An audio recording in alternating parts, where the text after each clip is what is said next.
Every tired mind you see in the daylight carries 1,000 unfinished conversations in the dark. When the room becomes quiet, when the phone is put down, when the world finally stops pulling at you, your thoughts begin to speak louder. The regrets, the fears, the questions, the what-ifs, the memories you keep replaying, hoping they will finally make sense. Not because you want to suffer, but because your mind has been trying to protect you the only way it knows how. We were taught to think harder, try harder, plan harder, to solve every fear before resting, to prepare for every possible pain before it arrives, to carry tomorrow, yesterday, and everyone's opinion on the same tired shoulders. But there is a deeper part of you that knows this is not peace, a calmer part, a wiser part, a part that is ready to stop wrestling with shadows. The Stoics understood something most people forget. The mind becomes free when it stops chasing control over what was never in its hands. Peace begins when you separate what is yours from what is not. When you stop obeying every thought that knocks on the door.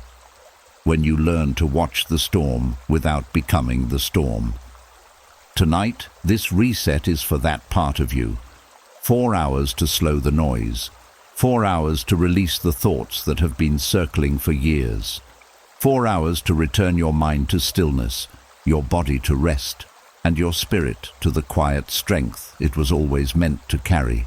And as the mind begins to loosen its grip, the first truth quietly appears. Much of your suffering did not come from life itself, but from believing every thought that entered your head.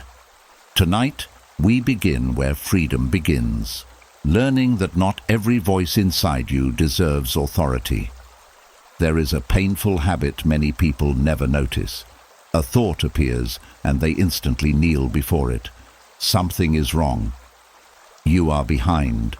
They do not respect you. You will fail. You ruined everything. The thought arrives, and within seconds it becomes law.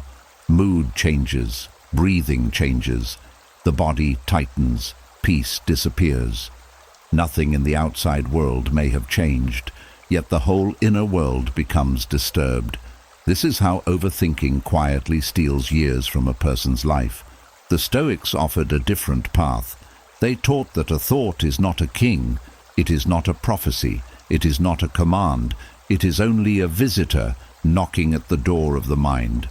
Some visitors bring wisdom, some bring nonsense, some bring fear dressed as urgency, some bring old pain wearing a new face. Your task is not to obey them all. Your task is to decide who enters and who passes by. Think of how many thoughts visit you in one day. You should have said more in that conversation. They probably dislike you now. You are running out of time. What if the future goes badly? What if the past defines you forever? Most of these thoughts ask for immediate attention. They speak loudly because loudness often tricks people into believing importance. But volume is not truth. Noise is not wisdom. When you begin treating thoughts as visitors, a powerful distance appears. Instead of saying, "I am doomed," you notice a fearful thought has arrived. Instead of saying, "I am worthless," you notice a cruel old belief is visiting again. This small shift changes everything. You move from prisoner to observer. You stop becoming every passing cloud. Many people confuse thinking with intelligence. They assume that if the mind keeps talking, it must be helping. But endless thought is often just repetition. The same fear in different clothing. The same wound using new words. The same uncertainty walking in circles. A noisy mind can feel productive while doing nothing at all. The Stoic mind values clarity more than activity. So how do you practice this in real life? First, pause when a thought creates instant emotion. Strong emotional reactions often mean the mind has presented something dramatic. Before believing it, slow down. Breathe once. Name what happened. A thought appeared. This breaks the spell. Second, ask whether the thought is useful. Does it guide action, or does it only create distress? Pay your bill tomorrow may be useful. Your life is collapsing because you forgot one task is theater. Learn the difference. Third, ask whether it is true, partly true, or invented. Many thoughts arrive with no evidence. The mind can produce stories faster than facts. If you respect truth, you must question the storyteller within. Fourth, ask whether action is possible right now. If yes, act simply. If no, release it for now. Overthinking often tries to solve things that cannot be solved in this moment. That is mental labor without reward. There is another hidden benefit to this practice. When thoughts stop ruling you, emotions become easier to carry. Fear may still visit, but it no longer owns the house. Sadness may sit beside you, but it does not define your identity. Anger may knock, but it does not control your tongue. You become steadier, not because feelings vanish, but because you stop handing them the steering wheel. This also heals relationships. Many arguments begin with untested thoughts. They meant to insult me. They are ignoring me on purpose. They never care. A single assumption can create distance where none was intended. When thoughts are treated as visitors, patience grows. You ask questions before making judgments. You seek clarity before conflict. The body benefits too.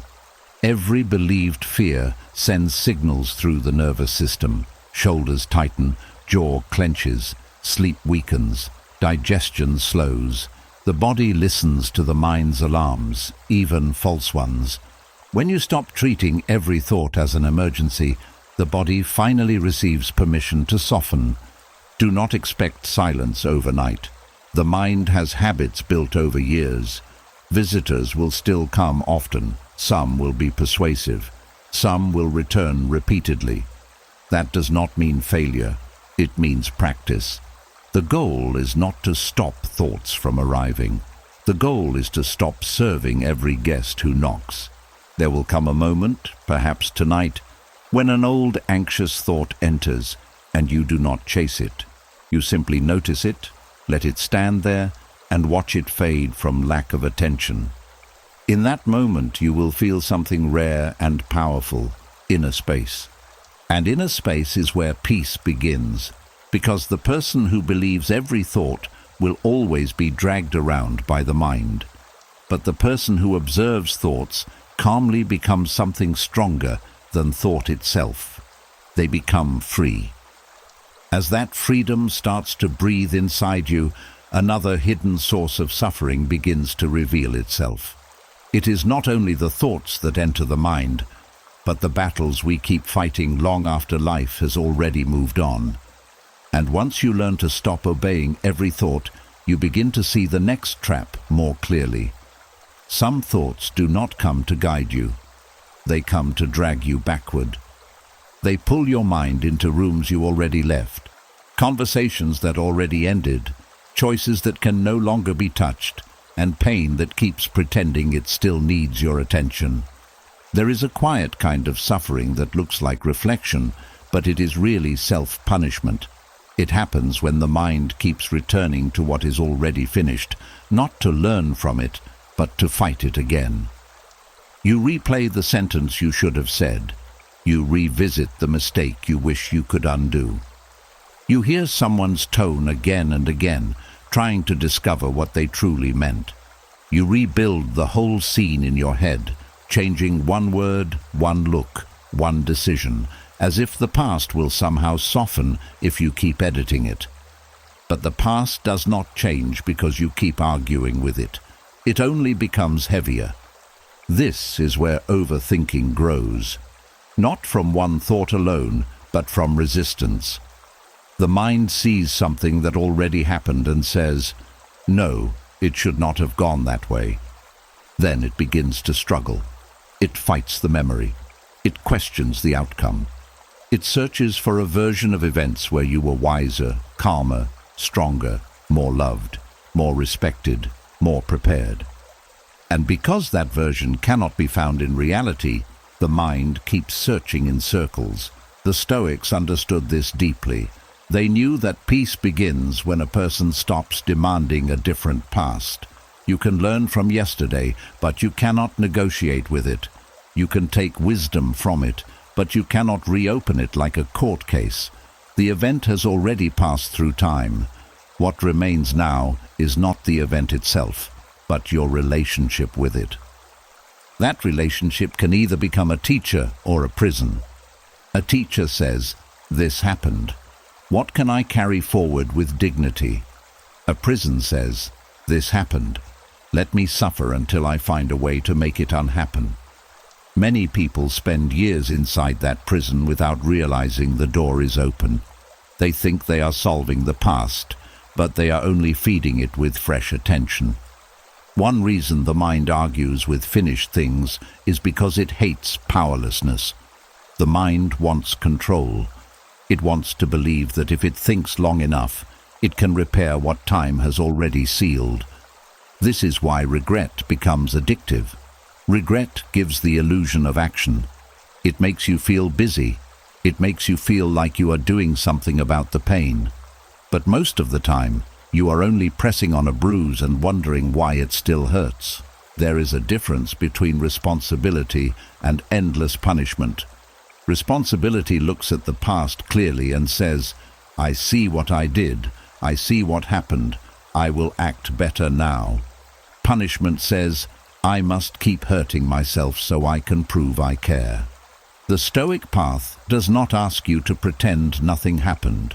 It asks you to stop turning memory into a whip. Some people overthink old conversations because they want perfect closure. They want the right apology, the right explanation, the right understanding, the right ending. But life does not always hand us clean endings. Some people leave misunderstood. Some conflicts remain unfinished. Some questions never receive the answer they deserve. If your peace depends on perfect closure, then anyone who denied you closure still controls your mind. This is why acceptance is not weakness. Acceptance is the moment you stop letting a finished event keep stealing from your present. It does not mean you approve of what happened. It does not mean it was fair. It does not mean you are happy about it. It simply means you are no longer willing to keep bleeding for something that time has already carried away. There is also a hidden pride inside overthinking. It whispers, "I should have known better. I should have controlled everything. I should have prevented every mistake." But no human being gets to live with perfect awareness. You acted with the understanding, strength, and emotional state you had at that moment. Maybe you could have done better. Maybe you know better now. That is growth, not proof that you deserve to suffer forever. The Stoic reset begins when you ask a simple question. Is this memory asking for wisdom, or is it asking for worship? If it asks for wisdom, take the lesson. If it asks for worship, release it. You were not made to kneel before old pain every night. When the mind returns to something finished, speak to it gently but firmly. This is over. The lesson remains, but the battle is done. Say it as many times as needed. Not with anger, not with force, with quiet authority. The mind needs training, and training requires repetition without cruelty. Tonight, let the finished things be finished. Let the old conversation end where it ended. Let the mistake become instruction. Let the disappointment become maturity. Let the wound stop being a courtroom. Because the more you argue with what is gone, the more your life gets trapped behind you. But the moment you stop fighting yesterday, your energy returns to today. Your breath becomes deeper. Your body becomes less guarded. Your thoughts become less violent. And slowly the mind begins to understand. Peace is not found by winning arguments with the past. Peace is found by laying down the case. And once you lay down that case, another Stoic doorway opens before you. Because when yesterday stops owning your attention, tomorrow begins to lose its power too. And once the mind stops wrestling with yesterday, it usually runs toward tomorrow. That is the next habit of overthinking. If the past cannot trap you, the future will try to frighten you. Suddenly the mind begins building mountains out of hours that have not even arrived yet. There is a strange pain many people carry every evening. Tomorrow has not happened, yet they are already exhausted by it. They feel tired by meetings not started, conversations not spoken, problems not confirmed, duties not begun. The body is in the present, but the mind is already living inside tomorrow's pressure. This is how anxiety steals rest before the next day even begins. The ancient Stoics saw this clearly, and Marcus Aurelius practiced a powerful answer. He understood that the mind becomes weak when it tries to carry an entire future at once, but it becomes steady when it returns to what can be done now. His method was simple: shrink tomorrow back into one small task. This sounds almost too simple, which is why many people overlook it. They think peace must come through some dramatic breakthrough, but often peace returns through reduction. The mind says, there is too much. Wisdom says, then make it smaller. Think about how overthinking usually works.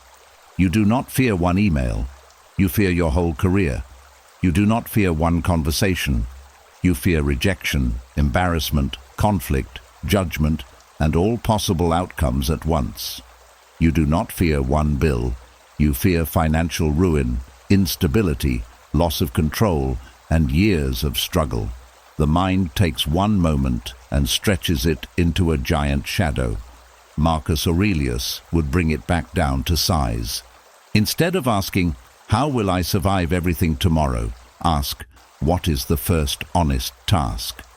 Instead of carrying 10 responsibilities at once, carry one action with dignity. Send the message, wash the dishes, prepare the notes, make the call, wake up on time, put on your shoes, begin. The future becomes unbearable when it is treated as one giant block. But life is never lived as one giant block.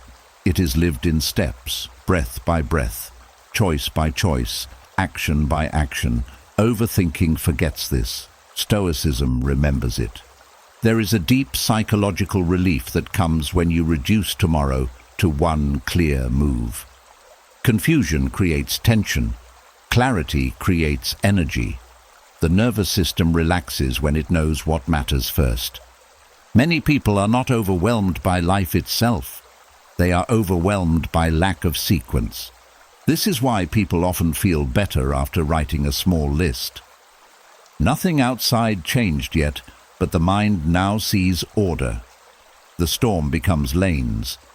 The burden becomes pieces. Fear weakens when structure appears.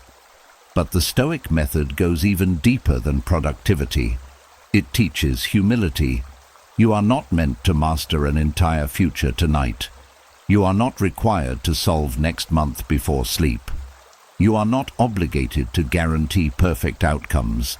Your responsibility is smaller and more human than that. Meet the next task well. That may mean tomorrow's great victory is not winning the world. It may simply be rising when the alarm rings without drama. Speaking calmly in one difficult moment, finishing one delayed responsibility, taking one walk, keeping one promise to yourself. These small acts look ordinary, yet they rebuild self-respect. Many minds resist small tasks because the ego wants grand solutions. It wants a total life transformation by sunrise. It wants certainty, mastery, and instant relief. But healing often enters through humble doors. One drawer cleaned, one appointment booked, one apology spoken, one page read, one step repeated daily. Marcus Aurelius ruled an empire, yet his writings constantly returned to the present duty in front of him. That is wisdom. Even enormous lives are lived through immediate responsibilities. If an emperor had to return to one task at a time, so do we. When tomorrow feels heavy tonight, try this practice. Take a blank page or sit quietly. Ask yourself, what is truly first? Not what is loudest, not what is dramatic. What is first? Choose one task that would create movement or calm. Make it concrete and small enough to begin without resistance. Then ask a second question. Can the rest wait until after this? Most of the time, yes. This trains the mind to stop swallowing whole futures. It learns proportion again. It learns order. It learns that progress is not made by panic, but by sequence. Another hidden gift of this method is momentum. Once one small task is completed, the mind gains proof. Proof that action is possible. Proof that difficulty can be entered. Proof that tomorrow was not the monster imagination created. Confidence grows more from completed actions than from motivational thoughts. And if tomorrow brings surprises, as life often does, this method still helps. You return again. What is the next small task now? Not the whole disaster, not the whole week. Now. This is how calm people stay functional under pressure. They keep shrinking chaos into the next doable move. Tonight, you do not need to carry tomorrow like a boulder on your chest. Let tomorrow return to its proper size. Let it become a series of moments not yet here. Let the first step be enough for now, because the mind breaks when it tries to live many days at once. But it grows strong when it honors one task at a time. And once tomorrow becomes smaller, another fear begins to reveal itself. Not the fear of tasks, but the fear of dangers the mind invents in the dark before morning ever comes. And once tomorrow has been reduced to one honest step, the mind often tries one final trick before rest. It begins to whisper about danger. Not clear danger you can see and face, but shapeless danger made of guesses, memories, and fear. Night becomes the stage where imagination performs its darkest stories. There is a reason many worries grow louder before sleep. The room gets quiet, distractions fade, and the mind finally has space to speak. For some people, that space becomes peace. For others, it becomes panic. A message not answered becomes rejection. A body sensation becomes catastrophe. A challenge tomorrow becomes failure. A small uncertainty becomes a life collapse. Nothing has happened, yet the body reacts as if danger has already entered the room. This is where Stoic clarity becomes powerful. Before sleep, one of the greatest skills you can learn is separating real danger from imagined danger. Real danger asks for action. Imagined danger asks for endless attention. Real danger is the stove left on, the door unlocked, the urgent medical symptom that truly needs care, the deadline requiring preparation, the unsafe situation that calls for movement. These things deserve response. They are concrete, present, and specific. Imagined danger is different. It speaks in shadows. What if everything goes wrong? What if they hate you? What if this feeling means something terrible? What if tomorrow ruins your future? It rarely offers facts. It offers possibilities dressed as certainty. It thrives on vagueness because vagueness is hard to defeat unless you name it clearly. The Stoics knew that fear becomes stronger when left undefined. Once something is examined plainly, much of its power weakens. The mind can scare you with a fog far more easily than with a clear object. So when fear rises before sleep, pause and ask, what exactly is the danger? Not the dramatic story, the exact danger. If you cannot name anything specific happening right now, you may be dealing with imagined danger. For example, my life is falling apart is not specific. I need to call the bank tomorrow is specific. Everything is wrong with my health is vague. I have a symptom I should book an appointment for is specific. They are against me is vague. I need one honest conversation with them is specific. Specific truth calms what vague fear inflames. Another useful question is this happening now, or is this happening in my mind? Many people lie in safe beds while their nervous system behaves as if they are under attack. The body is in the present. The mind is in an imagined future. This mismatch creates sleeplessness. Bring yourself back gently. Feel the bed supporting you. Notice the room temperature. Hear the quiet sounds around you. Let reality speak louder than imagination. The Stoic approach is not denial. It does not say danger never exists. It says danger must be seen accurately. If something real needs action, take the next wise step tomorrow or now if necessary. But if no action exists in this moment, then feeding fear serves nothing. There is also an old habit many people carry, treating discomfort as danger. A racing heart, tension in the chest, uncertainty about tomorrow, sadness from the day, loneliness in the evening. These feelings can be uncomfortable, but discomfort is not always threat. Sometimes it is simply the body processing stress, the heart carrying emotion, or the mind adjusting to stillness. When every discomfort is labeled danger, life becomes exhausting. Learn to say, "This is unpleasant but not harmful right now." That sentence alone can soften many nights. Another source of imagined danger is borrowed fear. News cycles, social media outrage, other people's panic, endless worst-case stories. The mind absorbs more than it realizes. Then, at night, it repeats what it collected.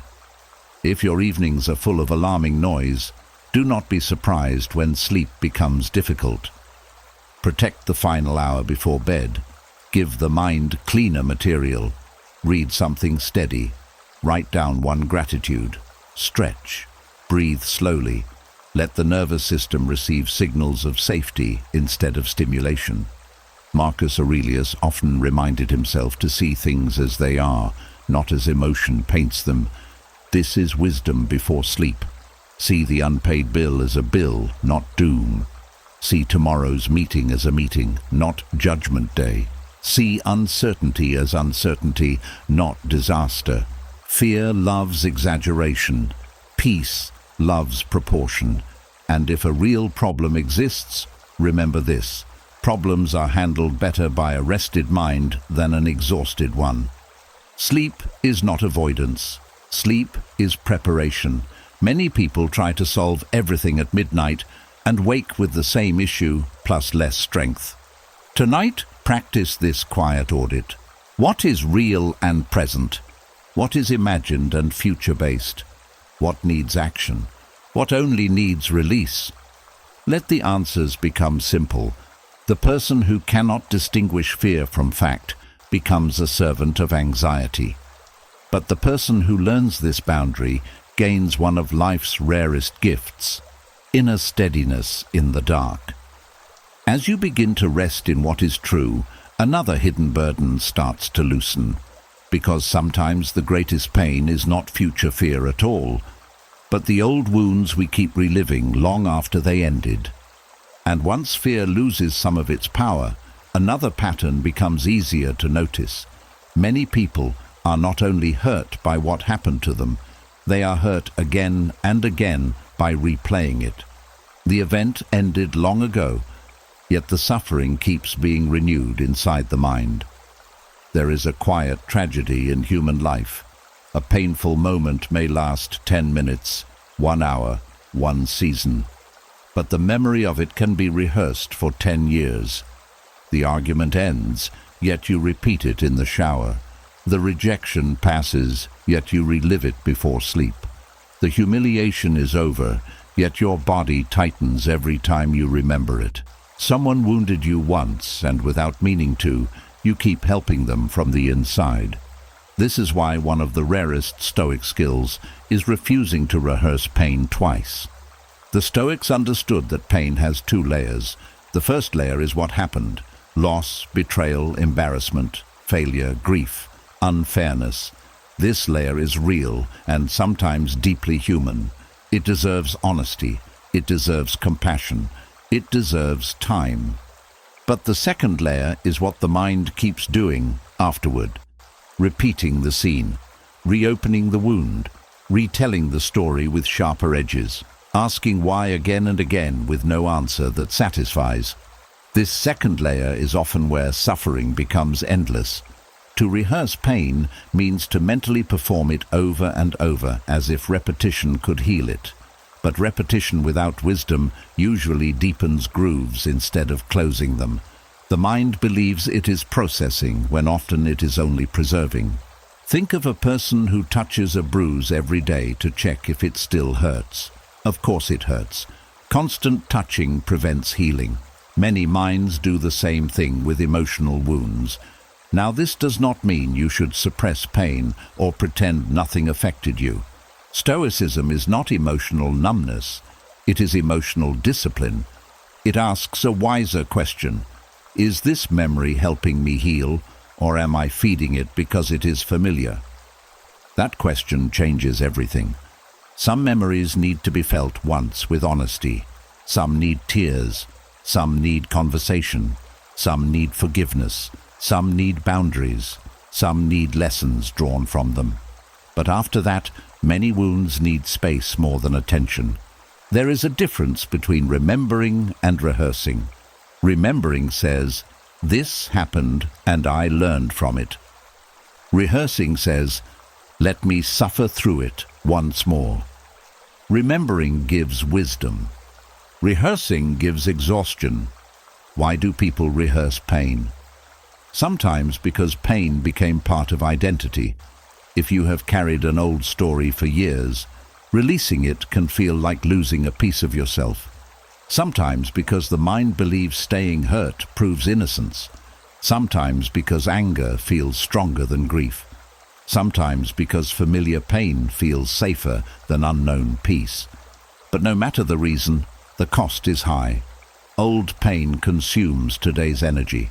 It poisons new relationships. It makes trust harder. It makes joy feel suspicious.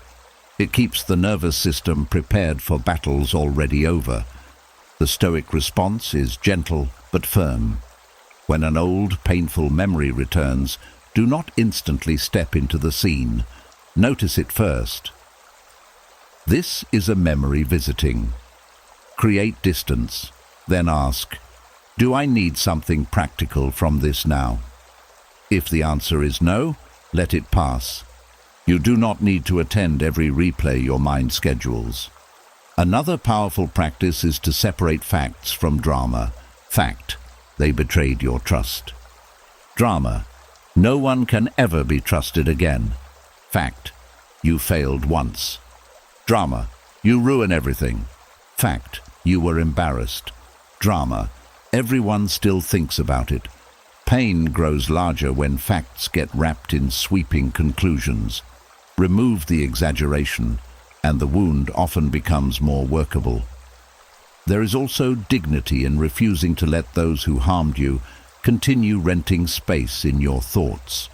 Some people hurt you once and moved on. Meanwhile, you keep giving them front row seats in your mind. Stoicism asks for self-respect. Why offer mental loyalty to what damaged you?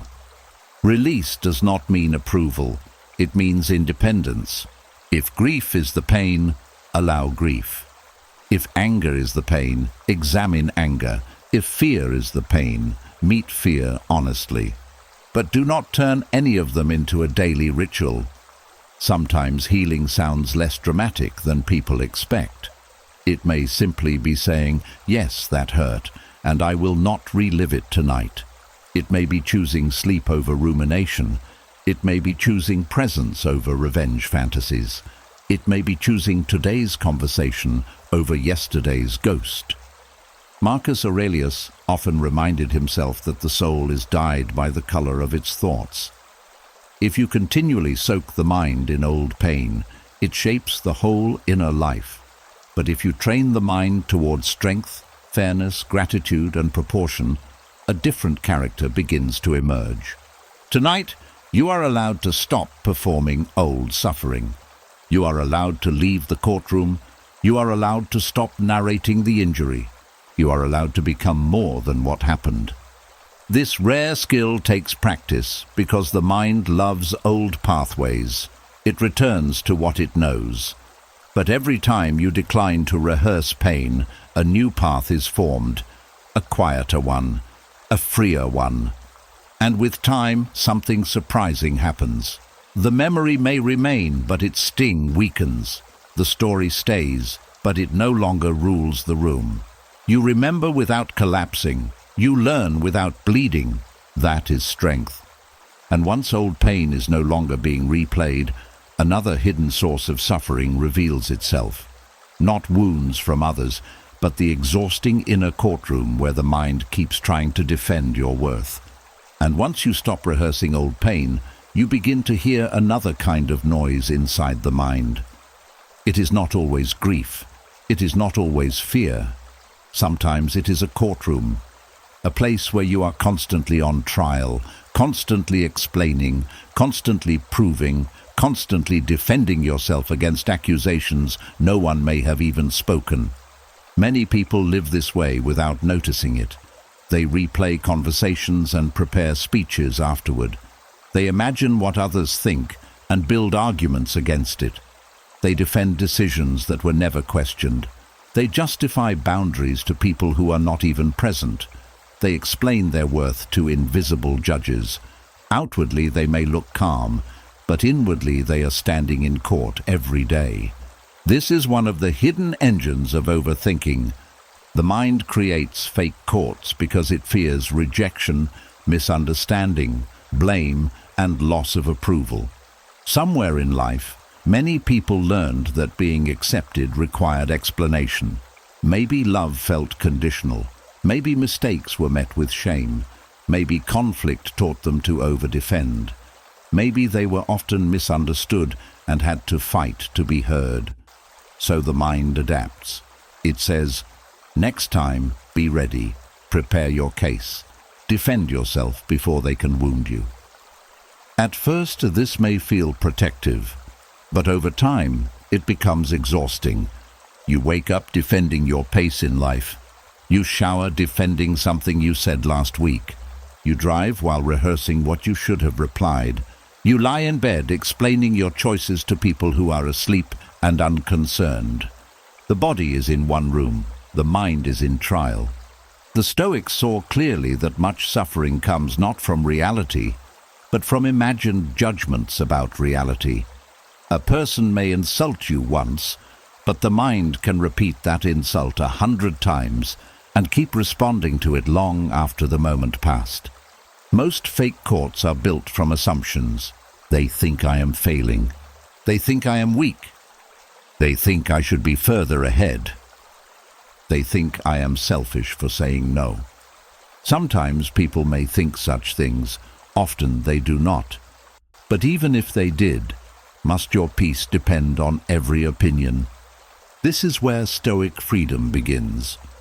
Epictetus taught that we are disturbed not by things themselves, but by our judgments about them. A fake court is judgment multiplied by imagination. You become both accused and prosecutor. You sentence yourself before anyone else speaks. The first truth to learn is simple. Not every misunderstanding requires defense. Some people will misread you. Some will dislike your boundary. Some will project their own pain onto you.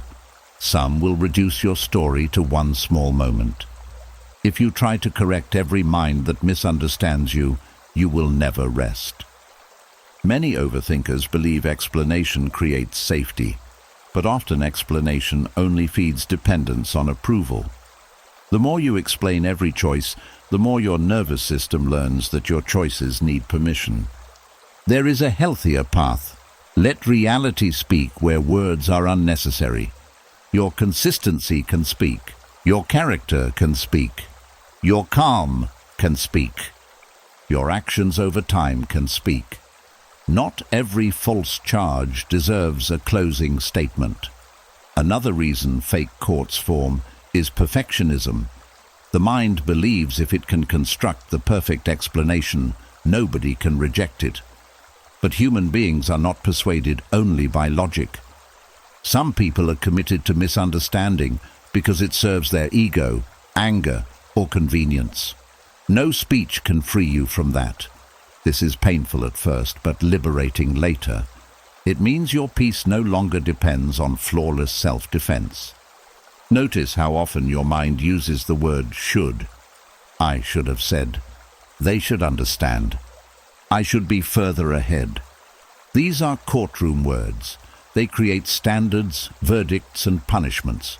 Sometimes standards are useful, but when every thought becomes a case file, life loses softness.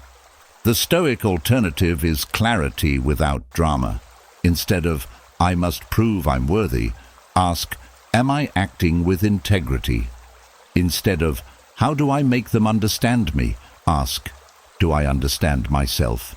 Instead of, how do I win this invisible argument? Ask, is this argument even real? These questions return you to solid ground. A practical nightly exercise can help. When you catch yourself defending something in your head, pause and ask, who is the judge? What actual accusation was made? What evidence exists right now? What action is needed? Often the answer is startling.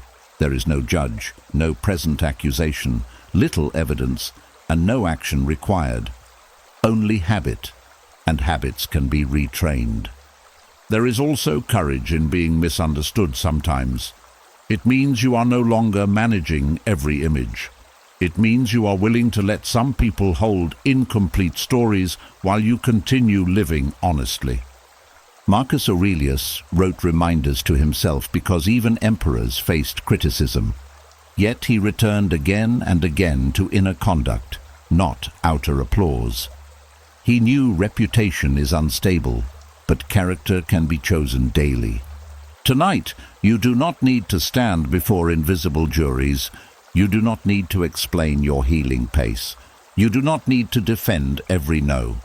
You do not need to prove your value to minds committed to doubt. Step out of the courtroom. Let the case dissolve. Let silence replace the cross-examination, because the more you defend yourself to imagined judges, the less energy remains for real living. And when that courtroom finally empties, another hidden addiction begins to reveal itself. Not judgment this time, but the restless need to keep solving, fixing, and mentally controlling everything. And once the courtroom inside the mind begins to empty, another source of noise becomes impossible to ignore.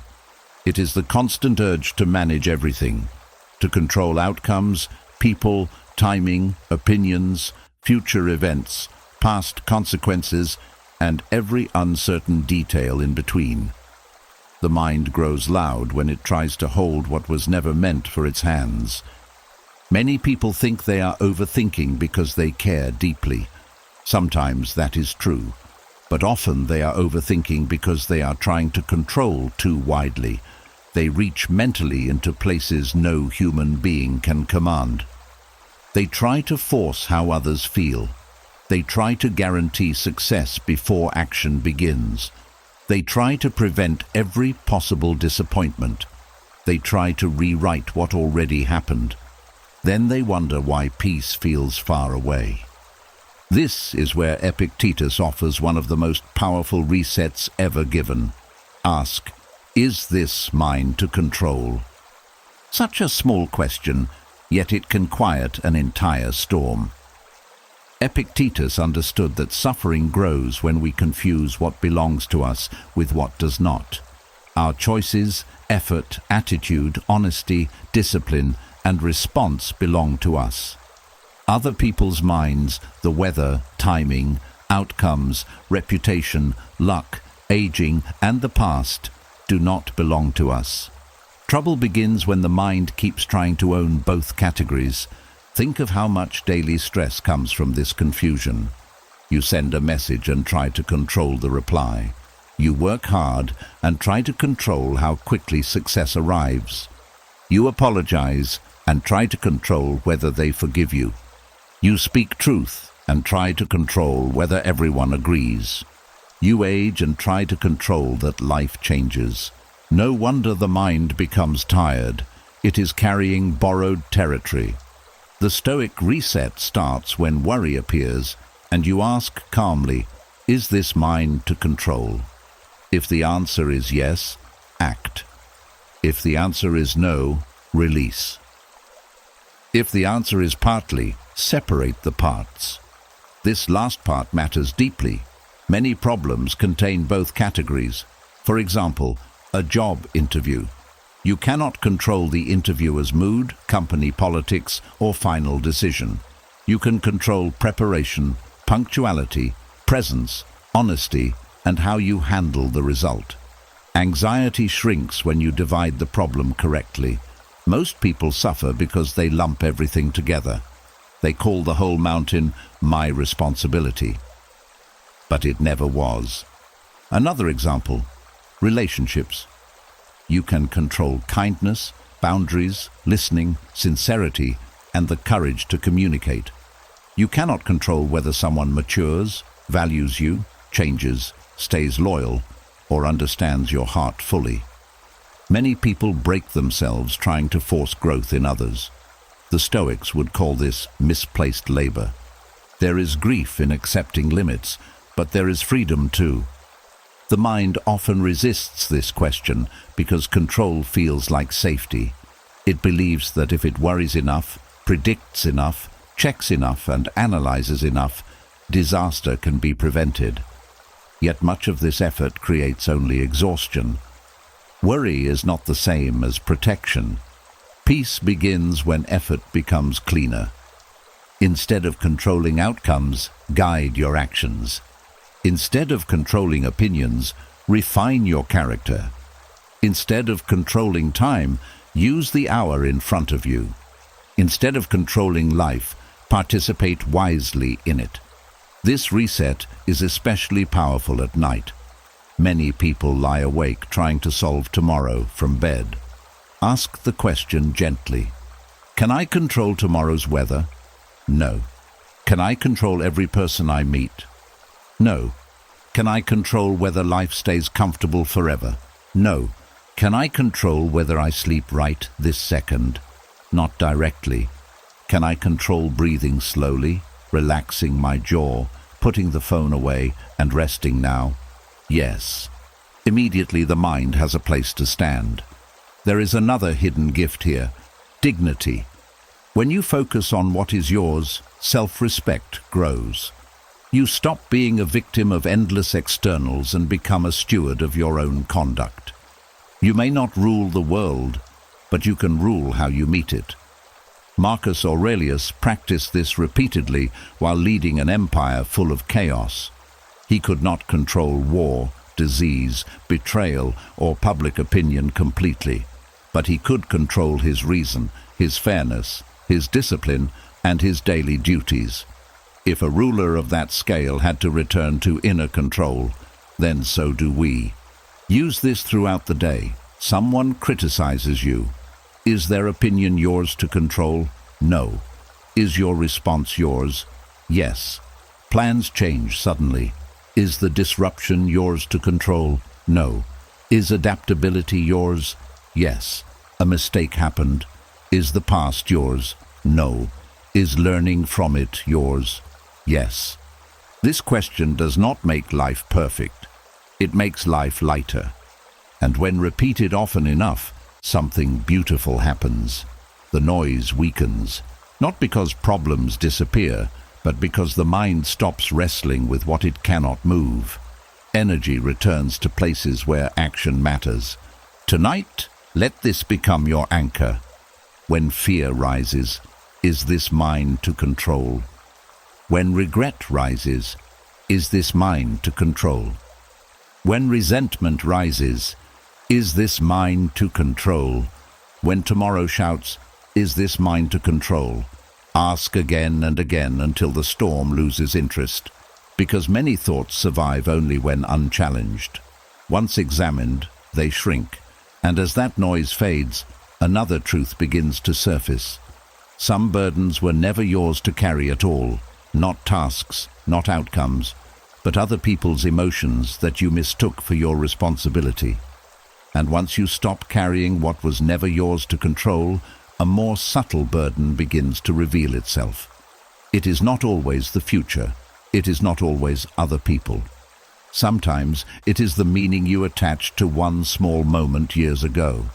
A sentence, a rejection, an awkward mistake, a season of struggle, and somehow it became the story of who you are. This is one of the quietest forms of suffering. A small moment happens, but the mind turns it into identity. Someone ignores you once, and the mind says, "I am forgettable." You fail at one attempt, and the mind says, "I am a failure." You are embarrassed in one room, and the mind says, "I am weak." A relationship ends, and the mind says, "I am unlovable." The event was temporary. The label became permanent. This is how pain lasts longer than it should. The Stoics understood that events and identity are not the same thing. Something can happen to you without becoming you. A mistake can occur without defining your nature. A difficult chapter can exist without becoming your title. But many minds do not know this distinction. They take one moment of life and carve it into stone. Think of how unfair this is. No one would watch one cloudy afternoon and conclude the sky is broken forever. No one would see one leaf fall and conclude the whole tree is dead. Yet people do this to themselves every day. One painful scene becomes lifelong self-description. Why does the mind do this? Because certainty feels safer than openness. If the mind labels you quickly, it feels prepared. I know who I am now. Even if the label is cruel, it can feel easier than uncertainty. Familiar pain often feels safer than unfamiliar possibility. Sometimes these identity wounds begin in childhood. A teacher calls you lazy. A parent says you are difficult. Friends exclude you. You struggle in one area while others seem to succeed. The young mind cannot always separate behavior from being. It hears a moment and turns it into self-definition. Then years pass, but the sentence remains. You become an adult still living under words spoken to a child. The Stoic path asks for something brave. Question the labels, not the event. The label. Maybe you failed once. True. But does that equal I am a failure? No. Maybe someone left you. True. But does that equal I am not worth loving? No. Maybe you were anxious in public. True. But does that equal I am weak? No. Facts deserve honesty. Labels deserve examination. Marcus Aurelius often reminded himself to see things plainly, not dramatized, not inflated, plainly. This helps here strip the story down. What happened? What meaning did I attach to it? Is that meaning true or only repeated? That third question can open locked doors. Many identity wounds survive through repetition, not truth. They are old conclusions revisited so often they feel like reality. The mind says them automatically. This is just who I am. But repetition is not evidence. Another healing truth is this. People often judge you from moments they barely remember, while you judge yourself from moments you never forgot. Others moved on years ago, yet you kept carrying the scene like a scarlet letter. How much life has been limited by that? How many opportunities refused because one old memory whispered, "People like you do not belong there"? How many relationships held back because one past hurt whispered, "You will be abandoned again"? How many dreams delayed because one mistake whispered, "You always ruin things"? The Stoic answer is not to become arrogant or blind to flaws. It is to become accurate. You are a living being in motion, not a frozen verdict. Character can be trained. Habits can change. Wisdom can grow. Confidence can be built. The self is not a prison sentence. A powerful practice is to replace identity language with present language. Instead of, I am bad at speaking, say, speaking feels hard for me right now. Instead of, I am broken, say, I am healing from pain. Instead of, I am a mess, say, some parts of my life need order. Instead of, I am unworthy, say, I learned painful beliefs that can be unlearned. This sounds simple, but language shapes inner reality. Permanent labels trap. Present descriptions create movement. There is also courage in allowing yourself to be larger than your worst moment. Many people extend endless compassion to others, but deny it to themselves. If a friend failed once, you would not call them failure forever. If a loved one was rejected, you would not call them unlovable forever. Offer yourself the same fairness. Tonight, look at one small moment you have carried too long, one embarrassment, one rejection, one season of weakness, one harsh sentence from someone wounded themselves. Now ask quietly, was this a moment, or did I turn it into identity? If it was only a moment, let it shrink back to its rightful size. Let the scene become a scene again, not a life sentence. Let the memory become information, not identity. Because when small moments become giant labels, life narrows. But when labels fall away, possibility returns. And as possibility returns, another hidden habit comes into view. Not the labels others gave you, but the exhausting urge to explain yourself so much that peace keeps slipping away. And once old labels begin to loosen, another pattern often rises to the surface. It is quieter than panic, but just as draining.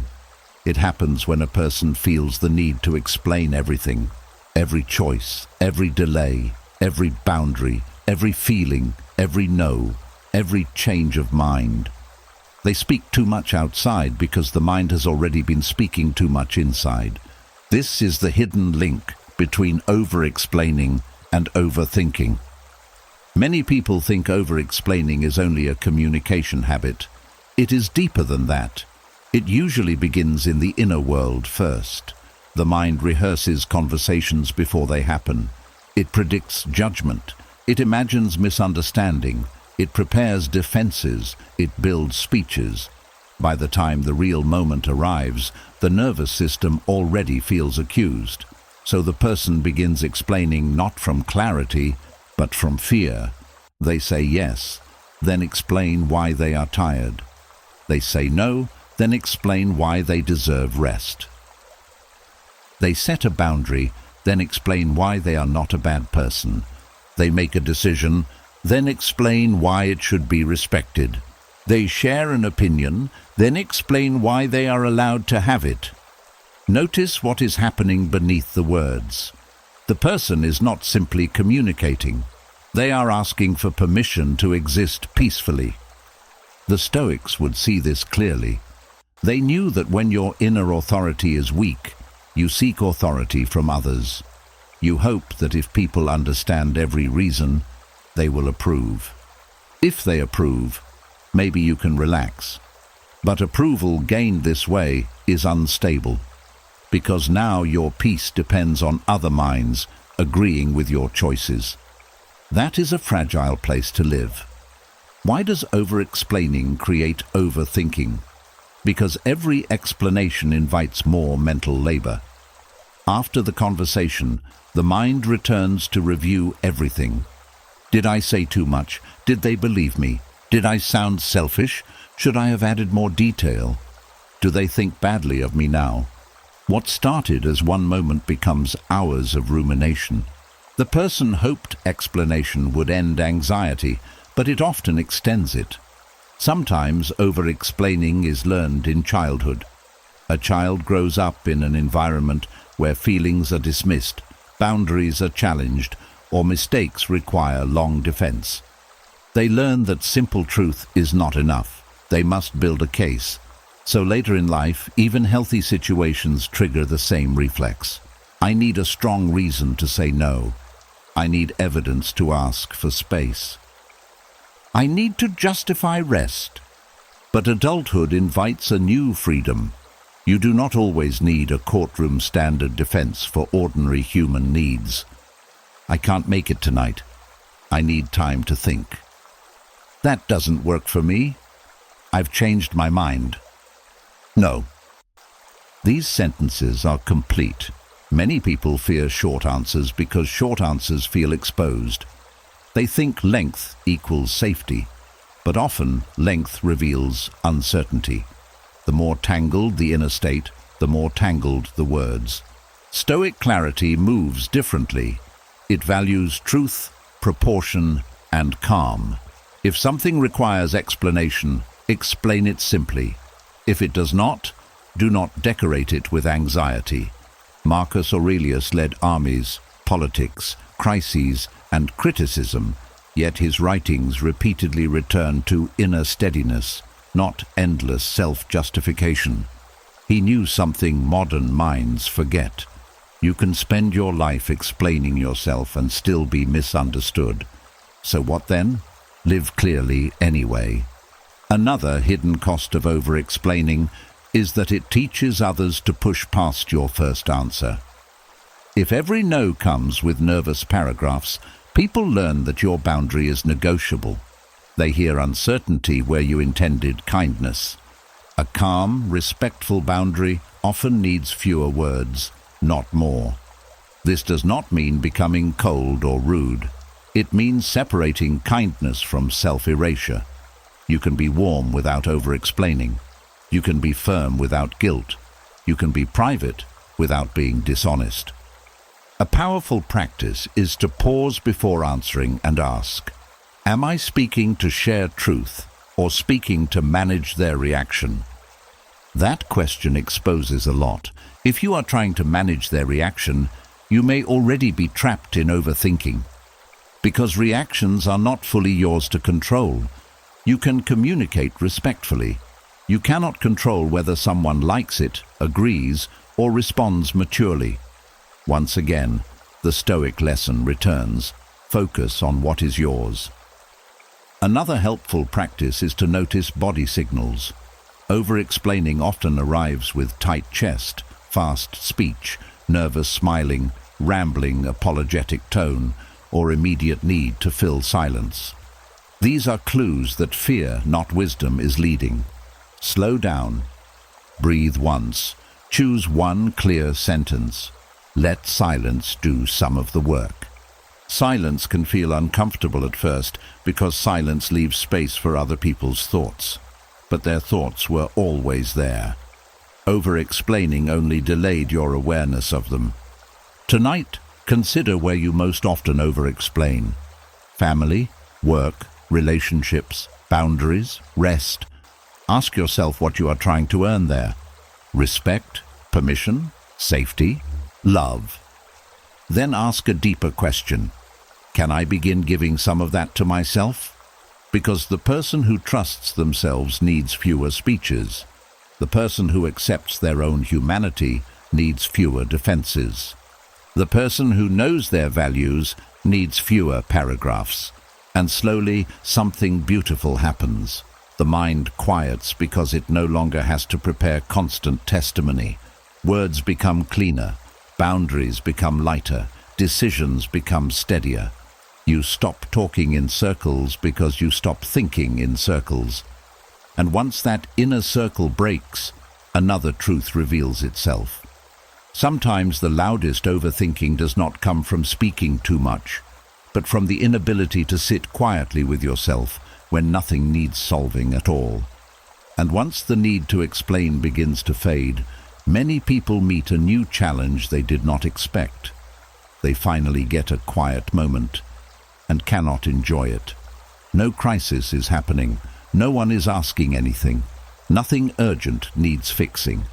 Yet instead of relief, discomfort appears. Restlessness enters. The mind starts searching for a problem.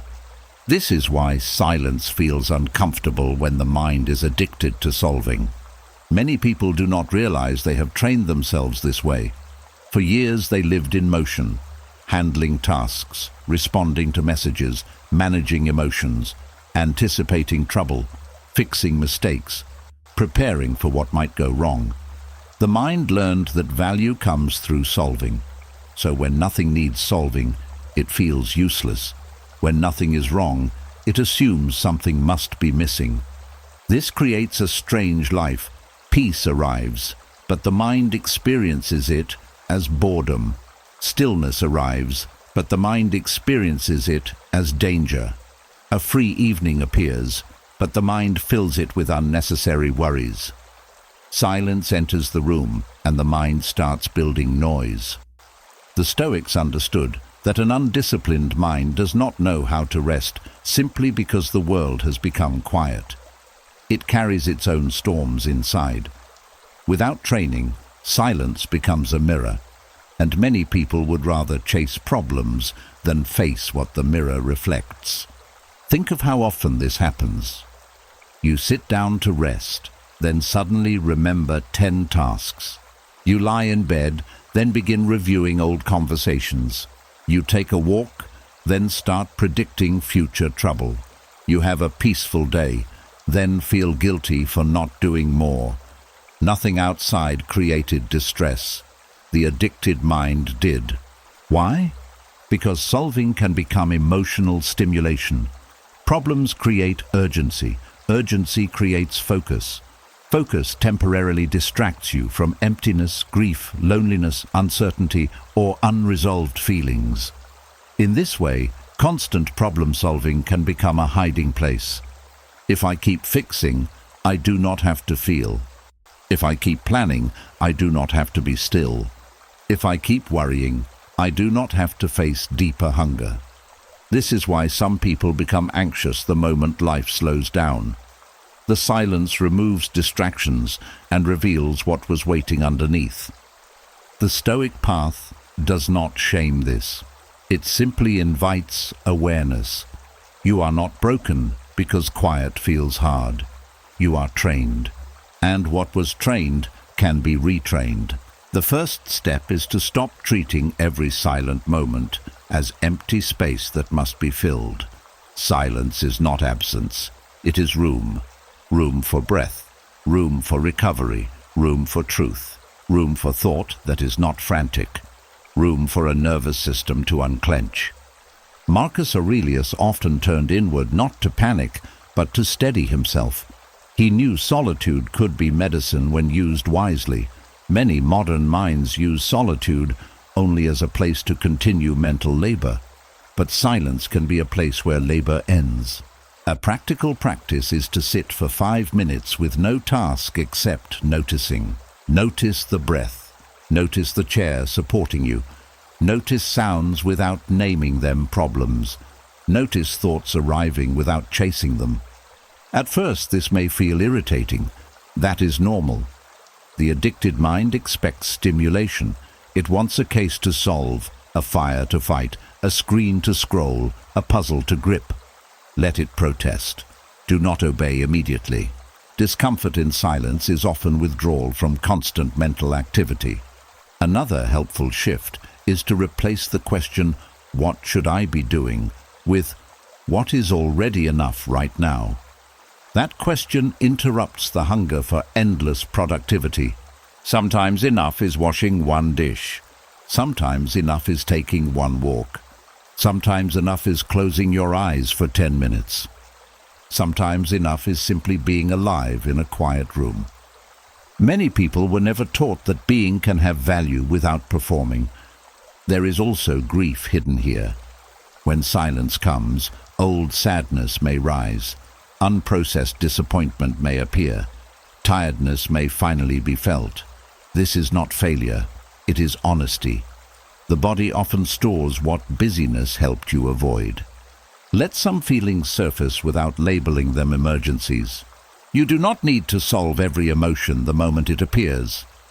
Some feelings only need space and kindness. The Stoics prized reason, but not frantic reasoning. Clear thought is different from compulsive thinking. Wisdom knows when to act and when to be still. An addicted mind only knows movement. That is why many exhausted people rest physically but remain mentally busy. The body lies down while the mind keeps working night shifts. Tonight, try something radical. Let one moment remain unsolved. Let one silence stay silent. Let one question wait until morning. Let one empty space remain empty long enough to become peaceful. You may discover that what first felt uncomfortable slowly becomes nourishing. The same quiet that once exposed anxiety begins to restore strength. The same stillness that felt strange begins to feel like home. Because beneath the addiction to solving is often a simple longing to finally stop carrying everything. And when silence becomes safer, another doorway opens. The mind can now face something it usually avoids. Not more problems, but the unfinished conversations it keeps dragging through the years, hoping for closure that may never come. And once silence stops feeling like an enemy, another source of hidden noise becomes easier to hear. It is the echo of conversations that never ended the way you wanted, words left unsaid, apologies never given, questions never answered, goodbyes that felt incomplete, messages that were ignored, truths that were misunderstood. Many people carry these unfinished moments for years. The body moves forward, but the mind keeps returning to the doorway. There is a special kind of overthinking attached to unfinished conversations.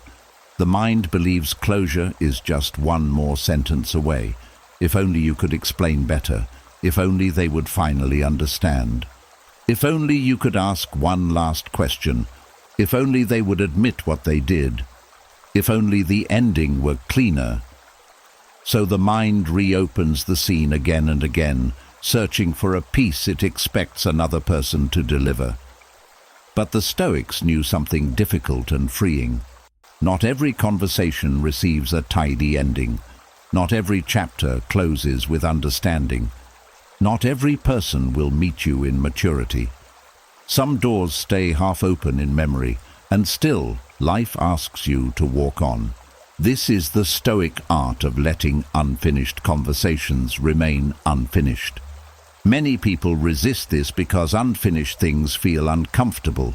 The mind loves completion. It loves neat endings, balanced stories, mutual understanding, clear meaning. When these are missing, the mind keeps circling.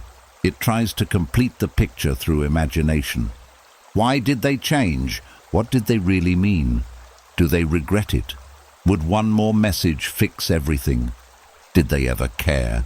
These questions can become endless because they depend on information you may never receive. The more you chase them, the more your peace depends on someone else's silence. That is a dangerous arrangement. Marcus Aurelius often reminded himself to accept reality as it is given, not as ego wishes it had arrived. This applies deeply here. Reality may be that the person never explained themselves. Reality may be that the apology never came. Reality may be that the friendship faded without ceremony. Reality may be that you did your best and were still misunderstood. Painful, yes, but still reality. The mind suffers extra when it keeps demanding a different ending from a finished story. There is a difference between honoring a meaningful connection and chaining yourself to unresolved scenes. Honor may look like gratitude, learning, compassion, or mourning what was lost. Chaining yourself looks like nightly replay, fantasy dialogues, revenge speeches, obsessive checking, and waiting emotionally for a reply that may never come. One path heals, the other prolongs. Sometimes unfinished conversations remain open because they mirror something deeper. Maybe you wanted respect, not merely words. Maybe you wanted to be chosen, not merely answered. Maybe you wanted proof you mattered. This is important to see. Often the missing conversation is carrying an older wound beneath it. When you understand the deeper need, healing becomes possible without their participation. If what you wanted was respect, begin respecting yourself now. If what you wanted was truth, live truthfully now. If what you wanted was love, stop withholding it from yourself. If what you wanted was understanding, learn to understand your own heart. This is not a cheap substitute. It is inner sovereignty. The Stoic path never promised that others would behave well. It taught that your freedom cannot depend entirely on whether they do.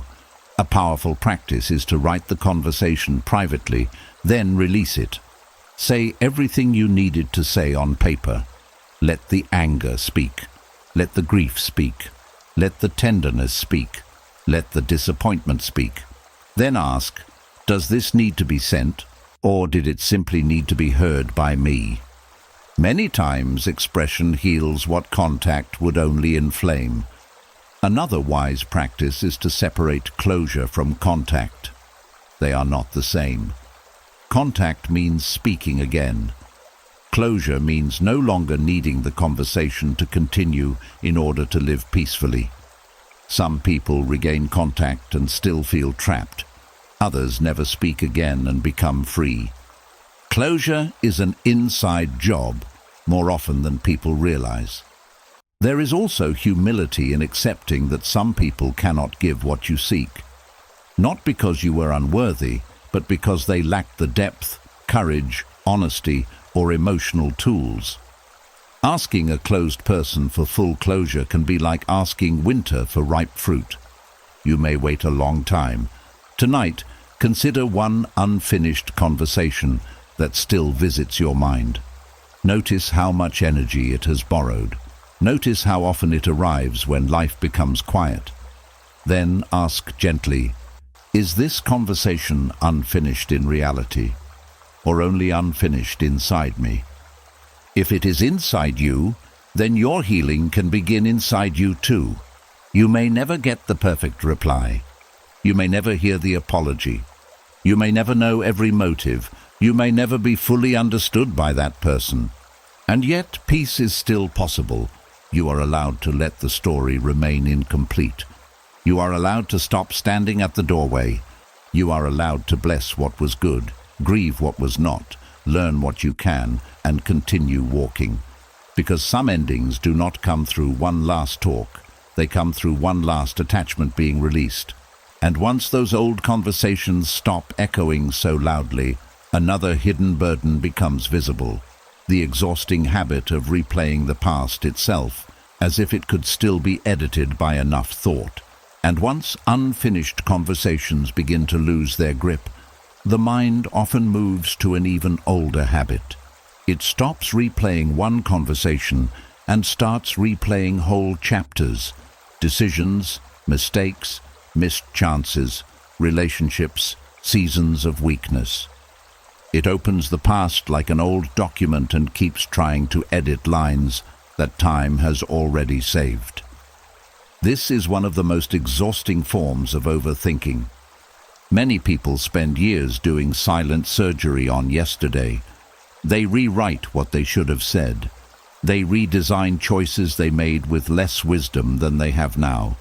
They imagine the path they should have taken, the person they should have become sooner, the signs they should have noticed earlier. They build alternate lives in the mind and compare them to the real one. Then they wonder why peace feels distant.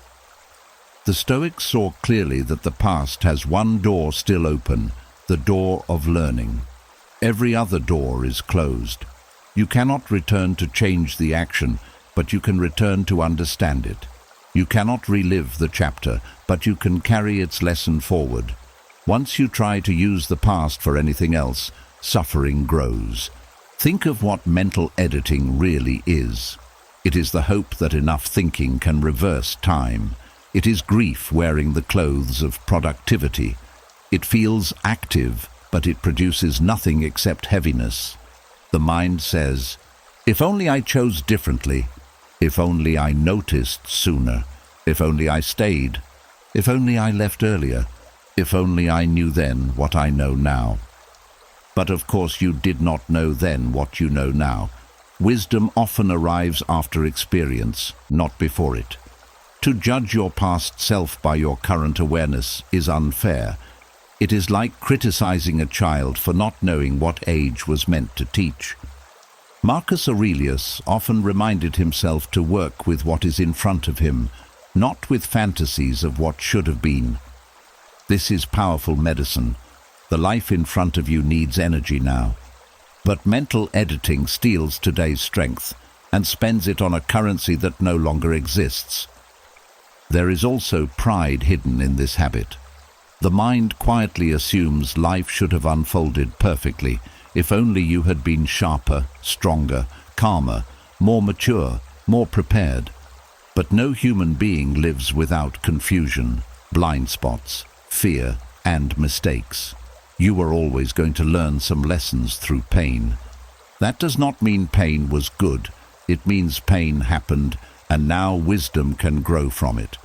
A helpful Stoic practice is to separate regret into two piles. The first pile is what can still be repaired. Maybe you owe an apology. Maybe you need to restart a neglected goal. Maybe a practical correction is possible. If so, act simply. The second pile is what cannot be changed.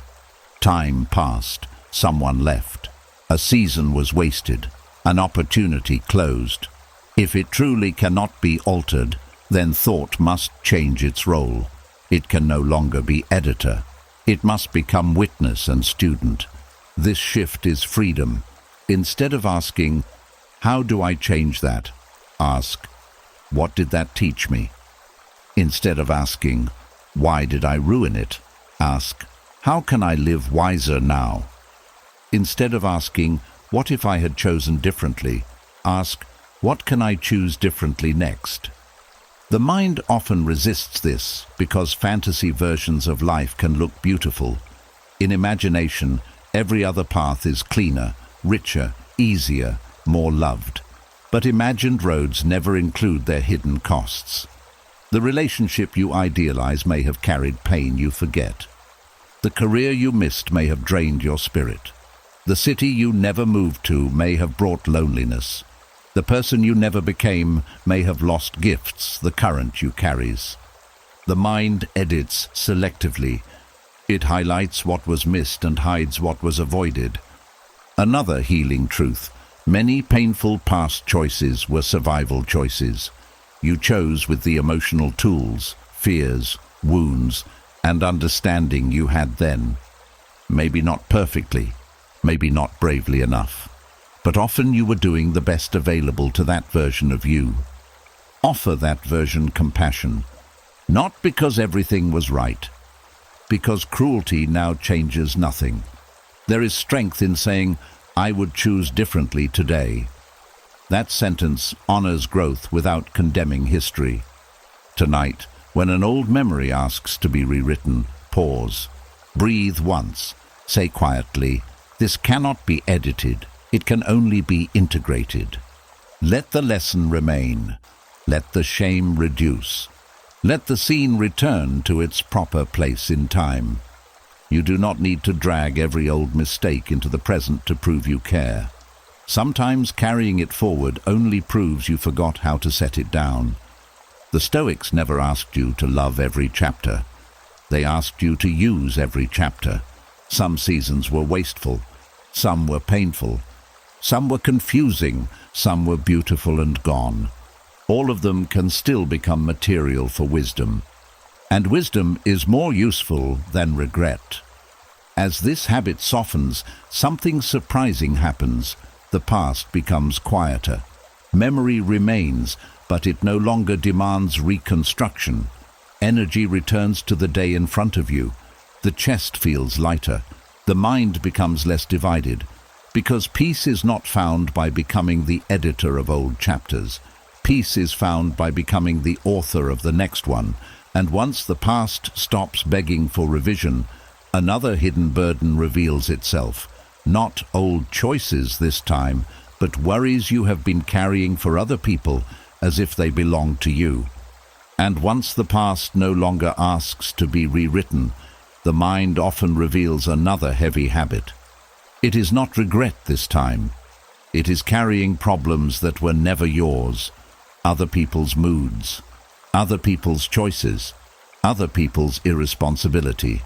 other people's conflicts, confusion, laziness, chaos, or emotional storms.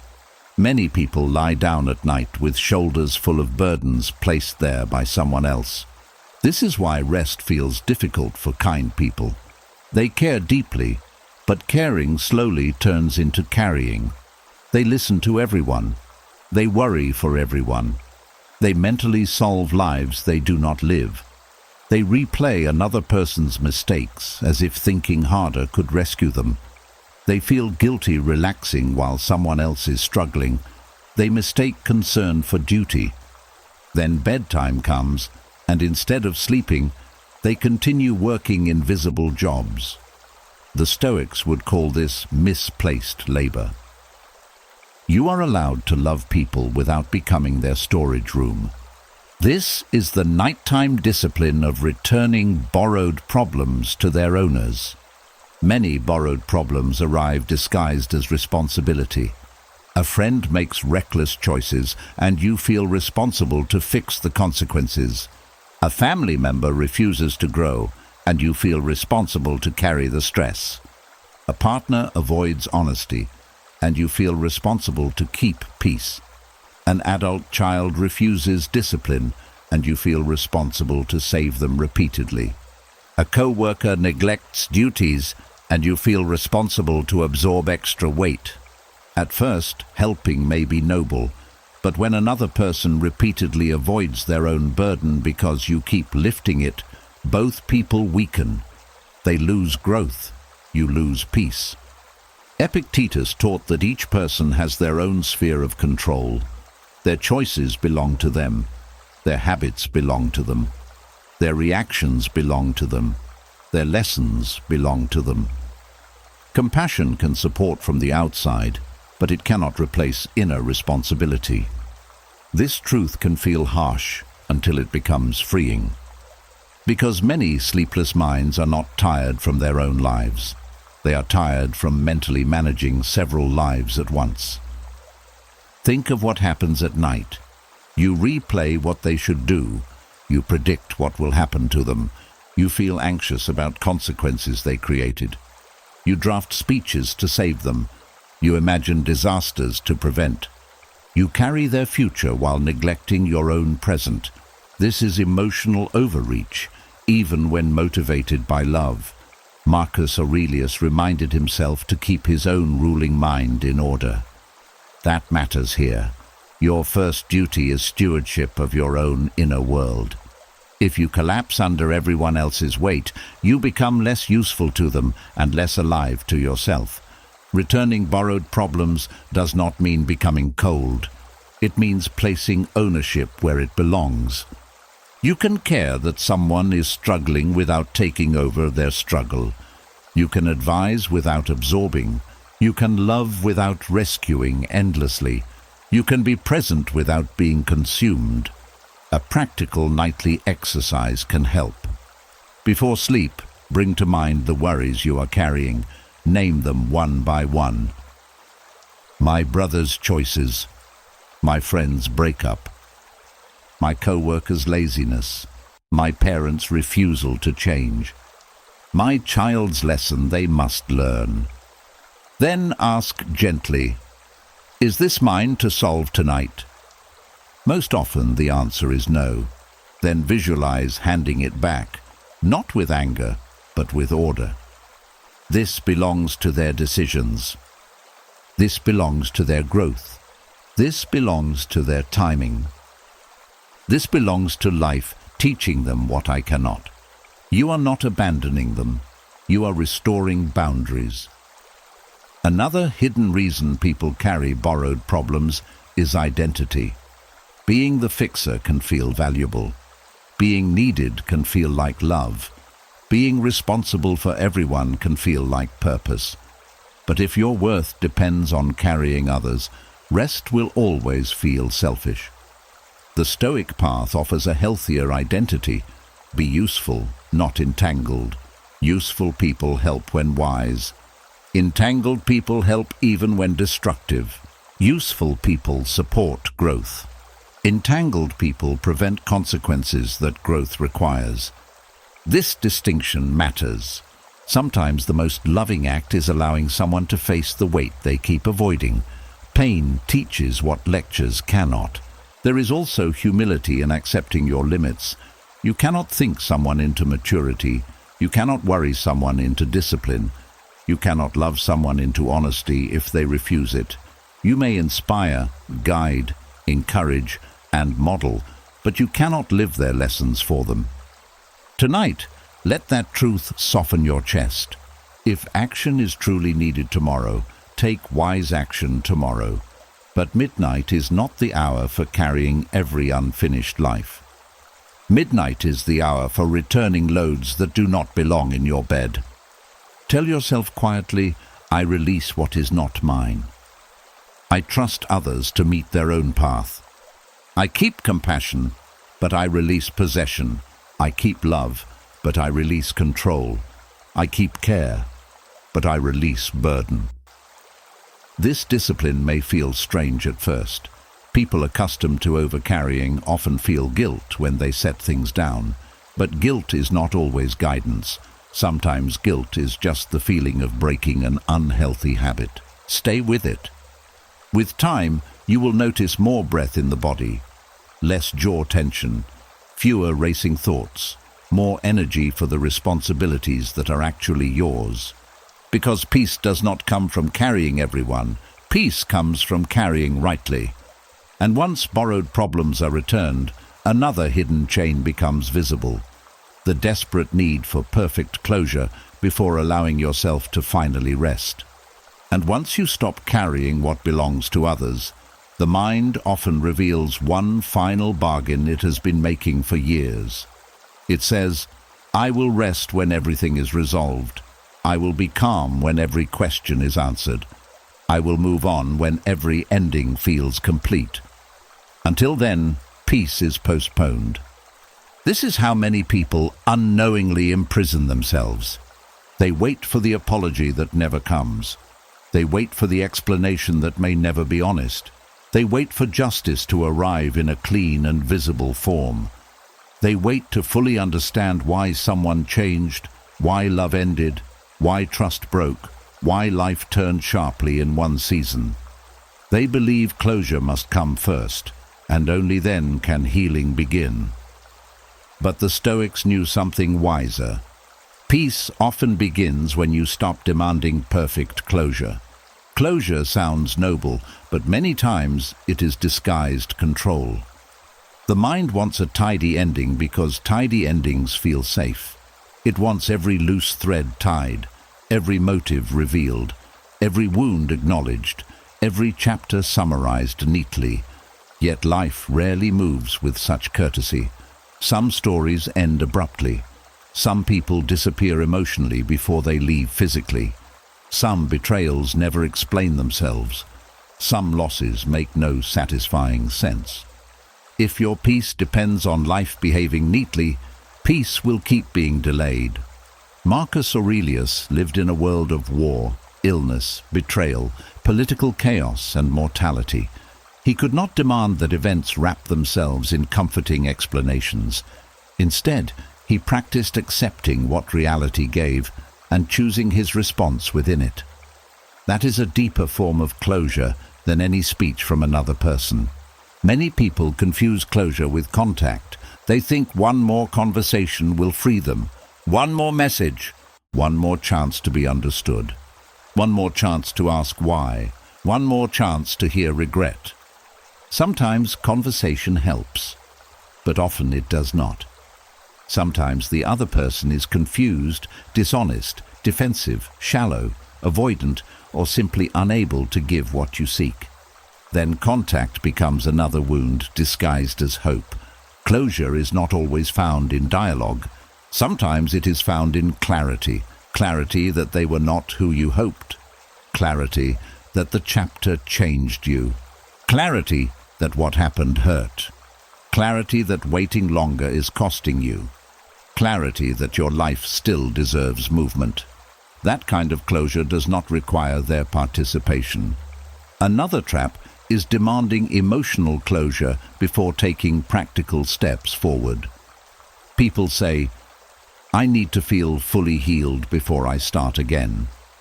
But often healing follows movement, not the other way around.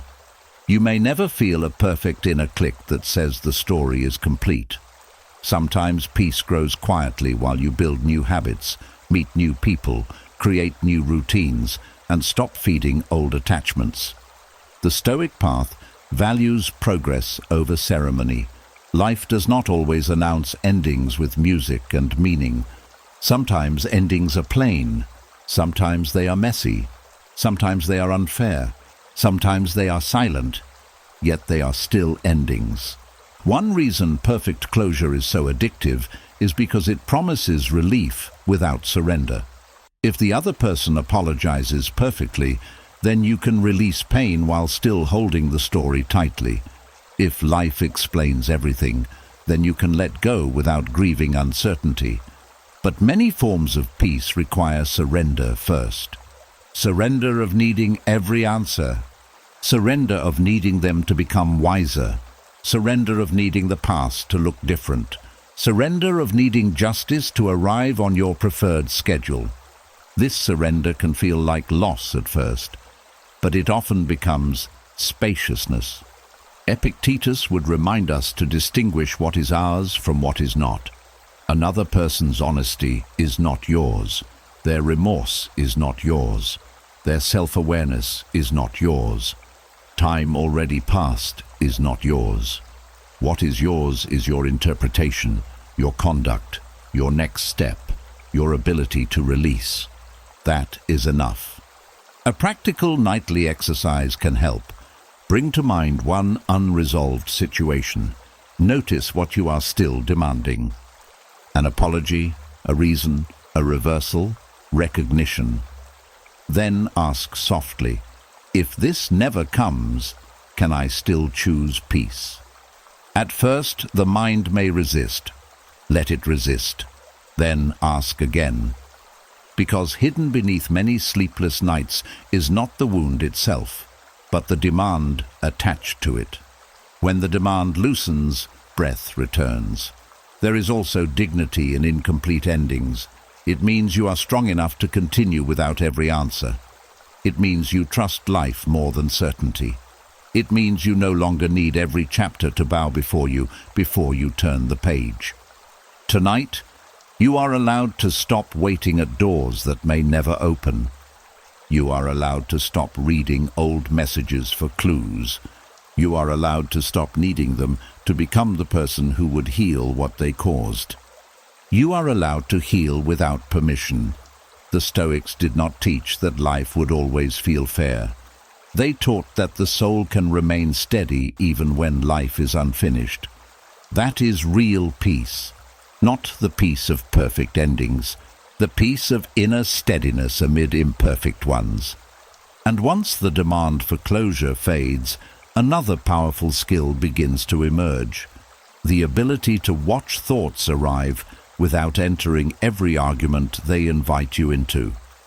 And once the demand for perfect closure begins to loosen, the mind loses one of its favorite excuses for noise. Yet even then, thoughts will still arrive. They will knock at the door in the night, carrying opinions, warnings, accusations, memories, temptations, and fear. The next step of freedom is not stopping thoughts from coming. It is learning not to sit down and debate each one. This is the rare practice of watching thoughts without joining their argument. Most people have never been taught this. They believe every thought deserves engagement. If a thought says, "You are failing," they immediately answer it. If a thought says, "Something terrible is coming," they begin planning against it. If a thought says, "You should have done better," they open a courtroom. If a thought says, "They do not respect you," they begin replaying evidence. The mind throws a hook, and they bite. This is how one passing thought becomes one lost hour. The Stoics understood that the inner life requires discipline. Not every mental event deserves participation. Some thoughts are wise counselors. Some are frightened children. Some are old wounds speaking loudly. Some are habits repeating themselves. If you respond to them all equally, confusion rules the house.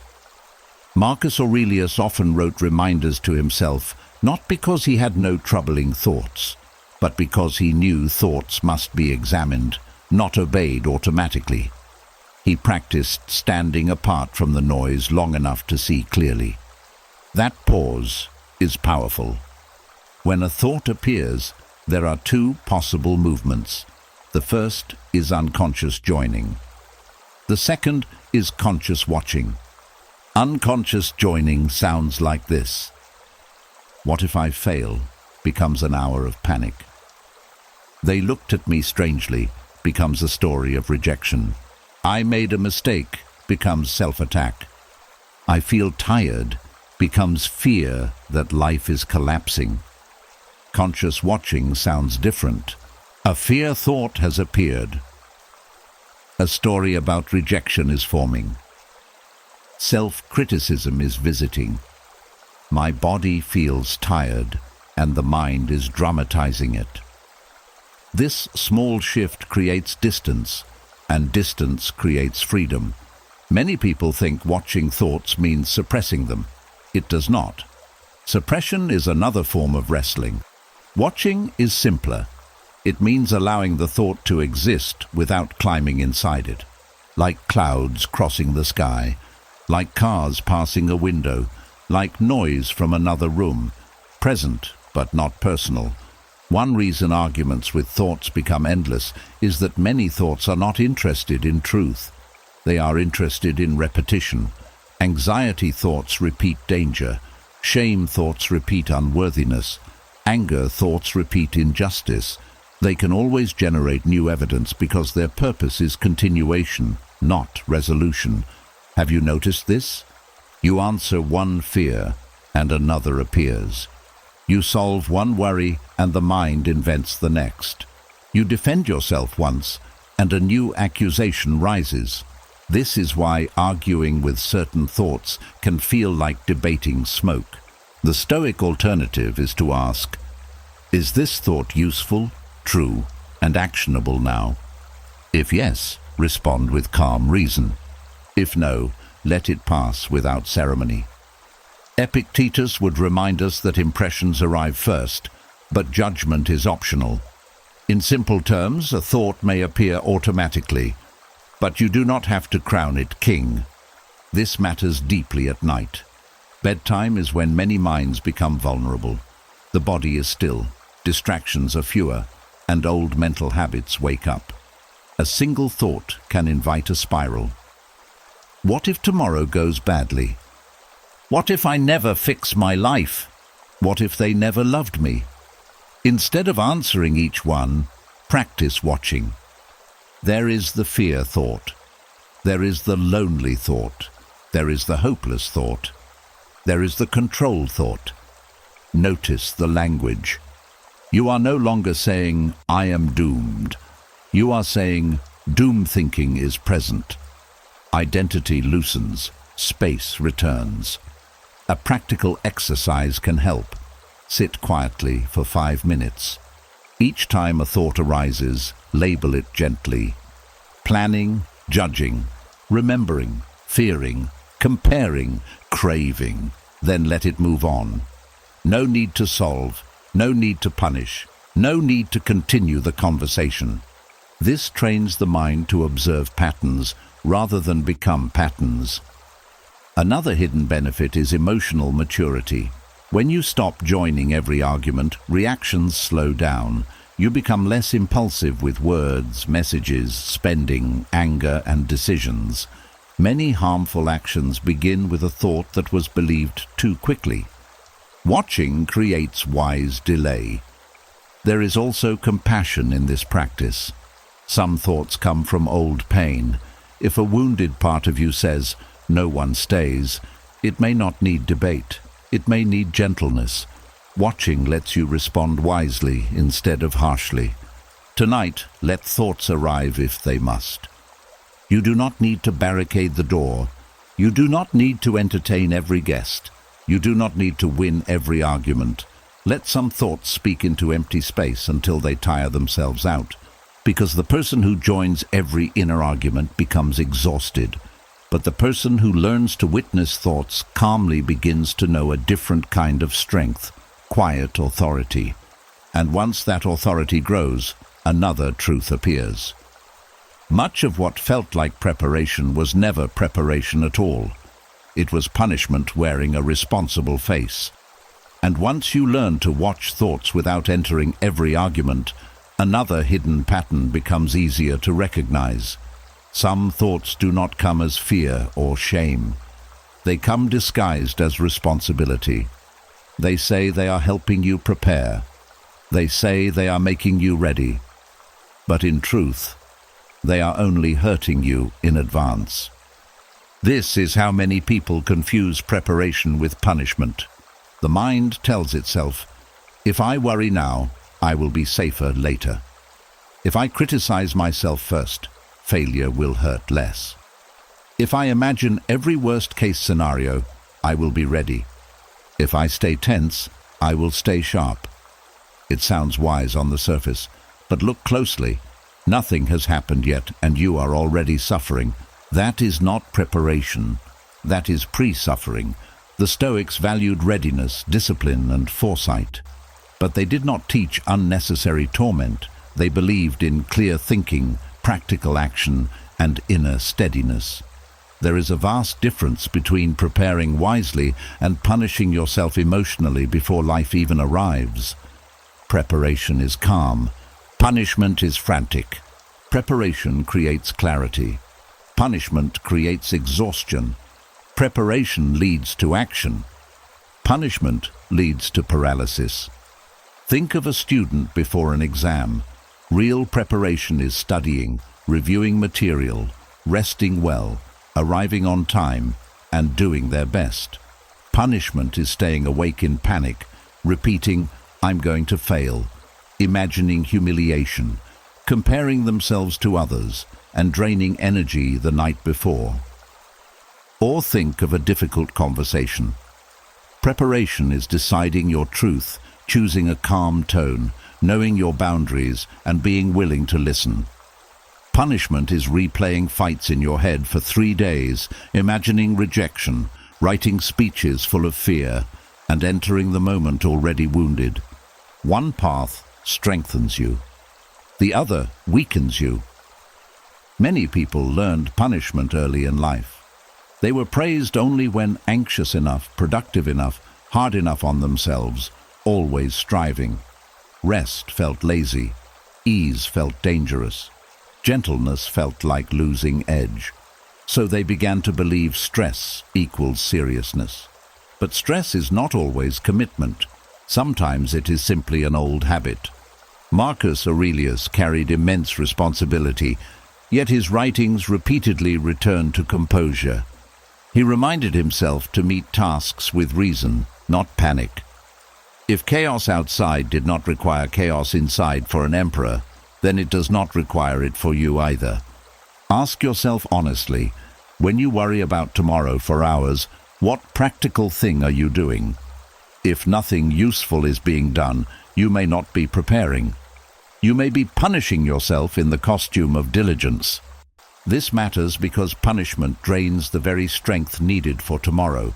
Sleep weakens, patience shrinks, confidence falls, the body tightens.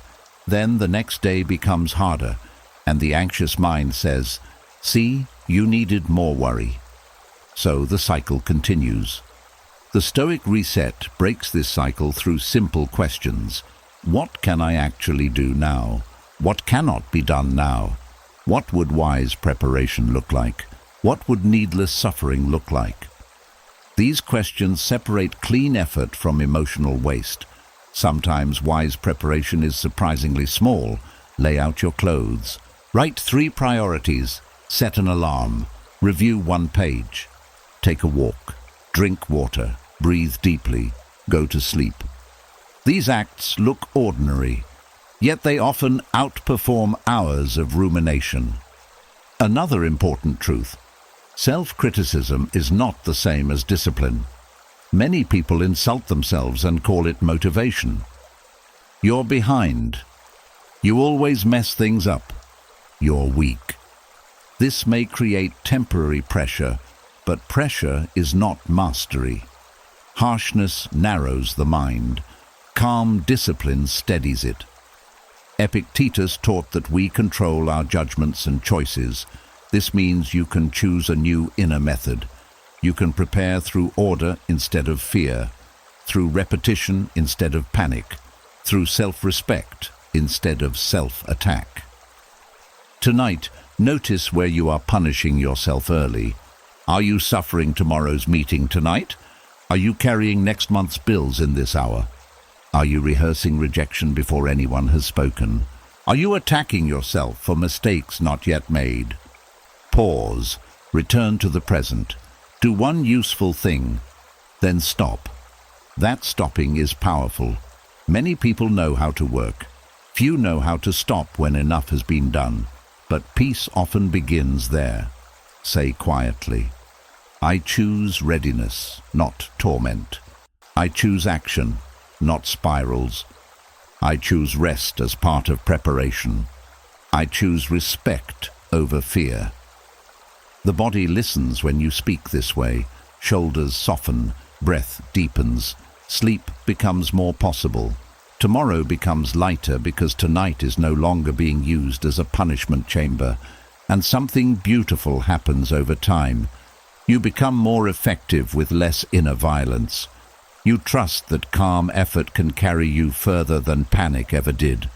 Because punishment may feel intense, but intensity is not wisdom. Wisdom is measured, clear, and steady. And once you stop mistaking pain for preparation, another hidden burden reveals itself. Not tomorrow's tasks this time, but the exhausting weight of feeling responsible for everyone else's emotions. And once you stop punishing yourself in the name of preparation, another burden often rises into view. It is heavier than deadlines, harder than tasks, and more draining than worry. It is the belief that you must manage how everyone else feels. Many kind people live this way without realizing it. They monitor moods in the room. They soften their truth to keep others comfortable. They feel guilty when someone is disappointed. They panic when someone is upset. They carry tension after saying no. They apologize for having needs. They feel responsible when another adult reacts poorly. Outwardly, it looks like kindness.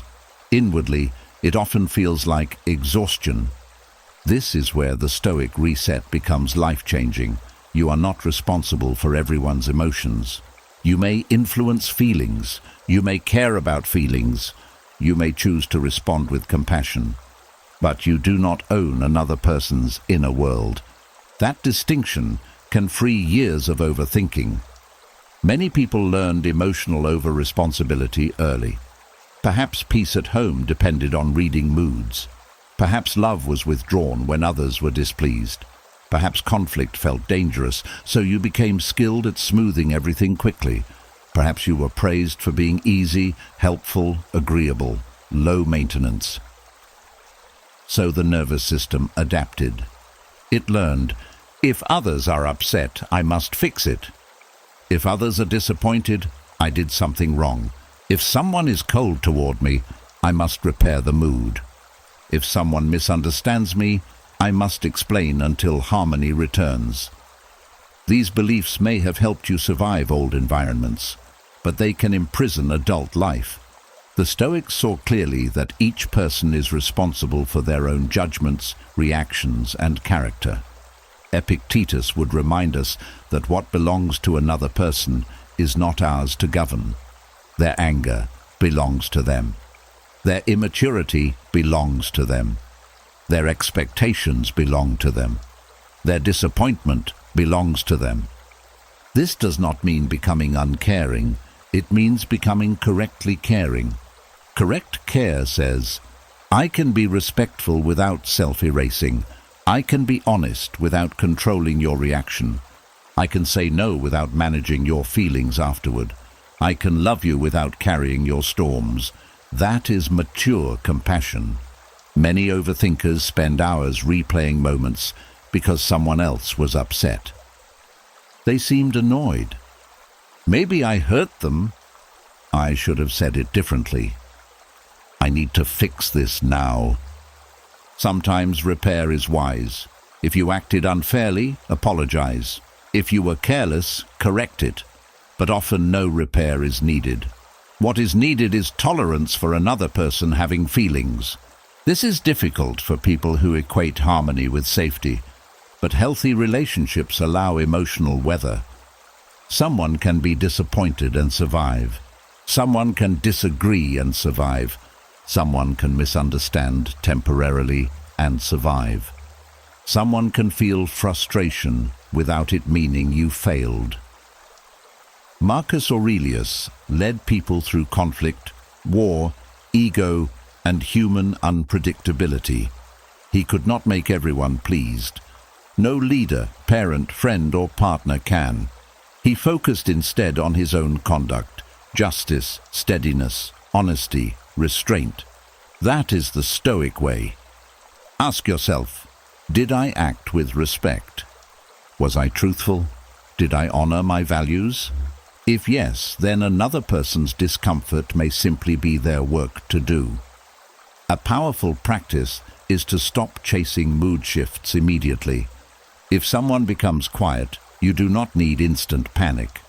If someone seems disappointed, you do not need emergency guilt. If someone is irritated, you do not need to abandon yourself. Pause. Breathe. Let reality become clearer before assuming responsibility. Often people are carrying their own stress, history, hunger, fatigue, insecurity, or private struggles. Not every cloud in the room was caused by you. This realization saves enormous energy. Another important truth: helping others regulate constantly can prevent their growth. If every frustration is soothed by your self-sacrifice, they may never learn resilience, communication, patience, or self-awareness. Sometimes love requires allowing others to process their own emotions. You can stay kind without becoming their emotional manager. Tonight, consider where you feel most responsible: family, partner, friends, work. Ask gently, what am I carrying that is not mine? What reactions am I trying to control? What peace am I trading for approval?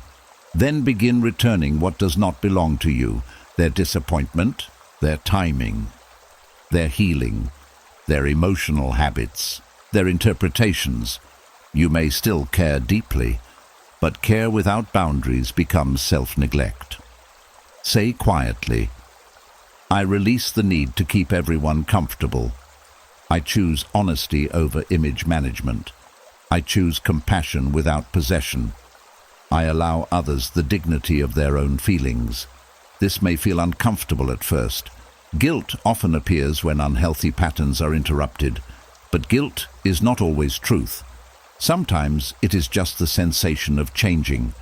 With practice, your mind becomes quieter. Fewer replayed conversations, less fear after boundaries, less tension before honesty, more room to breathe. Because peace grows when you stop trying to regulate every room you enter.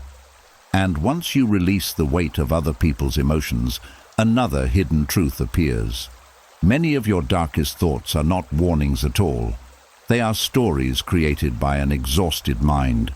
And once you stop carrying everyone else's emotions, another source of inner noise becomes easier to recognize. Not every frightening thought is deep truth. Not every dark feeling is wisdom. Sometimes the mind sounds catastrophic for one simple reason: the body is exhausted. Many people do not understand this connection. They believe every thought arriving at night must be meaningful. They assume every fear deserves analysis. They treat every wave of dread as a message about life itself. But often the real message is far more basic. You are tired. The body is low on energy, and the mind begins to distort. This is why problems can feel manageable in the morning and impossible at midnight. The situation may be the same, yet perception changes completely. A delayed message becomes rejection. A financial concern becomes ruin. A normal uncertainty becomes disaster. A memory becomes unbearable. The world did not suddenly collapse. Your nervous system became depleted. The Stoics respected reason, but reason requires a stable instrument. If the body is overworked, under-rested, overstimulated, hungry, tense, or worn down, the mind often loses proportion. It stops seeing clearly and starts seeing dramatically. Think of how many emotional conclusions are made from physical depletion. I hate my life. I'll never fix this. No one cares. I'm failing at everything. It's too late. Then sleep happens, rest happens, nourishment happens, and those same thoughts lose their force. What changed? Often not reality. Energy changed. Marcus Aurelius wrote reminders to himself because even disciplined minds need correction. A tired mind especially needs correction. It mistakes temporary depletion for permanent truth. This is why wisdom asks first, is this a life problem or an energy problem? That question alone can save many nights. The body and mind are not separate kingdoms. They constantly influence each other. Poor sleep increases sensitivity. Chronic stress narrows perspective. Hunger shortens patience. Tension amplifies fear. Long hours of mental strain reduce resilience. When the body is burdened, the mind often speaks in extremes.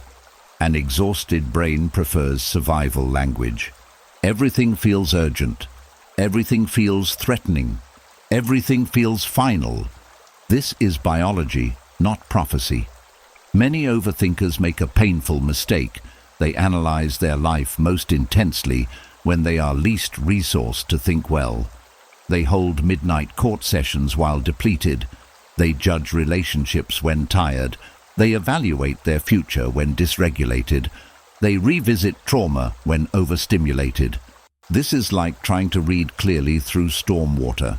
The Stoic response is practical. Before debating the meaning of your life, restore the condition of the body. Sleep, hydrate, eat, walk, breathe slowly, reduce stimulation, stretch tension out of the muscles, step into daylight, then reassess. You may be surprised how many deep truths vanish after recovery. This does not mean all distress is fake. Some problems are real, some pain is meaningful, but timing matters. A wise mind knows not every moment is fit for judgment. Epictetus taught self-command. Sometimes self-command means refusing to trust exhausted thoughts immediately. Say to yourself, I hear this thought, but I will revisit it after rest. I feel this fear, but I will not crown it king tonight. My body is tired, so my mind may be speaking harshly. That is not denial. That is discernment. There is also a modern habit that worsens this cycle, pushing beyond limits while glorifying it. Many people wear exhaustion like honor. They neglect sleep, live overstimulated, scroll late, ignore recovery, then wonder why the mind feels dark and unstable. The Stoics valued endurance, yes, but not needless self-destruction. Discipline includes restoration. A warrior sharpens the blade. A wise person restores the body. Another practical exercise for nighttime catastrophizing. Ask 4 questions.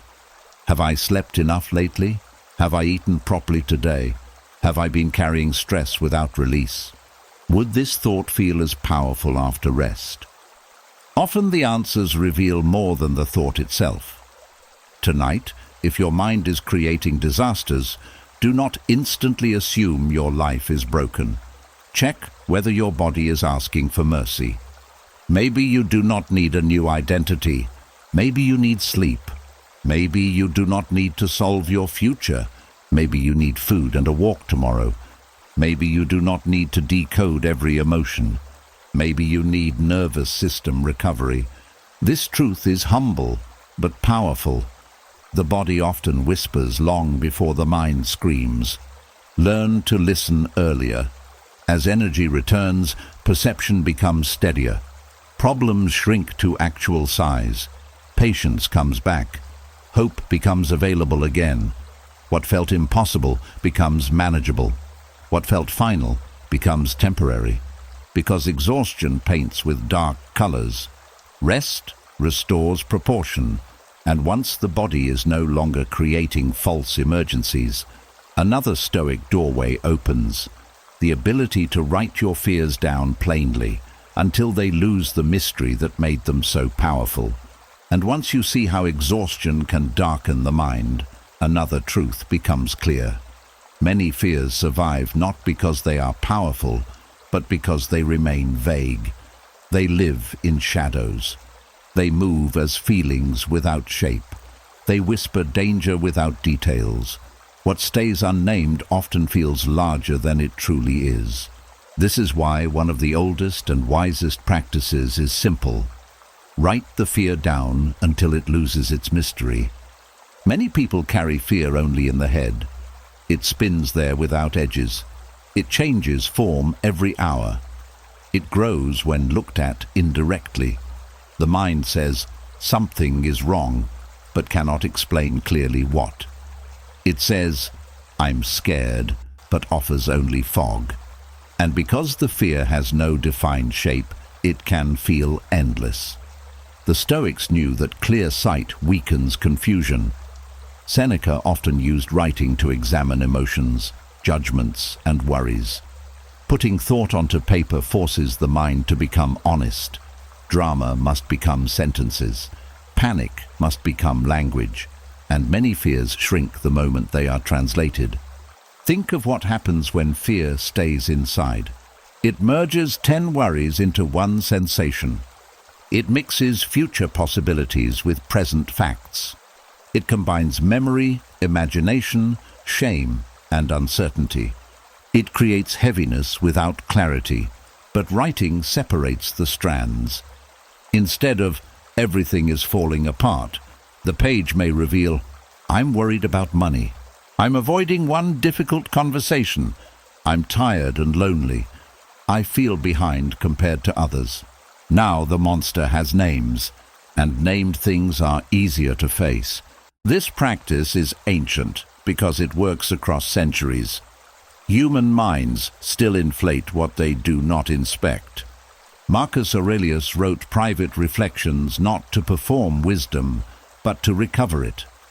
He used words to return himself to proportion. You can do the same.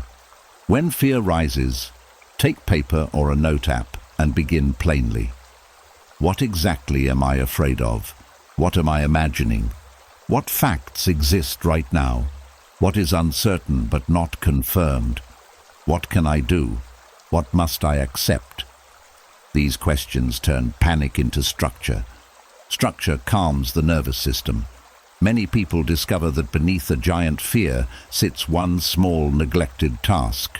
Make the call, open the bill, send the email, book the appointment, have the conversation. The mind preferred mystery because mystery delayed action. Sometimes fear hides practical truth. Sometimes it hides emotional pain. Sometimes it hides nothing but habit. Writing reveals which one. Another powerful benefit is externalization. When fear stays inside, it can feel like identity. I am anxious. I am broken. I am doomed. But once written down, it becomes something observed. A fear about rejection is present. A worry about health is present. A story about failure is present. This creates distance. You are no longer the fear. You are the one examining it. There is also a reason nighttime fears often feel strongest. Darkness invites imagination. The mind fills empty space with uncertain stories. Writing interrupts this by bringing fear into daylight language, even at midnight. Instead of lying there wrestling shadows, turn on a small light and write. Let the fear become ink. Ink is easier to face than fog. Do not aim to sound wise. Aim to be honest. I am scared they will leave. I am scared I wasted time. I am scared I'm not enough. I am scared this problem is bigger than me. Simple truth is stronger than polished denial. Once written, respond like a Stoic friend. Is this fully true? Is this partially true? Is this future fiction? What virtue is needed now? Courage, patience, discipline, honesty. Fear often asks for certainty. Wisdom often offers character instead. Sometimes the page will reveal that no answer is needed tonight. Only acknowledgement. I am overwhelmed. That alone can soften a chest tighter than any clever quote. Other times the page reveals immediate action. I need to stop avoiding this. Then fear has become guidance rather than torment. Another hidden gift of writing is memory correction. The mind tends to repeat the same fears as if they are new, but when written over time, patterns become visible. You feared this before. You survived that before. You exaggerated then. You recovered then. The page becomes evidence against the myth that every fear is unique and fatal. Tonight, if something heavy circles your mind, do not let it remain mysterious. Write until the swirl becomes sentences. Write until the giant thing becomes smaller parts. Write until emotion becomes information. Write until breath returns. Say quietly, what is vague can be clarified. What is hidden can be seen. What is seen can be handled. What cannot be handled now can be set down for morning. Because fear often borrows power from darkness and vagueness. The moment you bring it into words, much of that borrowed power leaves. And once fears lose their mystery, another important truth appears. Many thoughts that scare you are not predictions at all. They are feelings you accidentally treated like facts. And once fears are written down and brought into clear view, another hidden mistake becomes easier to notice. Many people do not suffer only from thoughts. They suffer from feelings they mistake for truth. They feel something strongly and instantly assume it must be predicting reality. This is how pain grows. A wave of anxiety comes, and the mind says, something bad is about to happen. Sadness arrives, and the mind says, my life is broken. Loneliness appears, and the mind says, I will always be alone. Shame rises, and the mind says, I am worthless. Uncertainty is felt, and the mind says, I am on the wrong path. The feeling was temporary. The conclusion became permanent. This is why it is so important to stop treating every feeling as a prophecy. Feelings are real experiences. They matter. They deserve respect. But they are not always accurate maps of reality. Often they are signals, weather, reactions, stored stress, biology, memory, exhaustion, hormones, old wounds, or passing states. They tell you something is happening inside. They do not always tell you what is happening outside. The Stoics understood this difference. They knew inner sensations can be intense without being wise.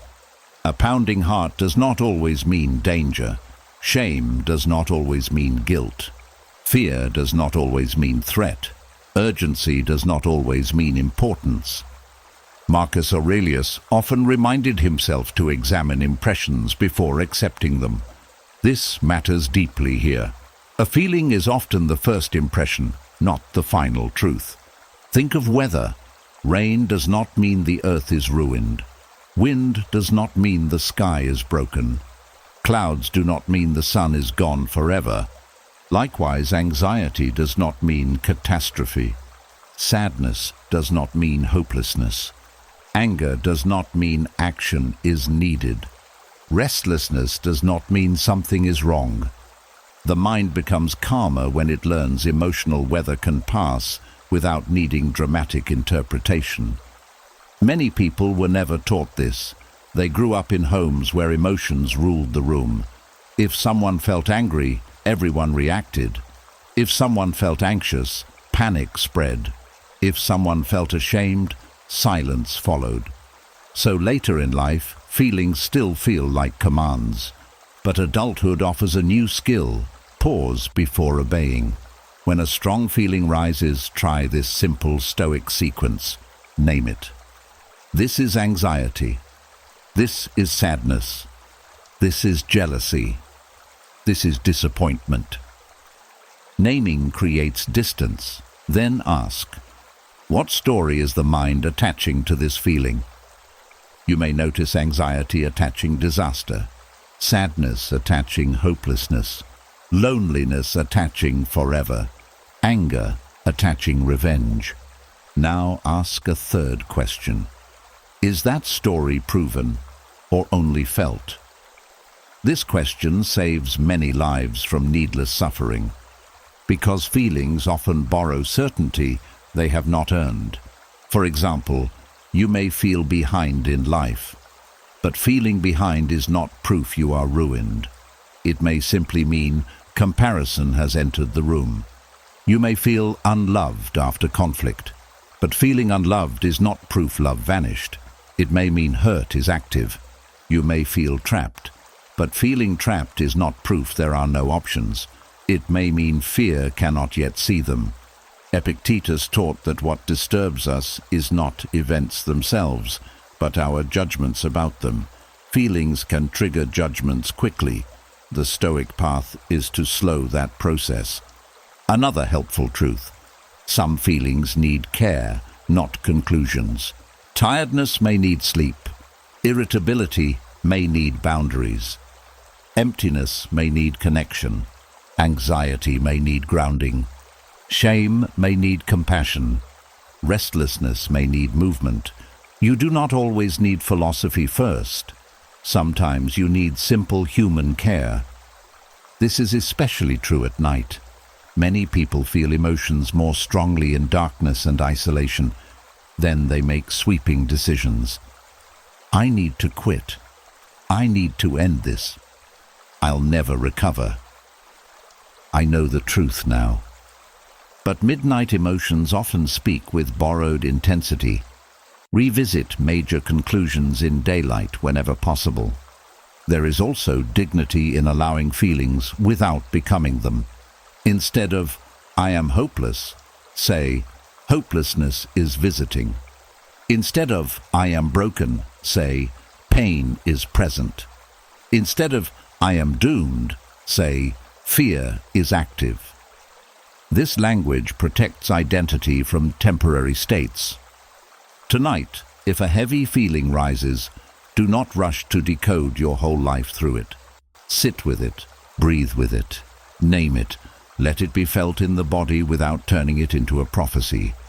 Say quietly, this feeling is real, but it is not the whole truth. This state is present, but it is not permanent. I can feel deeply without believing blindly. With practice, emotions become messengers rather than dictators. You listen, but you also examine. You care, but you do not surrender reason. And something beautiful happens. Panic shortens. Sadness softens faster. Anger becomes more honest. Anxiety loses its dramatic authority. The inner world becomes less chaotic because not every wave is mistaken for the ocean itself. Because many people are ruled not by life, but by feelings they crowned as prophets. You no longer have to live that way, and once feelings stop pretending to predict your future, another Stoic doorway opens: the art of ending the day without carrying the whole day into your bed. And once feelings stop being treated like prophecies, another burden becomes easier to notice. Many people do not go to bed carrying blankets and pillows alone. They carry conversations, mistakes, unfinished tasks, disappointments, tensions, comparisons, and the emotional dust of the entire day. Then they wonder why sleep feels far away. The body lies down, but the day stays standing inside the mind. This is why the Stoic way of ending the day is so powerful. You must learn to close the inner doors before entering the night.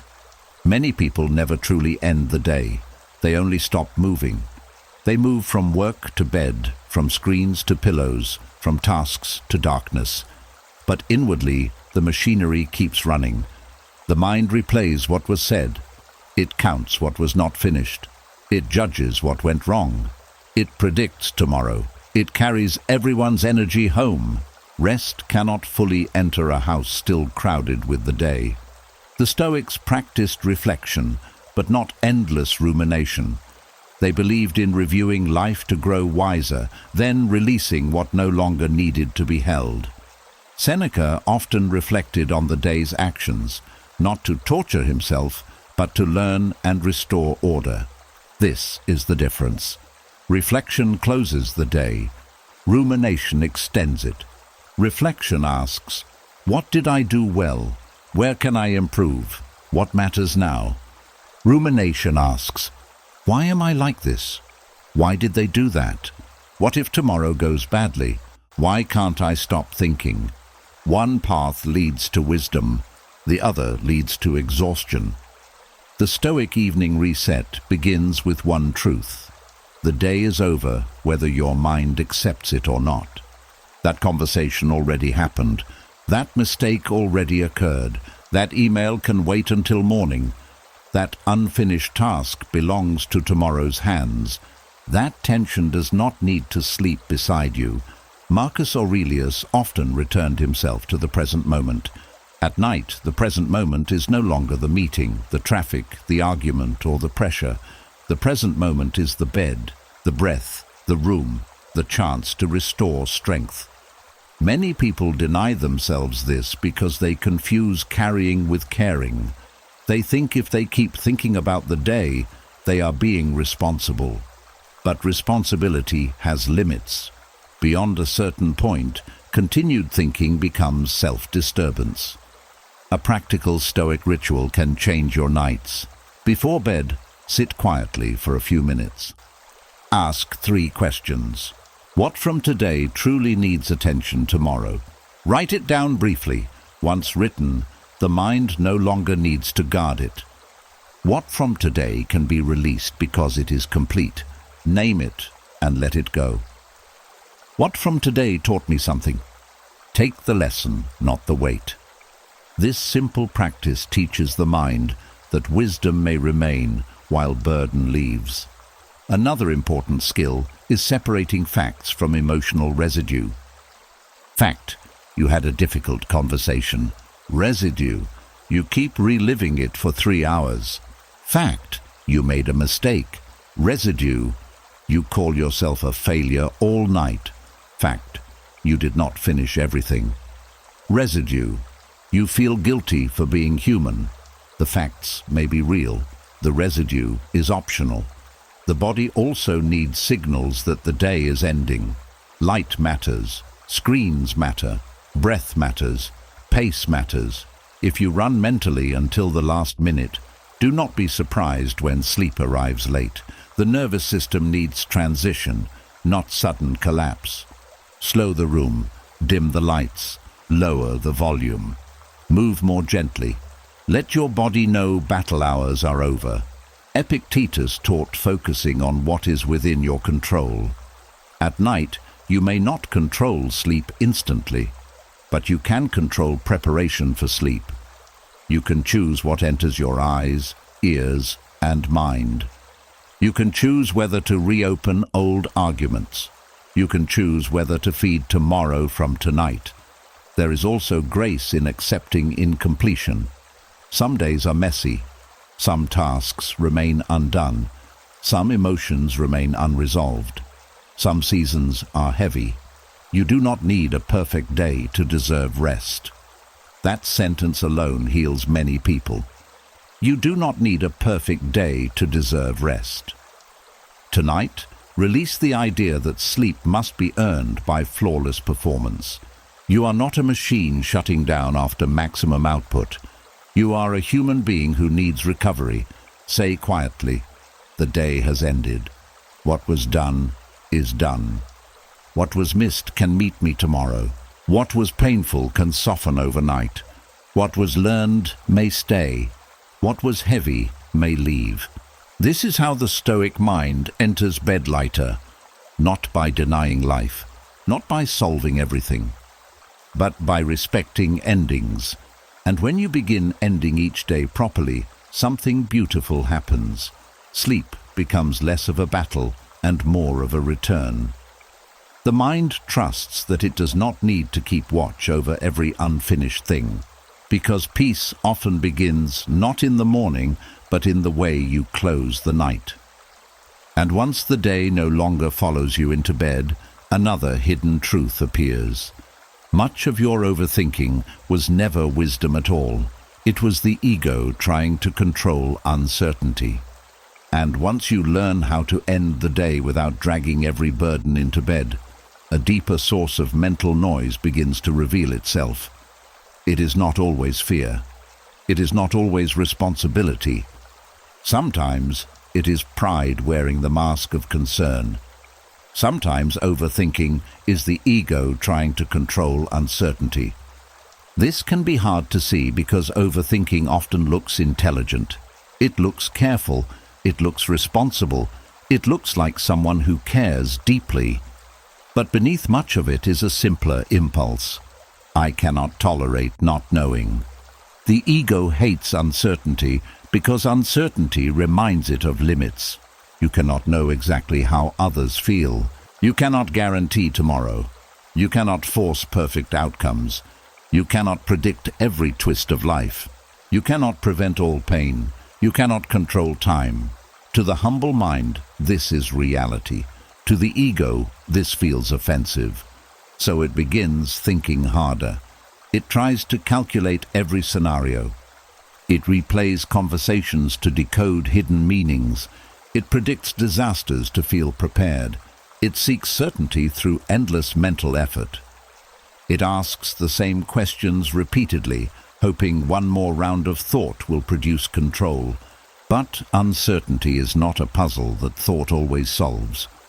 Often it is a condition of being alive. The Stoics understood this deeply. They did not promise certainty. They taught steadiness inside uncertainty. That is a very different path. Marcus Aurelius ruled during war, plague, betrayal, political pressure, and constant unpredictability. If anyone could have demanded certainty, it was him. Yet his writings repeatedly return to accepting what is not in his hands and governing what is. That is wisdom. The ego says, I must know exactly where this relationship is going. I must know if they respect me. I must know the future before I begin. I must know I will succeed before I risk trying. I must know why this happened. The Stoic mind says, I may not know, and I can still act well. This sentence is freedom. Many people overthink because they confuse uncertainty with danger. If something is unclear, they feel threatened. If a person is quiet, they assume rejection. If a path is undefined, they assume failure. If the future is open, they assume risk means ruin. But uncertainty is not always danger. Sometimes uncertainty is simply life before it unfolds. A seed in the soil is uncertain. A new friendship is uncertain. Healing is uncertain. Growth is uncertain. A meaningful future is uncertain until built. If you require certainty before movement, life will keep passing while you wait. Another hidden form of ego in overthinking is the belief that enough mental effort should exempt you from ordinary human vulnerability. If I think enough, I should not be surprised. If I analyze enough, I should not be hurt. If I prepare enough, I should not fail. But no amount of thought grants immunity from being human. You may still be disappointed. You may still be misunderstood. You may still lose things. You may still need courage. The Stoics did not try to become untouchable. They tried to become resilient. That is much saner. A practical reset begins with noticing the moment thought becomes control-seeking rather than useful reflection. Ask, am I trying to understand this or dominate uncertainty? Am I seeking wisdom or demanding guarantees? Am I thinking because action is needed or because I cannot bear not knowing? These questions expose the ego gently. Then return to what is yours, your conduct, your next step, your honesty, your patience, your discipline, your courage. Epictetus would remind us that peace grows when we focus on what belongs to us and release the rest. Uncertainty often belongs to the rest. There is also humility in saying, I do not know how this ends. I do not know what they think fully. I do not know the whole future. I do not know why everything happened, but I know how I choose to meet today.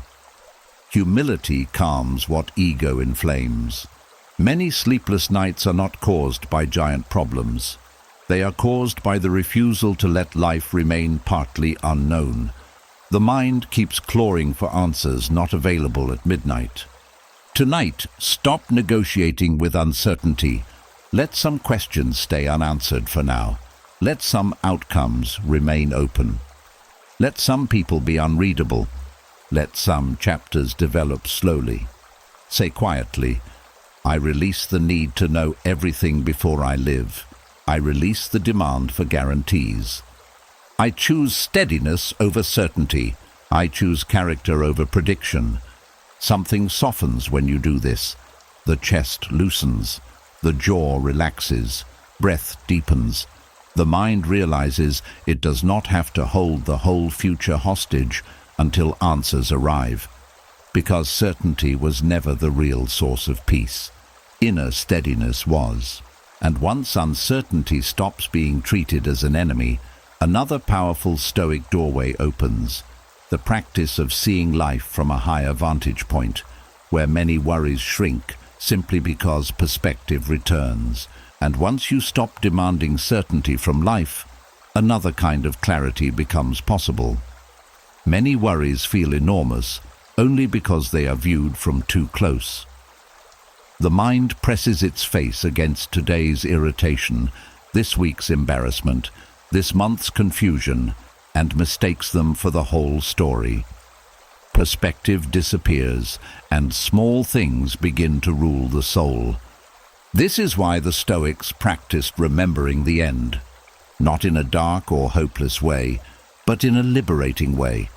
They knew that when you remember life is finite, many false emergencies lose their power.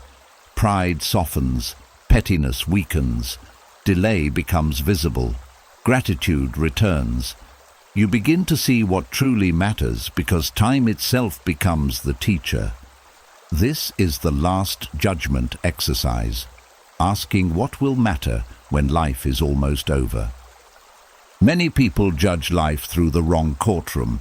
They judge it by today's approval, today's comparison, today's irritation, today's inconvenience, today's image, today's delay. But none of these courts last long. Tomorrow changes them. A year erases many of them. Time humbles nearly all of them. The wiser court is the final one. When your life is near its end, what will matter? Will it matter that someone misunderstood you in one meeting? Will it matter that you looked awkward for 10 seconds? Will it matter that strangers approved of your choices? Will it matter that your kitchen was imperfect, your schedule delayed, your image polished? Or will other things rise instead?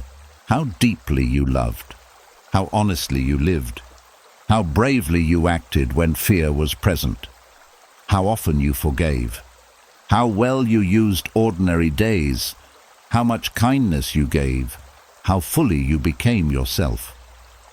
Marcus Aurelius reflected often on mortality because it strips illusion. He knew death is not only an ending, it is a clarifier. It reveals which concerns were inflated and which values were real. When you ask what will matter at the end, overthinking begins to lose oxygen. That grudge you keep feeding may suddenly look expensive. That comparison habit may look trivial. That delay on meaningful work may look foolish. That fear of judgment may look like a thief.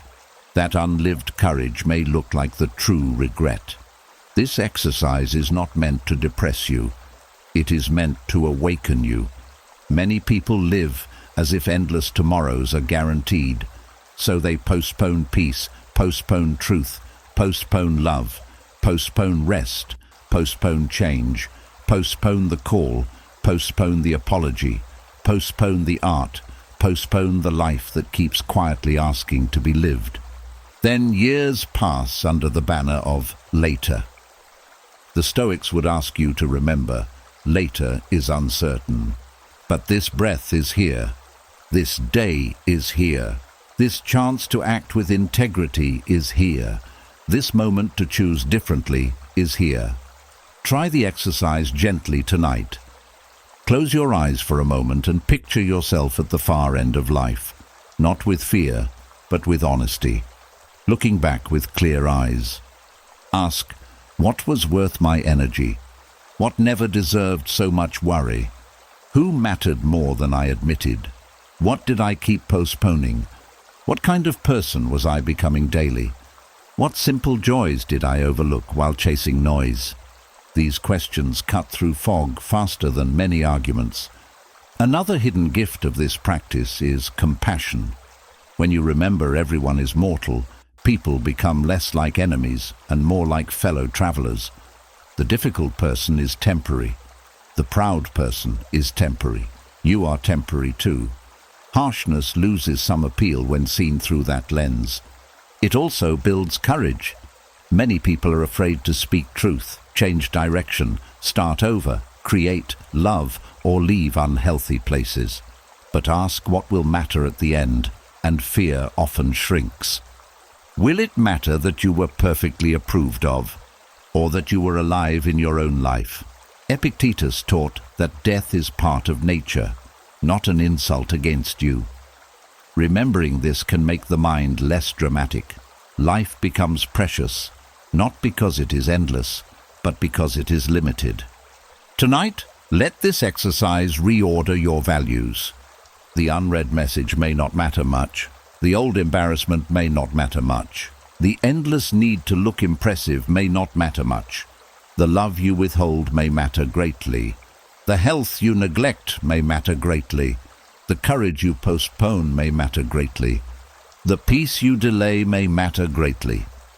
Say quietly, I will not spend my brief life on endless smallness.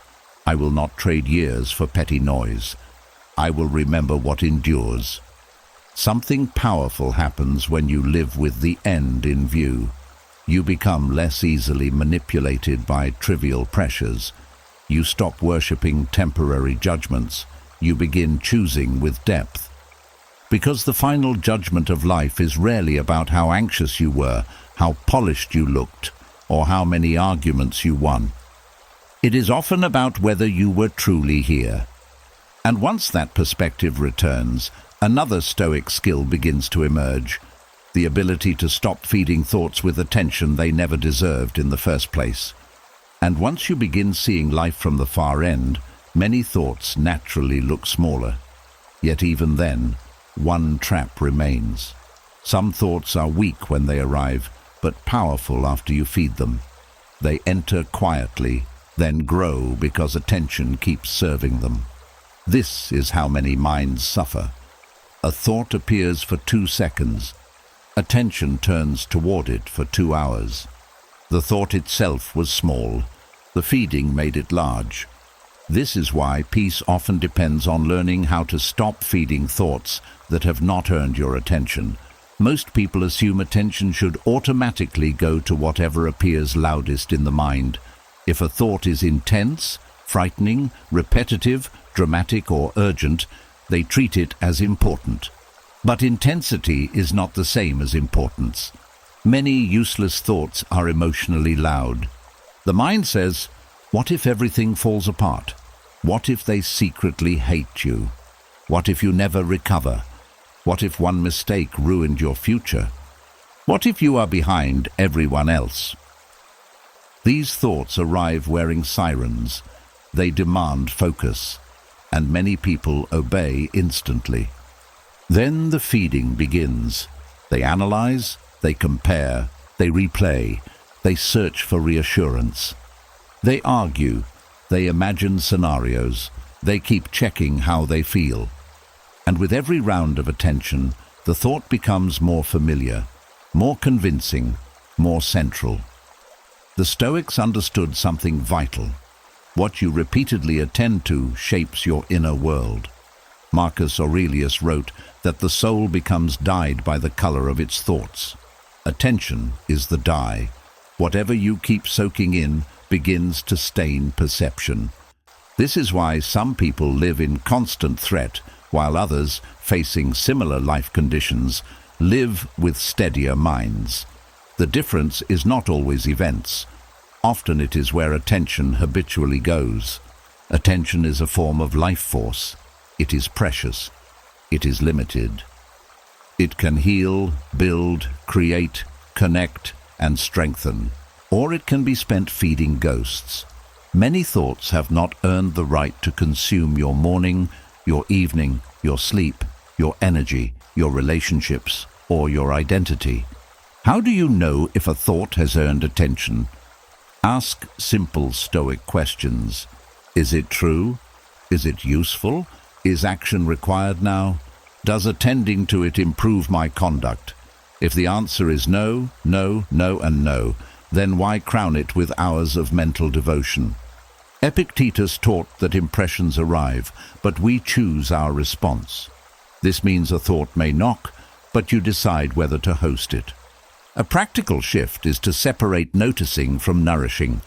Noticing says, that fear thought is here. Nourishing says, let me build a whole world around it. Noticing is light. Nourishing is costly. Many people fear that if they do not engage every troubling thought, they are being irresponsible.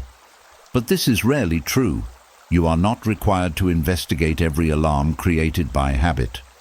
Sometimes wisdom is refusal, refusal to spiral, refusal to replay, refusal to treat imagination as duty, refusal to give premium attention to low-quality thoughts.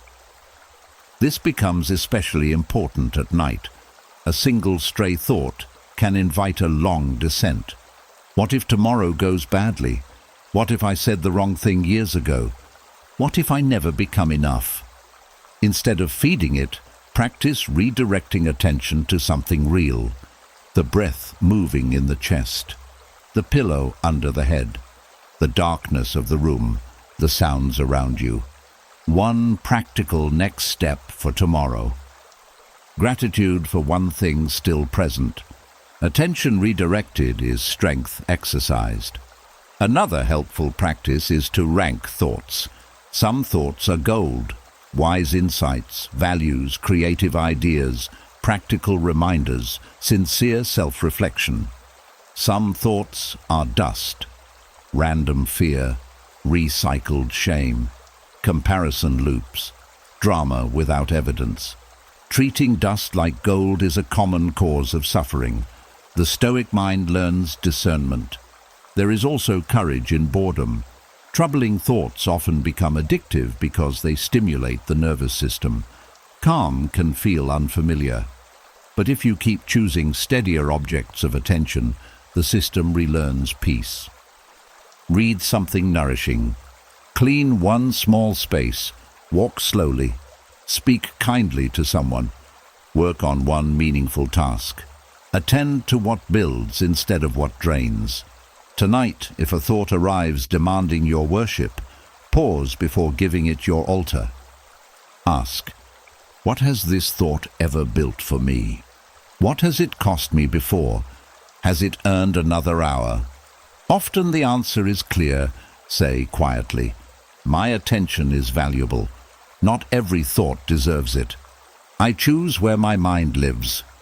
That sentence changes lives, because many people believe they are trapped by thoughts, when often they are trapped by where attention keeps going.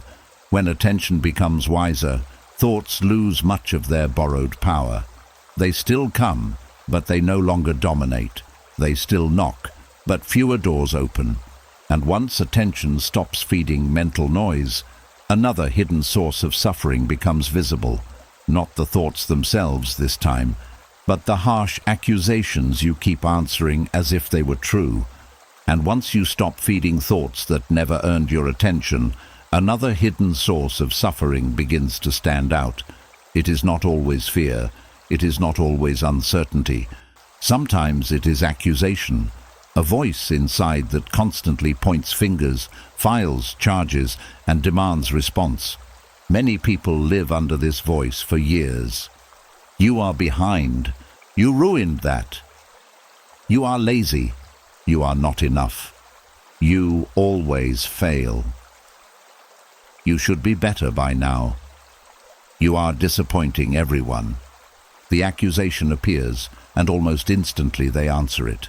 They defend themselves, explain themselves, punish themselves, promise to do better, or collapse beneath it. The inner courtroom reopens. The whole day can be stolen by one sentence from within. This is why one of the rarest disciplines is not answering every inner accusation. Most people assume that because a thought sounds serious, it must deserve engagement. But the mind can produce false charges with remarkable confidence. Tone is not truth. Urgency is not evidence. Repetition is not accuracy. The Stoics understood that impressions arrive automatically, but assent is a choice. In simple words, something may appear in the mind, but you do not have to agree with it or respond to it immediately. That principle is freedom. Think of how different life becomes when every accusation is no longer treated like law. You are behind, maybe compared to someone, maybe not, maybe irrelevant. You ruined everything, likely exaggerated. You are weak, or perhaps simply tired. You are unlovable, not a fact, a wound speaking. You always fail. One look at your full life would disprove that word always. Many inner accusations survive because no one taught you to question the prosecutor. Sometimes that prosecutor was learned early. A harsh parent, a critical environment, conditional love, shame-based motivation, repeated comparison. You absorbed voices and later called them your own. Then adulthood arrived, but the trial never ended. The Stoic path is not blind positivity. It does not ask you to deny mistakes. It asks for justice. Justice means fair judgment. If you made an error, say so plainly. If you need discipline, apply it cleanly. If you hurt someone, repair what you can. But do not confuse fairness with cruelty. Cruelty says, you made a mistake, therefore you are a mistake. You struggled today, therefore you are weak. You failed once, therefore you always fail. Justice says, that action was poor. That habit needs work. That moment can teach me. That wound needs healing. Marcus Aurelius often corrected himself without hatred. He returned to reason, not abuse. This matters deeply. Self-command grows better in dignity than in humiliation. A practical discipline begins with delay. When an accusation appears, do not answer immediately. Pause. Let the sentence hang in the air. Notice how quickly the body wants to react. Tight chest, sinking stomach, urge to defend, urge to spiral. Now ask, who is speaking? Is this wisdom or old conditioning? Is this specific or sweeping? Is this useful or merely punishing? These questions weaken false authority. Another helpful rule: be suspicious of words like always, never, everyone, no one, ruined, worthless, hopeless. These are often emotional words, not careful ones.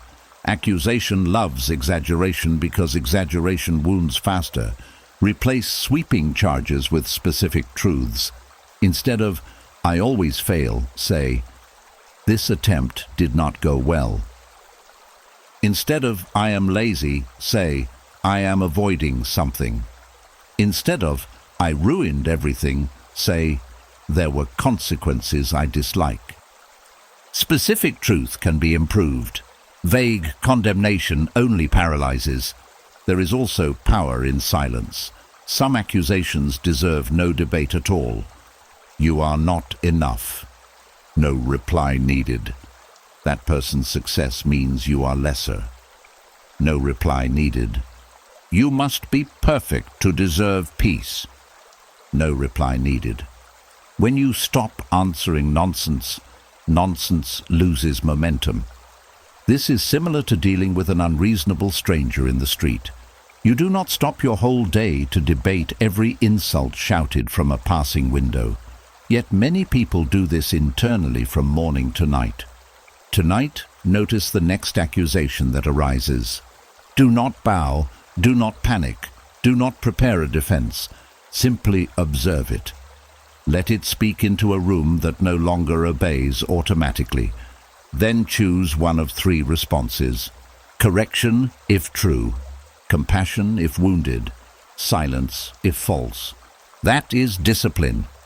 Say quietly, "Not every voice inside me is wise. Not every charge deserves a trial. I choose fairness over cruelty. I choose truth over habit. I choose steadiness over self-attack." Over time, something remarkable happens. The inner climate changes. Energy once spent defending yourself becomes available for living. Confidence grows not from praise, but from freedom from constant prosecution. Because many people are not exhausted by life itself. They are exhausted by answering accusations all day. And once the prosecutor grows weaker, another healing truth appears. Thoughts can become gentler simply because you stop mistaking anxiety for wisdom and start naming what is actually there. And once you stop answering every inner accusation, another powerful shift becomes possible. Many anxious thoughts survive because they remain dramatic, vague, and undefined. They move through the mind like shadows in a dark room. They feel large because they have no clear edges. This is why anxious thoughts become weaker when you name them plainly. Fear loves confusion. Fear loves blur. Fear loves words like everything, never, ruined, disaster, always, no way out. The moment you bring plain language to what is happening, fear often loses some of its borrowed power. Many people experience anxiety like this. Something is wrong. My whole life is falling apart. I can't handle this. It's all too much. Notice how wide these statements are. They contain emotion, but little clarity. The nervous system hears giant danger. The mind receives no specific path forward. Now compare that to plain naming. I am anxious about tomorrow's meeting. I feel lonely tonight. I am overwhelmed because I avoided 3 tasks. My body is tired and my mind is catastrophizing. I'm afraid of being judged. These statements may still be uncomfortable, but they are workable. The monster becomes a sentence. The Stoics valued seeing things as they are, stripped of decoration. Marcus Aurelius often practiced describing events plainly rather than through emotional exaggeration. This is medicine for anxiety. When the mind says everything is collapsing, Stoic clarity asks, what exactly is happening? Often the answer is far smaller than the feeling. A bill needs attention. A conversation is uncomfortable. A deadline exists.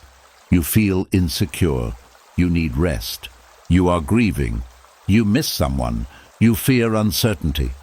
These are real human experiences, but they are different from "my life is ending." Anxiety often merges many small discomforts into one giant alarm. Plain naming separates them again. This works because the brain responds differently to clarity than to vagueness. Vague threat keeps the system on high alert. Clear information gives the mind orientation. Orientation reduces panic. Think of being in a dark room hearing a noise. Until you know what it is, tension rises. Once you see it is only a chair bumped by wind, the body softens. Naming does that internally. Epictetus taught that what disturbs us is often our judgment about things. Naming plainly interrupts distorted judgment.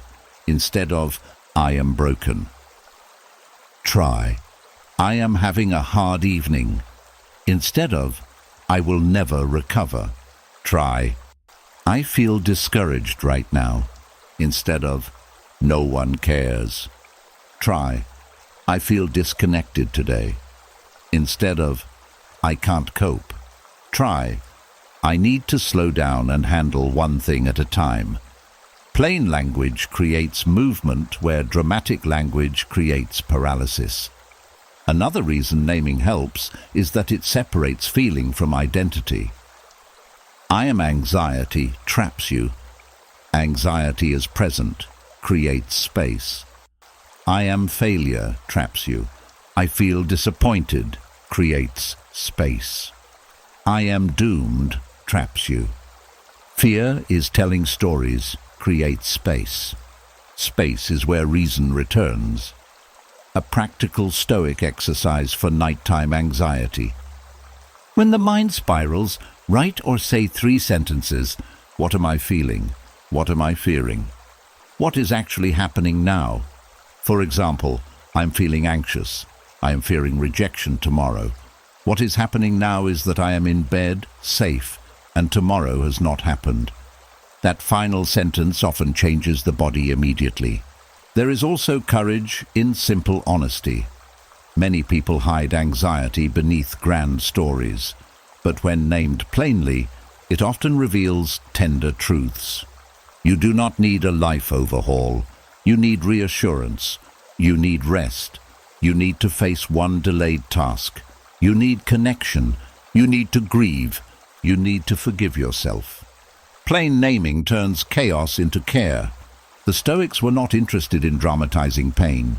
They were interested in meeting reality well. If you are lonely, call it loneliness.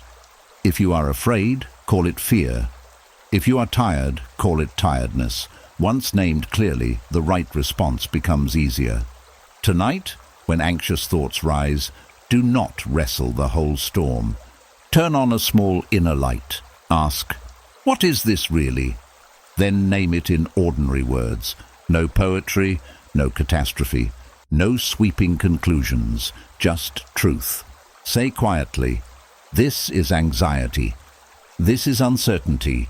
This is fatigue. This is sadness. This is one challenge, not the whole future." Something powerful happens when you do this. The nervous system realizes the threat may be smaller than advertised.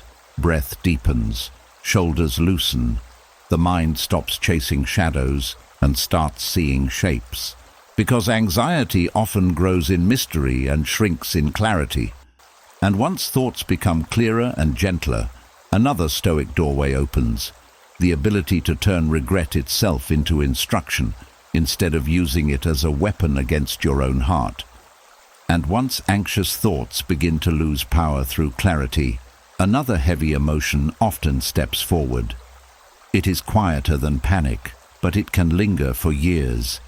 It visits at night, in silence, in birthdays, in milestones, in moments when life slows down. Its name is regret. Many people live under regret as if it were a sentence. They revisit old choices. They replay missed chances. They remember words they wish they had spoken. They think of time wasted, love mishandled, courage delayed, habits neglected. Then they use memory like a whip. This is where the Stoic method becomes life-changing. Turn regret into instruction, not punishment. Regret itself is not the enemy. Regret can be healthy. It can show you that your values matter. It can reveal where you acted beneath your own standards. It can remind you that life is precious and choices carry weight. But regret becomes poison when it stops teaching and starts attacking. There is a difference. Instruction says, "That choice cost me something. What can I learn?" Punishment says, That choice happened. Now I must hurt forever. Instruction creates growth. Punishment creates paralysis. Many people never make this distinction. They believe ongoing pain proves sincerity. If they keep suffering over the mistake, then maybe it means they care enough. But pain repeated is not the same as wisdom gained. You do not honor the past by bleeding endlessly for it. The Stoics understood that the past cannot be edited, but it can be used. Marcus Aurelius often focused on what virtue required now, not on endless grief over what had already passed. The only useful direction of regret is forward. Think of regret as fire. Uncontained, it burns the house. Contained wisely, it cooks the meal. The same energy that destroys can nourish when directed. Many regrets fall into familiar categories. The courage not taken, the boundary not set, the apology not offered, the years spent asleep to your own life. The relationship stayed in too long, the chance abandoned too early, the person you hurt while hurting yourself. These can feel crushing when treated as identity, but when treated as instruction, they become maps. If you regret not speaking truth, your lesson may be courage. If you regret pleasing everyone, your lesson may be boundaries. If you regret wasting years, your lesson may be urgency. If you regret harming others, your lesson may be humility and repair. If you regret neglecting yourself, your lesson may be self-respect. Notice how different this feels. The mind moves from courtroom to classroom. Epictetus taught that events themselves are not the whole story. How we use them matters. Regret can become either a prison guard or a teacher. A practical Stoic exercise: write one regret plainly, then ask 3 questions. What did this cost me? What did this reveal about me? What wiser action does it call for now? For example, I stayed in a dead relationship too long. It cost me time and peace. It revealed fear of being alone. Now it calls for stronger self-trust and honesty. That is instruction. No self-hatred required. Another important truth: regret often judges your past self using your present wisdom. Of course, you see better now.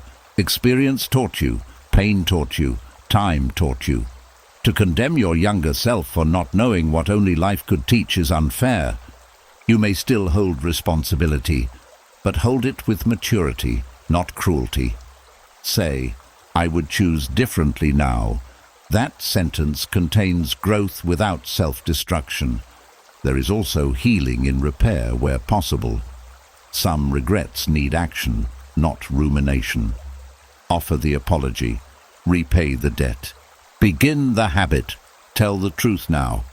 Start late if needed. Help someone in the way you once failed to. When action is possible, thought should become movement. When action is impossible, thought should become acceptance. Many sleepless minds stay trapped because they do neither. They do not repair. They do not release. They only rehearse. Tonight, choose differently. Bring one regret to mind, not the whole pile, just one. Look at it steadily. No drama, no escape. Ask, are you here to teach me or torture me? Then decide. If it teaches, listen carefully. If it tortures, dismiss it firmly. Say quietly, the pain has spoken enough. Now I take the lesson. I refuse endless punishment. I choose wiser living over repeated suffering. Something powerful happens when regret becomes instruction. The same memory that once crushed you begins to strengthen you. The same chapter that once embarrassed you becomes part of your depth. The same mistake that once defined you becomes one of the reasons you now walk differently. This is how wounds become wisdom.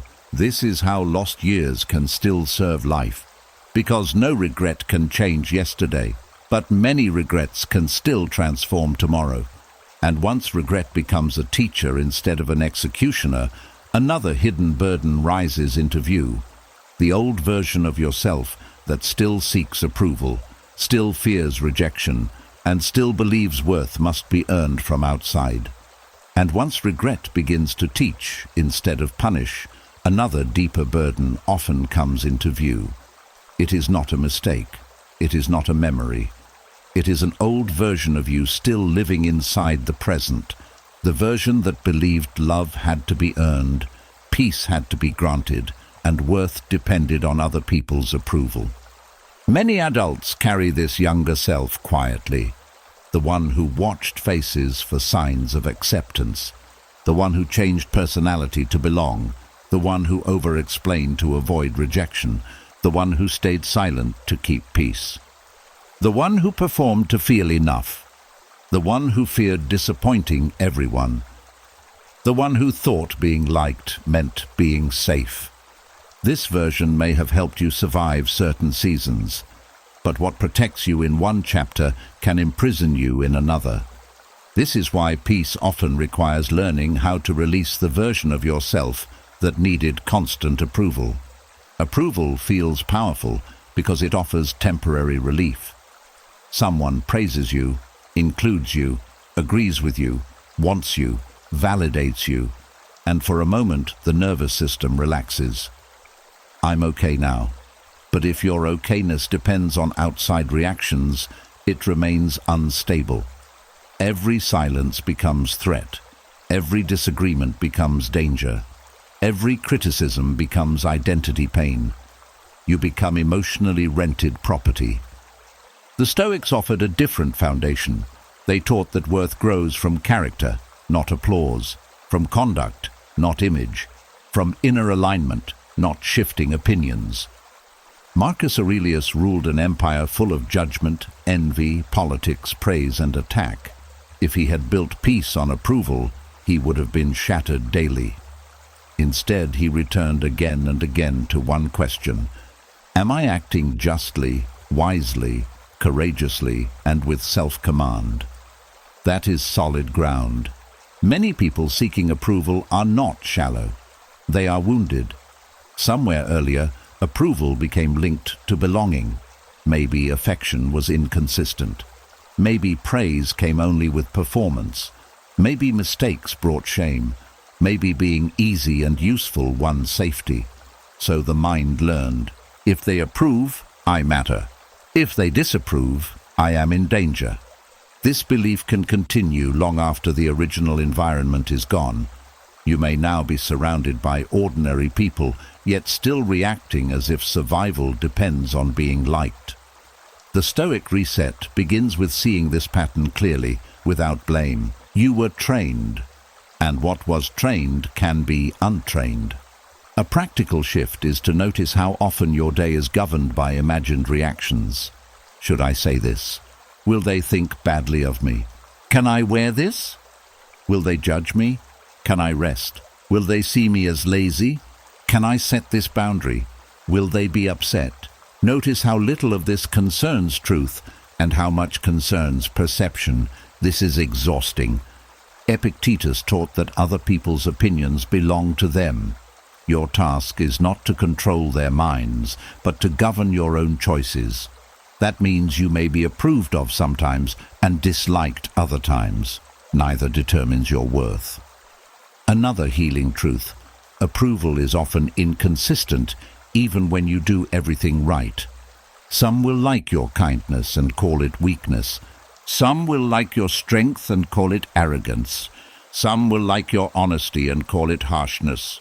Some will like your boundaries and call it distance. If identity depends on pleasing all sides, identity will fracture. You need a steadier compass. Try asking, do I respect my own conduct here? Was I honest? Was I fair? Was I courageous? Was I kind without betraying myself? These questions replace the crowd with conscience. There is also grief in releasing approval addiction. You may need to mourn years spent performing, years spent shrinking, years spent editing yourself for comfort you never truly received. Let that grief be honest. It is part of healing. But do not stop there, Begin practicing small acts of self-permission. Speak one truth without over-explaining. Say no once without panic. Wear what you like. Rest without earning it first. Let someone misunderstand you briefly. Choose what fits your values, even if it earns no applause. These small acts retrain the nervous system. They teach the body, I can survive disapproval. This is freedom in practice. Another important distinction, releasing approval does not mean rejecting feedback. Wise feedback can help growth. The difference is this: feedback informs behavior.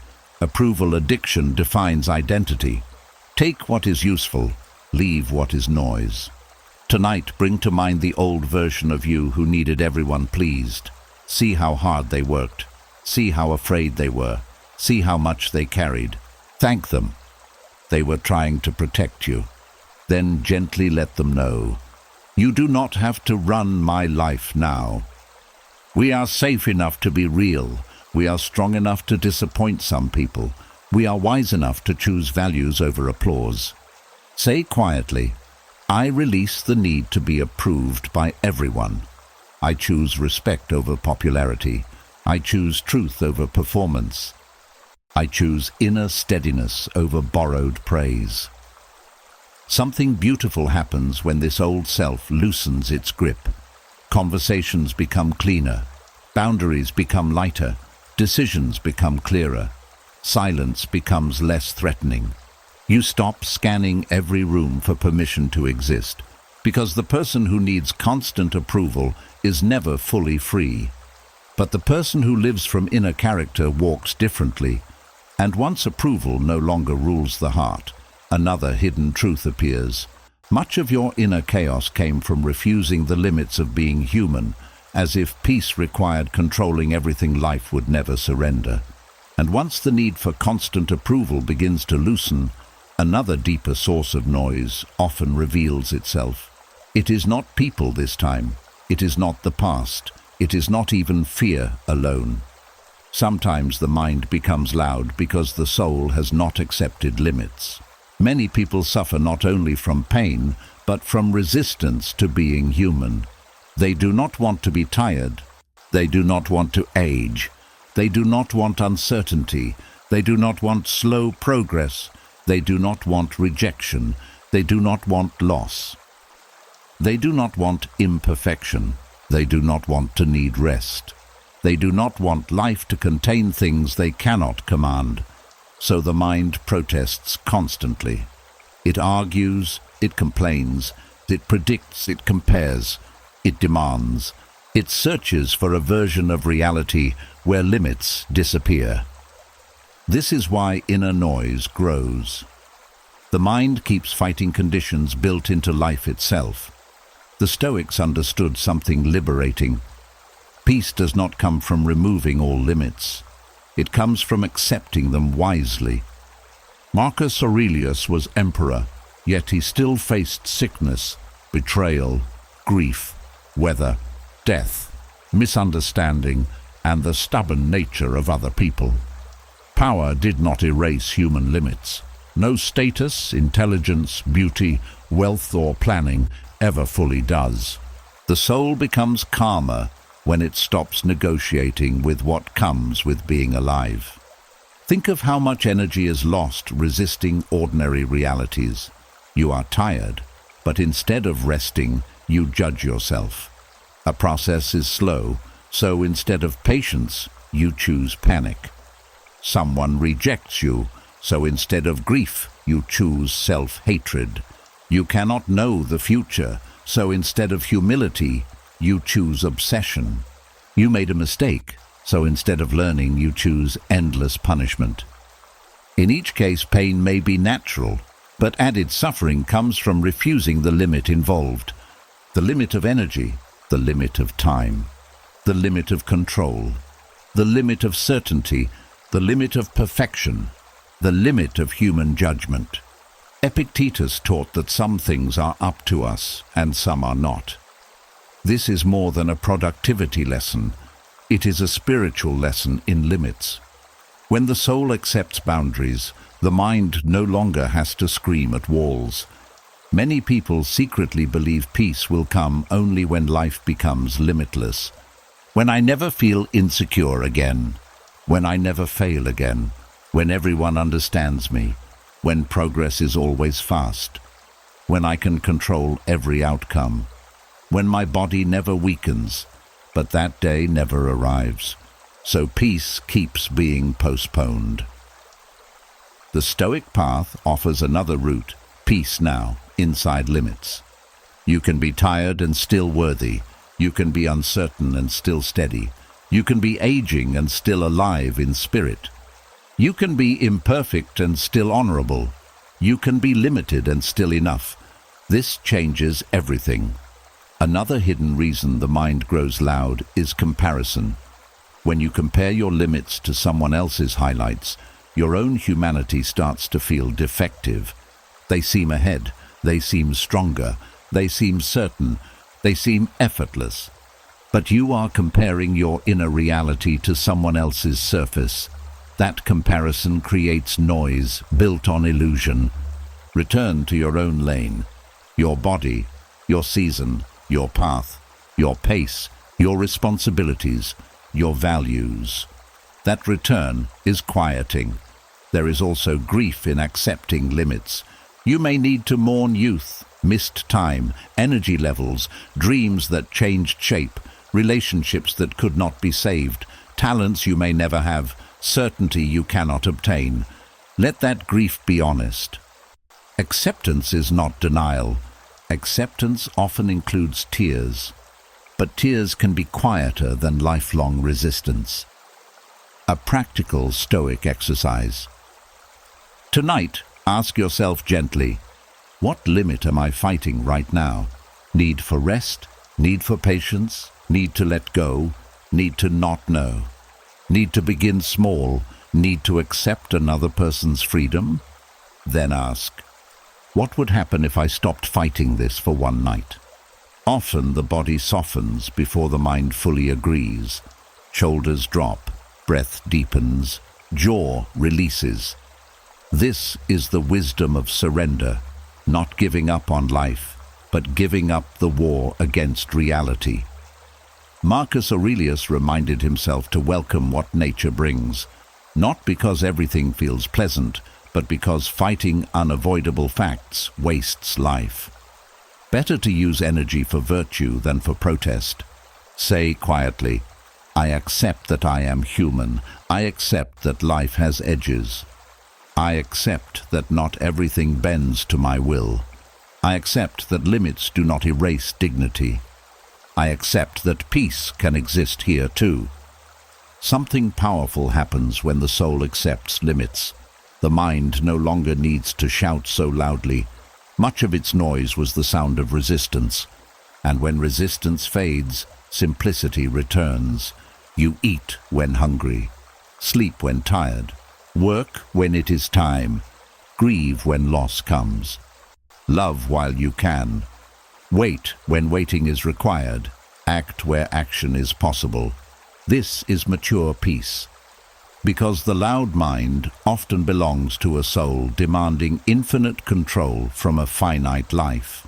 And once limits are accepted, another Stoic doorway opens. The practice of placing each worry inside its proper hour, so tomorrow stops invading tonight. And once the soul begins to accept limits, another kind of freedom becomes possible. Many people do not suffer only because they have worries. They suffer because every worry is allowed to roam everywhere. Tomorrow's problems enter tonight. Next month's concerns invade breakfast. Old fears interrupt work. Future uncertainty sits beside them in bed. Nothing has its proper place. This is why the mind feels crowded. The Stoic practice is simple and powerful. Place each worry inside its proper hour. Not every concern belongs in this moment. Not every problem deserves access to the whole day. Not every future issue has permission to live in tonight's body. Many people never learned this boundary. They let the mind drag worries across time like muddy shoes through every room of the house. A meeting tomorrow ruins dinner tonight. A bill next week ruins today's walk. A conversation not yet happened steals sleep. A possibility months away poisons the present hour. Then they say life is heavy. Often it is not life alone. It is poor timing of thought. The Stoics deeply respected the present moment because it is the only place where action can truly happen. Marcus Aurelius repeatedly returned himself to the task in front of him, the hour in front of him, the duty in front of him. He knew that scattering the mind across many times weakens strength. The current hour asks for presence. The anxious mind keeps offering elsewhere. Think of how different life feels when worries are placed correctly. The bill may belong to tomorrow at 10 a.m. when you can review it. The conversation may belong to Friday when you actually have it. The health concern may belong to the appointment already scheduled. The project may belong to work hours, not midnight. The decision may belong to after more information arrives. Yet many people handle all of them now, all at once in imagination. This is mental overcrowding. Epictetus taught that some things are within our control and some are not. Timing belongs here too. You may not control every event, but you can often control when you engage certain thoughts. You do not have to let every worry break into every hour uninvited. A practical practice begins with this question: does this belong now? If the answer is no, then the next question follows: when does it belong? This changes the nervous system immediately. Instead of vague dread, there is containment. Instead of endless pressure, there is sequence. For example, a tax issue appears at bedtime. Does it belong now? No. When does it belong? Tomorrow after breakfast for 30 minutes. Write it down. Return to bed. A difficult conversation appears while you are trying to enjoy family dinner. Does it belong now? No. When does it belong? Tomorrow afternoon when calm and prepared. Return to dinner. A future uncertainty appears while you are working on today's task. Does it belong now? No. When does it belong? Weekend planning hour. Return to the task. This is not avoidance. It is intelligent scheduling of attention. Many people fear that if they do not think about a worry immediately, they are being irresponsible. But immediate thinking is often low-quality thinking. Midnight thinking, distracted thinking, emotionally flooded thinking. These are rarely wise forms of engagement. Better to meet a problem in its proper hour with steadiness than in the wrong hour with panic. Another hidden benefit of this practice is dignity. You stop allowing random fear to command your calendar. You become the steward of your mind rather than the servant of intrusion. There is also respect for sacred hours. Meals deserve presence. Work deserves focus. Rest deserves softness. Sleep deserves darkness. Friendship deserves listening. Prayer deserves quiet. Walking deserves seeing. When worries invade everything, nothing is fully lived. The Stoic path restores boundaries. Marcus Aurelius faced enormous pressures, yet even he needed to return again and again to the present duty rather than mentally drowning in the whole empire at once. If he needed 1 hour at a time, so do we. Tonight, try a simple ritual. Take a page. Write down current worries. Beside each one, assign an hour. Not forever, just the next rightful time to meet it. Then tell your mind, this has a place. It does not need to live everywhere. You may be surprised how much calm comes from giving concern a container. Chaos often survives through shapelessness. Structure weakens it. Say quietly, tonight is for rest. Tomorrow at 9 is for planning. Friday is for the conversation. Next week is for the appointment. This walk is for walking. This meal is for eating. This hour is for being here. Something beautiful happens when you practice this consistently. The mind learns trust. It no longer needs to shout every issue constantly because it knows concerns will be met when their time comes.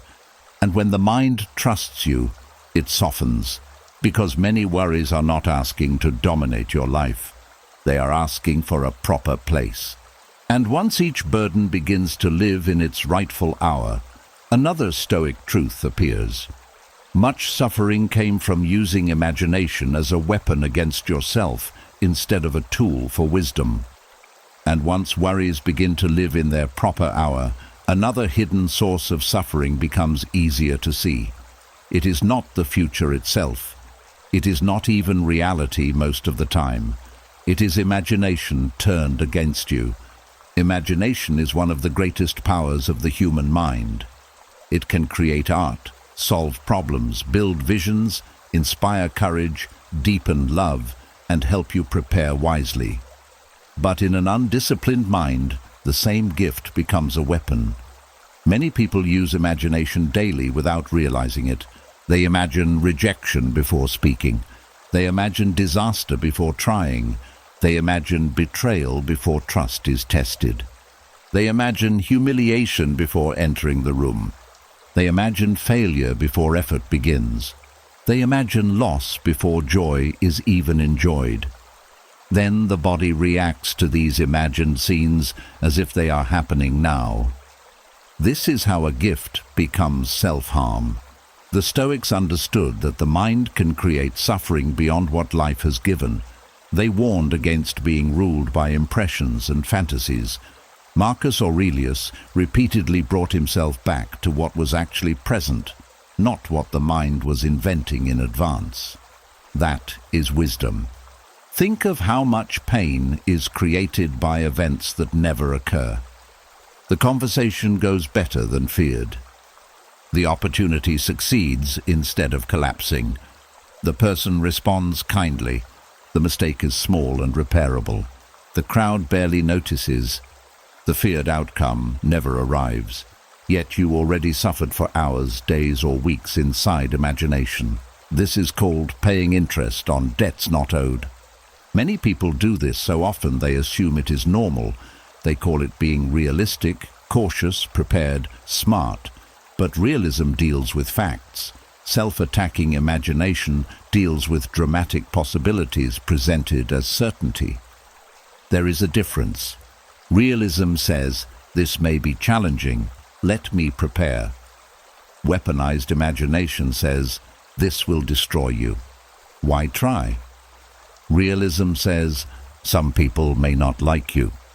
Weaponized imagination says, everyone will reject you. Realism says, there may be risk. Weaponized imagination says, disaster is waiting. The Stoic path does not reject imagination. It retrains it. Imagination can be used to visualize courage instead of collapse, to picture steady action instead of shame, to rehearse virtue instead of catastrophe, to remember beauty instead of danger only, to foresee obstacles calmly without becoming their victim. Epictetus taught that it is not things themselves, but judgments about them that disturb us. Imagination often rushes in and supplies judgments before reality has spoken. This means one of the most powerful questions you can ask is, what has actually happened? Not what might happen. Not what I fear.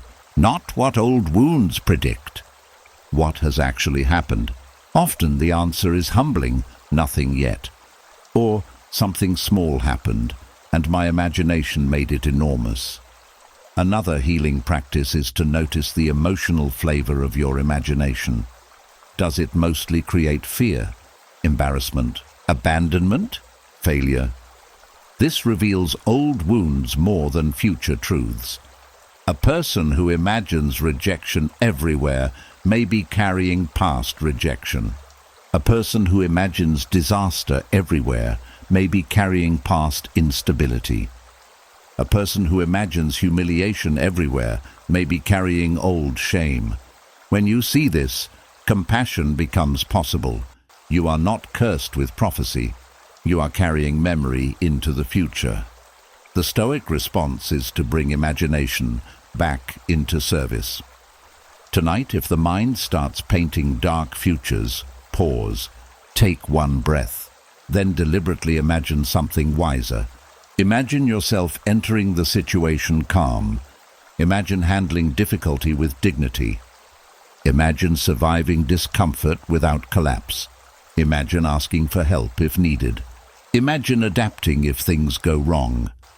Imagine growing through the experience. This is not fantasy. It is balanced imagination. Why let imagination only work for fear? Another practical rule. If you can imagine disaster, you can also imagine resilience. If you can picture failure, picture learning. If you can picture rejection, picture self-respect afterward. If you can picture loss, picture recovery. This restores proportion. Marcus Aurelius knew that the mind should be ruled, not left wild. An untrained imagination becomes a tyrant. A trained imagination becomes an ally. There is also peace in refusing to watch the same internal horror film repeatedly. Many people replay the same feared scene with tiny variations, each time hurting themselves more. You are allowed to turn off that theater. Say quietly, I will not use my gift against myself. I will not rehearse pain that has not arrived. I will imagine strength as often as fear. I will return to what is real. Something beautiful happens when this shift begins. The body relaxes because it is no longer responding to endless fake emergencies. Courage increases because the future is no longer painted only in black. Hope returns because imagination is finally allowed to create possibility again. Because imagination was never meant to be your enemy. It was meant to help you build a life. And once imagination stops attacking you, another Stoic doorway opens. The freedom that comes when you accept some people misunderstood you, and life still moved forward anyway. And once imagination stops being used as a weapon, another quieter pain often rises into view. It is the pain of being misunderstood. Not hated, not attacked, not even always rejected, but seen wrongly, judged from one moment, reduced to one mistake, interpreted through someone else's wounds. Many people carry this pain for years. They replay conversations. They rewrite messages. They explain themselves to empty rooms. They fantasize about finally being understood. They wait for someone to realize who they really are. And while they wait, life keeps moving. This is why the Stoic art of accepting that some people misunderstood you is so freeing. Because some people misunderstood you and survived. And so can you. Many minds secretly believe misunderstanding is unbearable. They act as if every false impression must be corrected, every rumor must be answered, every criticism must be clarified, every person must get the real me. But this creates slavery. Your peace becomes dependent on the accuracy of many minds you do not control. The Stoics knew better. They understood that reputation lives partly in other people's perceptions, and perceptions are unstable, limited, emotional, biased, and often incomplete. Marcus Aurelius was emperor. Some admired him, some envied him, some criticized him, some misread his motives. Even a wise ruler could not control interpretation. Why should you expect to? This truth can sting at first. You may be kind and still be called cold. You may set boundaries and be called selfish. You may be quiet and be called arrogant. You may be honest and be called harsh. You may change and be accused of pretending. You may heal and be told you think you're better than others. People often interpret you through their own lens, not your true essence. That lens may contain insecurity, pain, jealousy, immaturity, projection, or simple lack of depth. This does not make them monsters. It makes them human, and it means their misunderstanding is not always about you. Many overthinkers spend years trying to manage every lens. They shape-shift between rooms. They over-explain. They soften truths. They hide growth. They perform friendliness. They avoid boundaries, all to reduce misunderstanding. Yet even then, some people still misread them. This is the moment wisdom begins. If misunderstanding can happen anyway, perhaps freedom matters more than image management. Epictetus taught that what others think belongs to them. Your task is not to enter every mind and arrange furniture. Your task is to govern your own conduct. This means asking, was I honest? Was I fair? Was I respectful? Did I act in line with my values? If yes, then another person's misreading may be unfortunate, but it is not destiny. There is also grief in this lesson. Many people want to be seen deeply by everyone, but not everyone has the capacity. Some people only see surfaces, some only see roles, some only see what confirms their prior story, some only see through wounds. You may need to mourn that not every audience can receive your full humanity. That grief is healthier than endless performance. Another practical Stoic exercise: think of someone who misunderstood you. Now ask, what exactly do I want from them?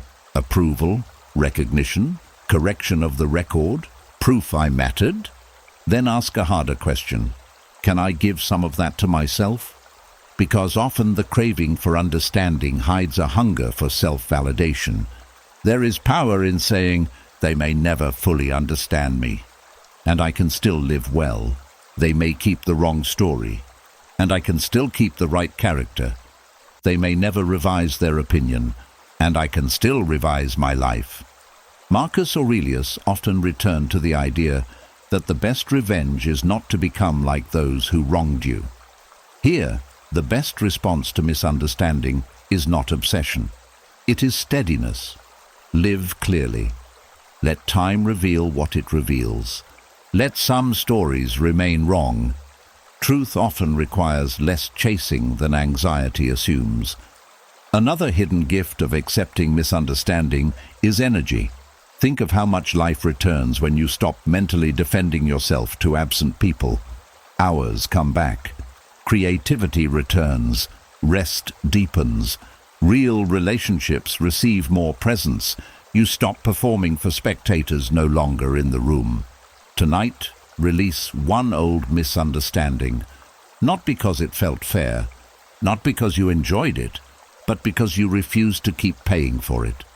Say quietly, some people saw me through small eyes. Some people knew only one chapter.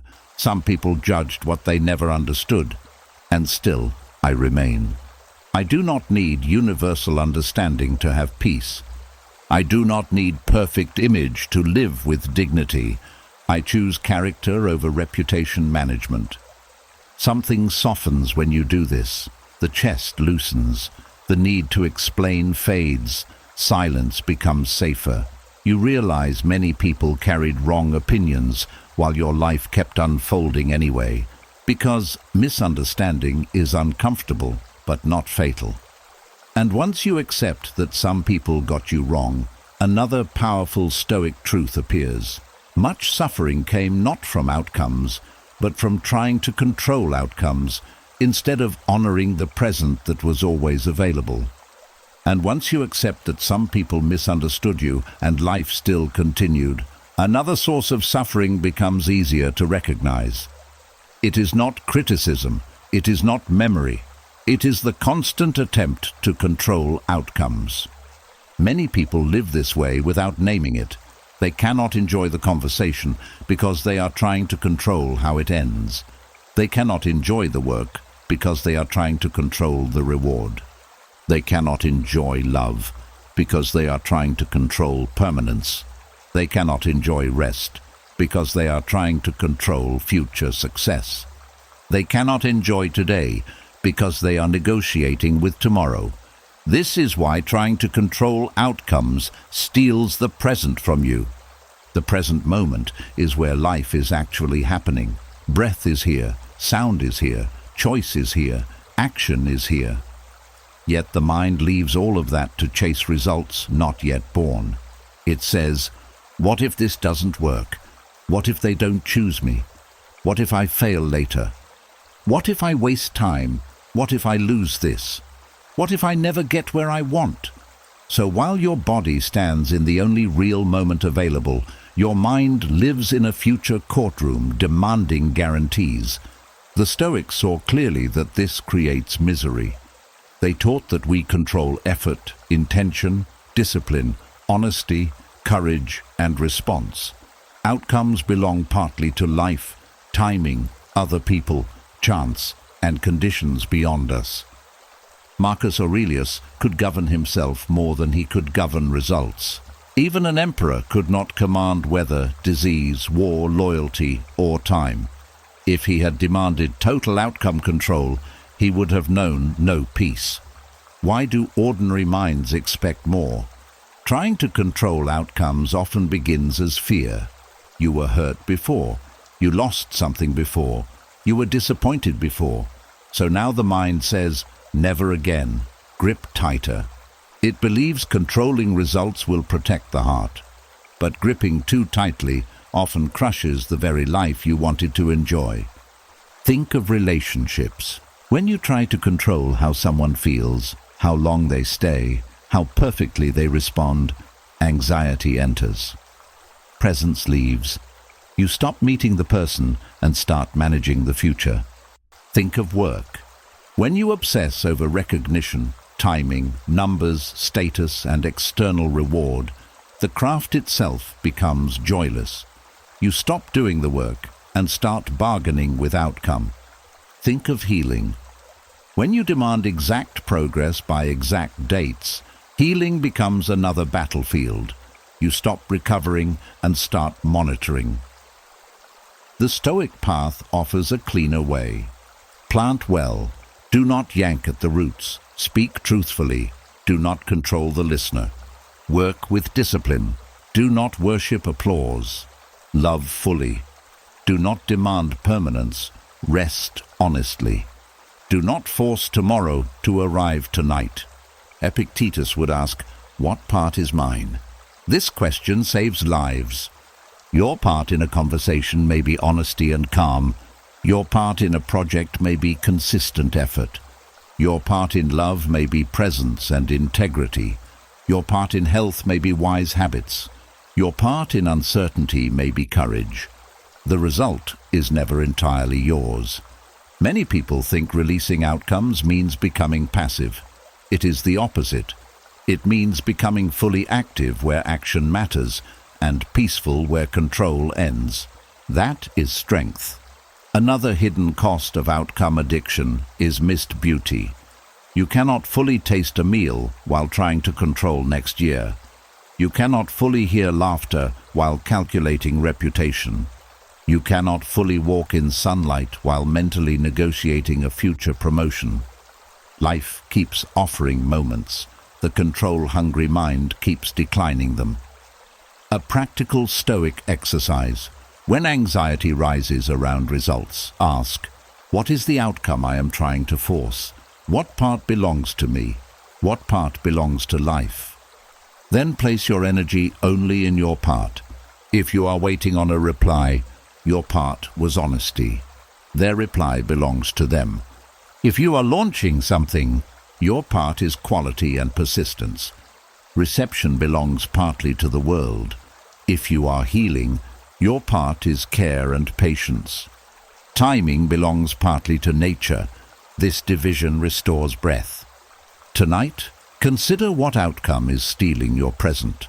A relationship result, money result, career result, validation result, health result. Ask gently, what moment am I missing because I keep staring at the finish line? Then return here. To the room, to the breath, to the next right action, to the person in front of you, to the work in your hands. Say quietly, I release what is not mine. I give myself to this step. I choose presence over prediction. I choose effort over obsession. I choose life now, not only later. Something beautiful happens when you stop trying to own results. Time slows, gratitude returns, action becomes cleaner, sleep becomes easier, relationships feel warmer, the chest softens because it is no longer dragging the whole future behind it, because outcomes were never where life lived. Life lives in the step you are taking now. And once the present is reclaimed, another Stoic doorway opens. The powerful reset of shrinking all overwhelming pressure into one honest next action. And once you stop trying to control every outcome, the mind begins to calm enough to notice something simple. Most overwhelm is not caused by one impossible task. It is caused by trying to hold too many things at once while doing none of them clearly. The future piles up. Responsibilities blur together. Emotion mixes with delay. Fear mixes with guilt. Then the mind freezes. This is where one rare Stoic question becomes a reset. What is the next honest action? Not the perfect action, not the grand action, not the action that guarantees success, not the action that impresses everyone, just the next honest one. This question is powerful because it cuts through confusion. Overthinking loves scale. It wants to discuss your whole life, your whole future, your whole identity, your whole path. Wisdom often works smaller. It asks only for the next truthful step. Marcus Aurelius led armies, politics, crises, and endless uncertainty. Yet again and again he returned himself to immediate duty. Not the whole empire at once. The next duty, the next right thing, the next useful act. That is how heavy lives become bearable. One honest action at a time. Think of how the mind usually behaves when overwhelmed. You need to fix finances, relationships, health, career, discipline, confidence, sleep, family stress, and the meaning of life. All tonight. No wonder paralysis appears. Now ask instead, what is the next honest action? Maybe it is opening the bill. Maybe it is drinking water. Maybe it is apologizing. Maybe it is taking a shower. Maybe it is deleting the app that drains you. Maybe it is sending one email. Maybe it is going to bed. Maybe it is telling the truth you keep avoiding. The honest action is often smaller than ego expected and more useful than anxiety allowed. Why honest? Because many actions are performative. You clean the room instead of making the call. You research endlessly instead of beginning. You talk about change instead of changing. You stay busy instead of being brave. You optimize everything except the one thing that matters. The honest action is the one reality is asking for, not the one avoidance prefers. Epictetus taught that philosophy must be lived, not admired. This question turns wisdom into movement. It asks not what sounds noble, but what is required now. Another reason this reset works is that action reorganizes emotion. Many people wait to feel ready before acting, but often readiness comes after movement, not before it. One honest step can produce more clarity than 3 hours of spiraling thought. A cluttered desk may create mental fog. One honest action, clear one corner. A strained relationship may create dread. One honest action, request a calm conversation. Low energy may create shame. One honest action, take a short walk and sleep earlier. Career confusion may create panic. One honest action, update the resume or learn one skill. Notice the difference. Anxiety asks for total resolution. Wisdom asks for the next truthful move. There is also dignity in honesty. Sometimes the next honest action is admitting you are tired. Sometimes it is saying you need help. Sometimes it is acknowledging that a chapter has ended. Sometimes it is accepting that you have been avoiding pain through distraction. Honesty can be uncomfortable, but it is clean. Self-deception is comfortable for a moment and expensive for years. Many people suffer because they ask the wrong question. How do I solve my whole life? How do I guarantee the future? How do I become perfect quickly? These questions invite despair. Try asking instead, what is the next honest action? The nervous system often softens immediately because the impossible burden becomes one step, a practical nightly practice. When your mind races, write down everything swirling. Then ignore the whole pile for a moment. Ask the question once. Circle one action. Do that tomorrow first. The mind trusts people who act. It stops screaming as loudly when it sees movement. Another hidden gift of this question is self-respect. Each honest action becomes evidence that you can meet life directly, not dramatically, not perfectly, directly. Over time, confidence grows less from motivation and more from repeated honesty. You become someone who faces, someone who begins, someone who tells the truth, someone who moves. Tonight, bring one area of stress to mind, not all of them, just one. Now ask gently, what is the next honest action?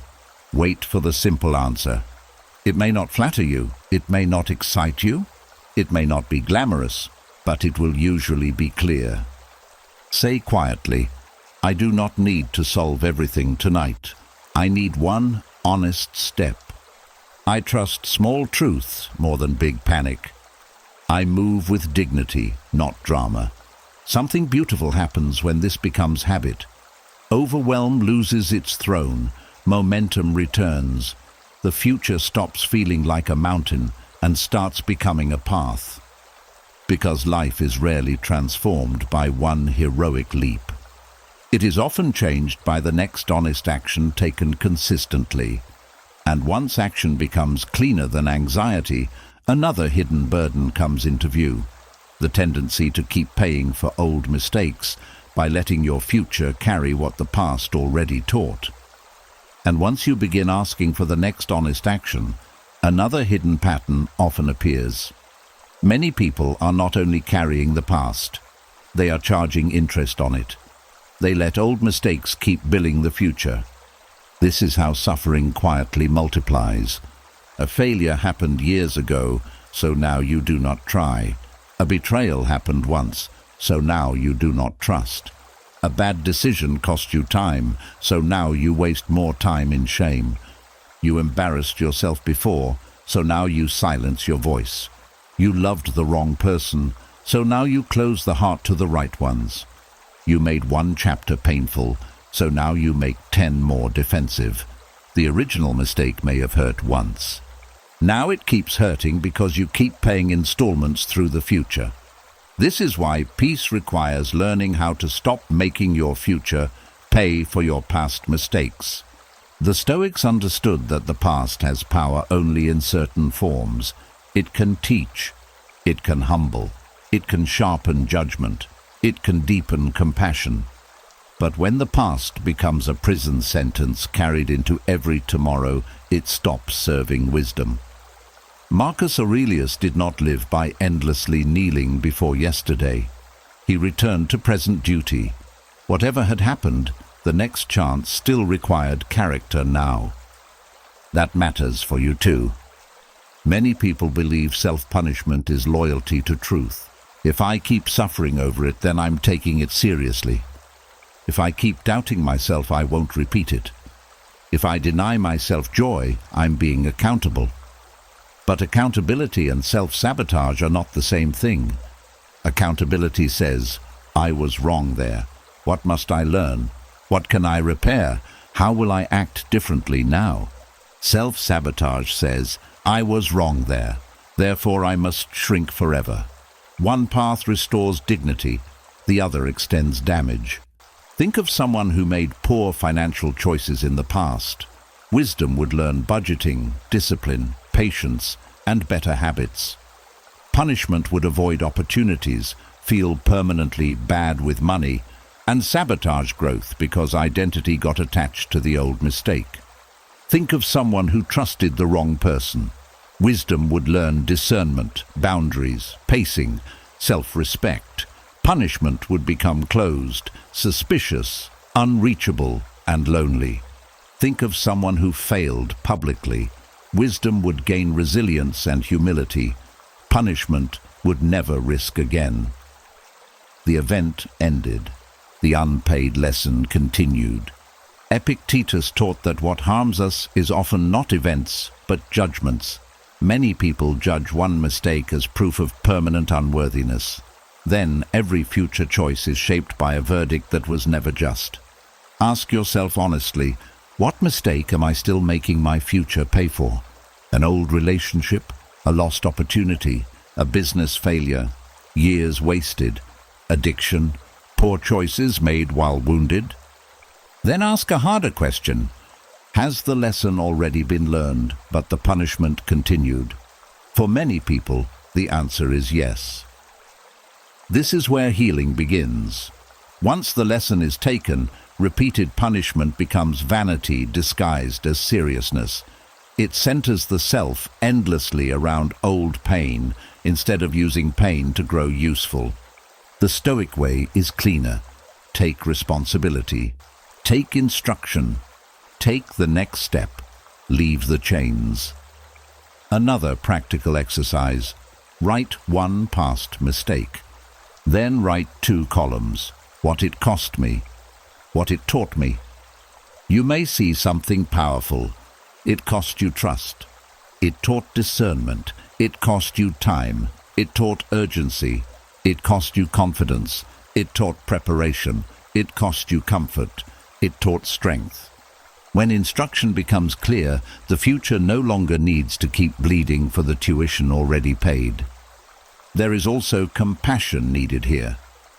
Many mistakes were made by earlier versions of you with less wisdom, more pain, less guidance, less healing, less maturity.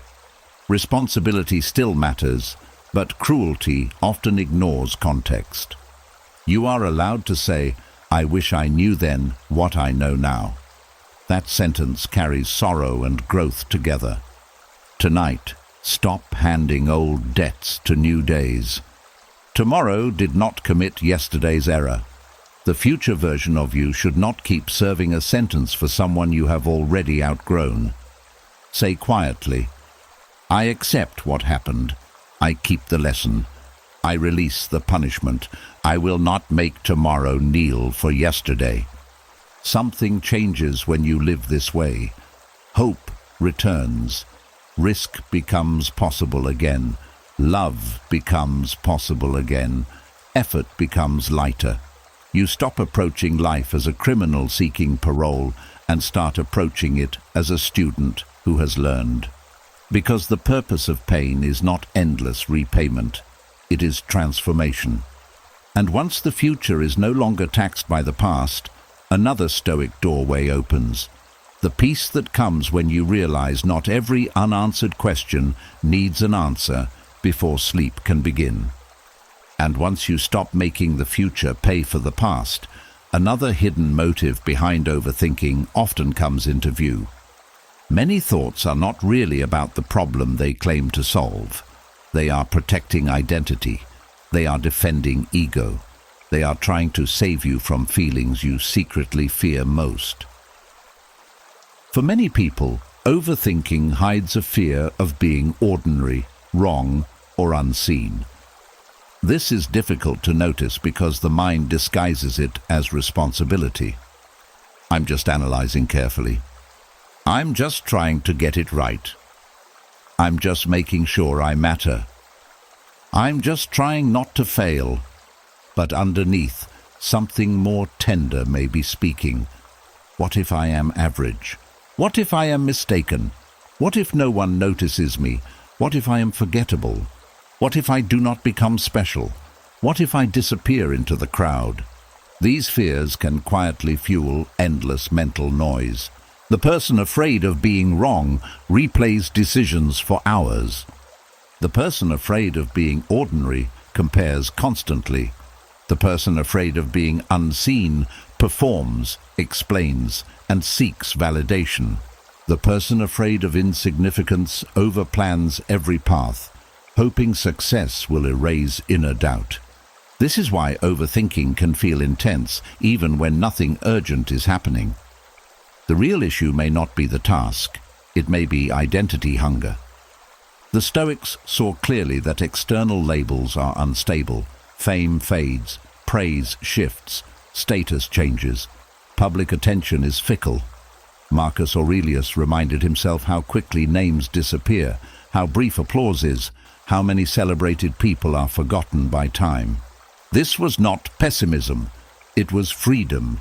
He understood that building peace on being exceptional, always right, or constantly noticed creates endless agitation, because those things cannot be secured permanently. Many minds overthink because they are bargaining with life. If I choose perfectly, I will prove I am superior. If I never make mistakes, I will be safe. If others admire me, I will feel real. If I stand out enough, I will finally rest. But rest built on performance never lasts. Soon another benchmark appears, another comparison, another audience, another fear of slipping back into ordinariness. The Stoic path offers something radical: dignity without spectacle, worth without applause, peace without superiority. You do not need to be extraordinary every day to be deeply valuable. You do not need to be right always to be respectable. You do not need to be seen by crowds to be real. Epictetus was not emperor, celebrity, or conqueror, yet his inner freedom outlived many famous names. Character often survives where image disappears. Another hidden truth: ordinary life contains most of what truly matters. Quiet loyalty, daily discipline, keeping promises, kindness when no one records it, raising children well, doing honest work, caring for aging parents, healing yourself, being trustworthy, listening fully, showing courage in private battles. These things may look ordinary to ego. They look sacred to wisdom. The fear of being unseen also deserves compassion. Many people wanted to be noticed because they were overlooked earlier in life. Their voice was dismissed, their gifts ignored, their pain minimized. So adulthood became a long attempt to finally be recognized. That wound is real, but no amount of external attention can fully heal invisibility if you still ignore yourself. Sometimes the person who needs to see you most is you. A practical Stoic exercise: ask yourself honestly, what am I trying to prove through all this thinking? That I am smart enough, important enough, not foolish, not average, not forgettable. Then ask, what if I stopped proving and started living? This question can soften years of pressure. Many people do not need more strategy. They need permission to be human, to make mistakes, to learn publicly, to be one person among many, to create without fame, to love without status, to rest without earning admiration first. Marcus Aurelius, despite power, repeatedly returned to simplicity. Do the work of a human being well, not theatrically. Well, tonight, if the mind is racing, look beneath the topic. Is it really about the email, the decision, the future? Or is it fear of being small, wrong, or unnoticed? If so, meet the real wound. Say quietly, I do not need to be extraordinary to deserve peace. I do not need perfection to deserve respect. I do not need constant attention to be real. I choose depth over display. I choose character over image. Something beautiful happens when this shift begins. Comparison loses fuel, decisions become cleaner, mistakes become survivable, solitude becomes warmer, work becomes more honest. You stop performing your life and start inhabiting it, because many people are exhausted not from responsibility, but from trying to outrun ordinariness. Yet there is nothing shameful about being ordinary in the eyes of the world, and exceptional in the quality of your soul. And once that fear loosens, another Stoic doorway opens, the quiet strength of realizing that some questions do not need answers. They only need time, patience, and a steadier heart. And once the fear of being ordinary, wrong, or unseen begins to loosen, another powerful simplicity becomes possible. Many people are not crushed by life itself. They are crushed by too much life held in the mind at once. They carry next month while standing in today. They carry 10 conversations while in one room. They carry future identity while brushing their teeth. They carry old pain while trying to enjoy dinner. They carry the whole staircase while still standing on the first step. No wonder the chest feels tight. No wonder the mind feels loud. This is why the Stoic practice of reducing life to what is directly in front of you can feel like medicine. The mind loves abstraction. Your whole future, your whole purpose, your whole healing journey, your whole financial life, your whole relationship story, your whole reputation, your whole unfinished self. These are heavy because they are too large to hold all at once. They become fog instead of action. The Stoics returned again and again to the immediate. Marcus Aurelius reminded himself to do what the present nature of the moment asks. Not everything forever, not every possible problem, the task, the duty, the truth directly before him. That is how large lives become livable. One clear thing at a time. Look at how overwhelm changes when reduced. Instead of, I need to fix my life, what is in front of you? Wash the dishes, answer one email, drink water, take a walk, tell the truth, rest. Begin the form, call the doctor, read one page. Instead of, my relationship is broken forever, what is in front of you? One honest conversation, one boundary, one apology, one listening moment, one clear decision. Instead of, I am behind in everything, what is in front of you? Today's next step. The Stoic path is not small-minded. It is strategically humble. It knows reality is always met in particulars, never in giant mental clouds. Epictetus taught that disturbance comes from judgments. One common judgment is this: I must carry all of life right now. But that judgment is false. You only ever meet one moment at a time. Even grief arrives moment by moment. Even healing arrives moment by moment. Even success arrives through repeated, ordinary moments. Another hidden benefit of this practice is nervous system relief. The body often cannot distinguish between a real, immediate threat and a mind holding 50 abstract pressures at once. When you reduce life to what is directly here, the body receives a message. We are dealing with one thing now. That message calms the system. Many people chase peace through big answers while ignoring small presents. They want certainty about 10 years from now, but cannot feel the cup in their hand. They want identity clarity, but cannot hear the bird outside the window. They want total healing, but cannot take one full breath. The present is not glamorous enough for ego, but it is where life actually lives. Marcus Aurelius, despite empire-level responsibilities, still needed to wake, stand, wash, speak, listen, decide, endure, and act 1 hour at a time. If one of the busiest men in history required present focus, so do we. A practical Stoic reset.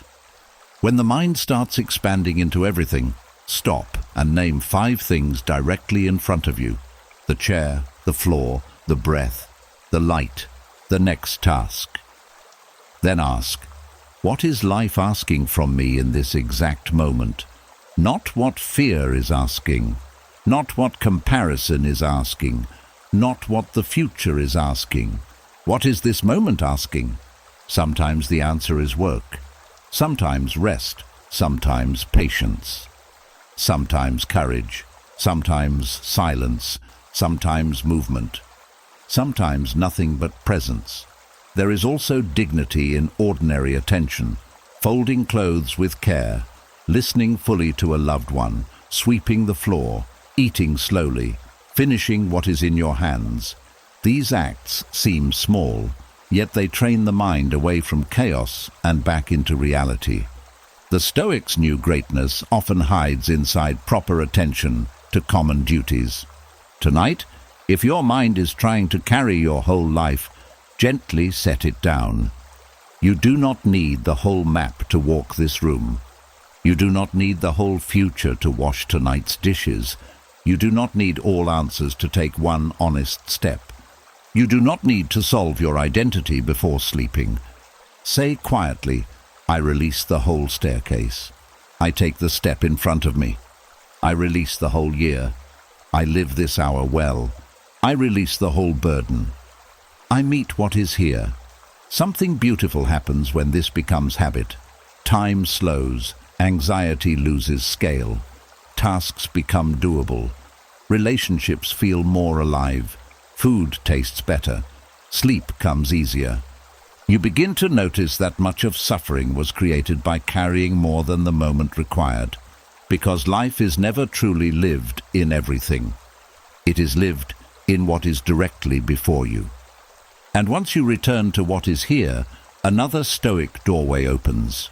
The freedom of discovering that many problems shrink the moment you stop calling them permanent. And once life is reduced to what is directly in front of you, another exhausting habit often becomes visible. The body leaves the conversation, but the mind does not. Hours later, sometimes years later, it is still there, replaying tones, facial expressions, pauses, word choices, and hidden meanings, as if danger were buried somewhere in the exchange. This is how many people quietly suffer. They revisit a simple talk and turn it into an investigation. Why did they pause there? Why did they look away? Did I sound foolish? Were they offended? Did that message feel cold? What did they really mean? Was that joke a subtle attack? What if I missed a warning? This is why conversations that lasted 10 minutes can steal an entire evening. The Stoic path offers another way. Stop replaying conversations to search for invisible threats. Many minds do this because they learned that safety depends on reading hidden signals. In earlier environments, moods may have mattered. Tone may have predicted conflict. Silence may have meant rejection. Small shifts in behavior may have carried real consequences. So the nervous system became vigilant. It learned, study faces, decode pauses, prepare for criticism, catch danger early. That skill may once have protected you, but later in life it often becomes overactive and exhausting. Now ordinary human moments are treated like coded warnings. A delayed reply becomes abandonment. A distracted tone becomes anger. A neutral face becomes judgment. A brief pause becomes disapproval. The Stoics understood that suffering often comes not from events, but from interpretations layered onto them. The conversation happened once. The replay happens many times. Usually the replay causes more pain than the original moment. Marcus Aurelius repeatedly reminded himself not to add unnecessary stories to raw events. This matters deeply here. Raw event. They were quiet for a moment. Added story. They secretly dislike me. Raw event. They texted briefly. Added story. I did something wrong. Raw event. They disagreed. Added story. The relationship is threatened. Notice how imagination enters where certainty is absent. Many people call this intuition.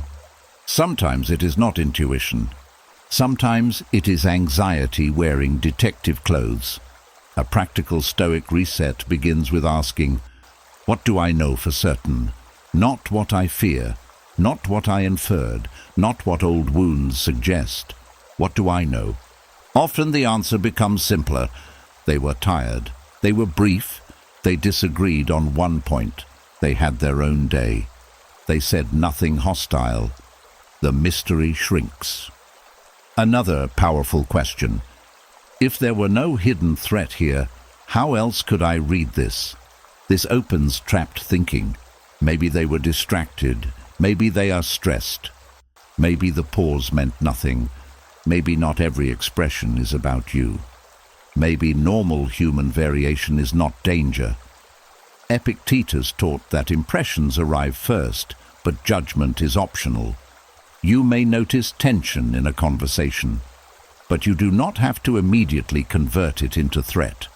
There is also humility in accepting that you cannot read minds perfectly. Many people replay conversations because they want certainty through analysis, but no amount of replay grants full access to another person's inner world. You may never know exactly what they meant, and often you do not need to. If something important truly requires attention, it usually becomes clearer with time, direct communication, or repeated patterns. You do not need to solve every subtle moment like a code breaker at midnight. Another hidden truth: replaying conversations often reflects self-focus, not reality. The mind assumes everyone is studying you as intensely as you study yourself.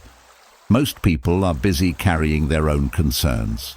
They are thinking about work, bills, family, their own insecurities, their own next words. They are not running a detailed tribunal on your sentence structure. This realization can be liberating. A practical nightly exercise: when a conversation loops, write 2 columns. Facts, stories, facts. They responded briefly. They looked tired. We disagreed. Stories. They hate me. I embarrassed myself. Something is wrong. This simple separation restores reason. There is also courage in allowing unresolved ambiguity. Some moments are unclear. Let them remain unclear until reality gives more evidence. Peace often requires tolerating unanswered small things. Tonight, if a conversation returns asking for another trial, pause. Do not reopen the courtroom so quickly. Say quietly, "The moment has passed. I do not need to investigate every pause. I do not need to hunt threats in ordinary human behavior. If something matters, it will become clearer." I choose rest over decoding. Something beautiful happens when you practice this. Evenings become lighter. Social life feels less dangerous. Confidence grows because you are no longer measuring yourself through endless post-game analysis. Relationships breathe because you stop filling silence with suspicion. Because many threats were never hidden in the conversation. They were created in the replay. And once replay loses its grip, another Stoic doorway opens. The peace that comes when you realize you do not need to solve your entire life before allowing yourself one good night of rest. Tonight, you did something rare. You stopped treating every thought like truth. You learned that not every fear is a warning, not every feeling is a prophecy, not every memory needs punishment, and not every worry belongs in this hour. You saw that peace begins when you return borrowed burdens, release the need for perfect closure, stop feeding noise with attention, and choose the next honest action instead of endless mental battle. The Stoics knew the mind becomes lighter when it stops fighting what it cannot control and starts honoring what it can: your judgment, your response, your character, and this present moment. So as you rest tonight, let the old noise loosen its grip. Let tomorrow stay in tomorrow. Let the past remain where it ended. Let this breath be enough. Sometimes one quiet night can begin a whole new life. If this message found you at the right time, leave a comment below with the words, "My mind is returning home." I'll know you are here, and your words may help someone else feel less alone tonight. And if this brought you peace, subscribe to the channel for more deep Stoic wisdom to calm the mind, strengthen the soul, and guide you through life with clarity.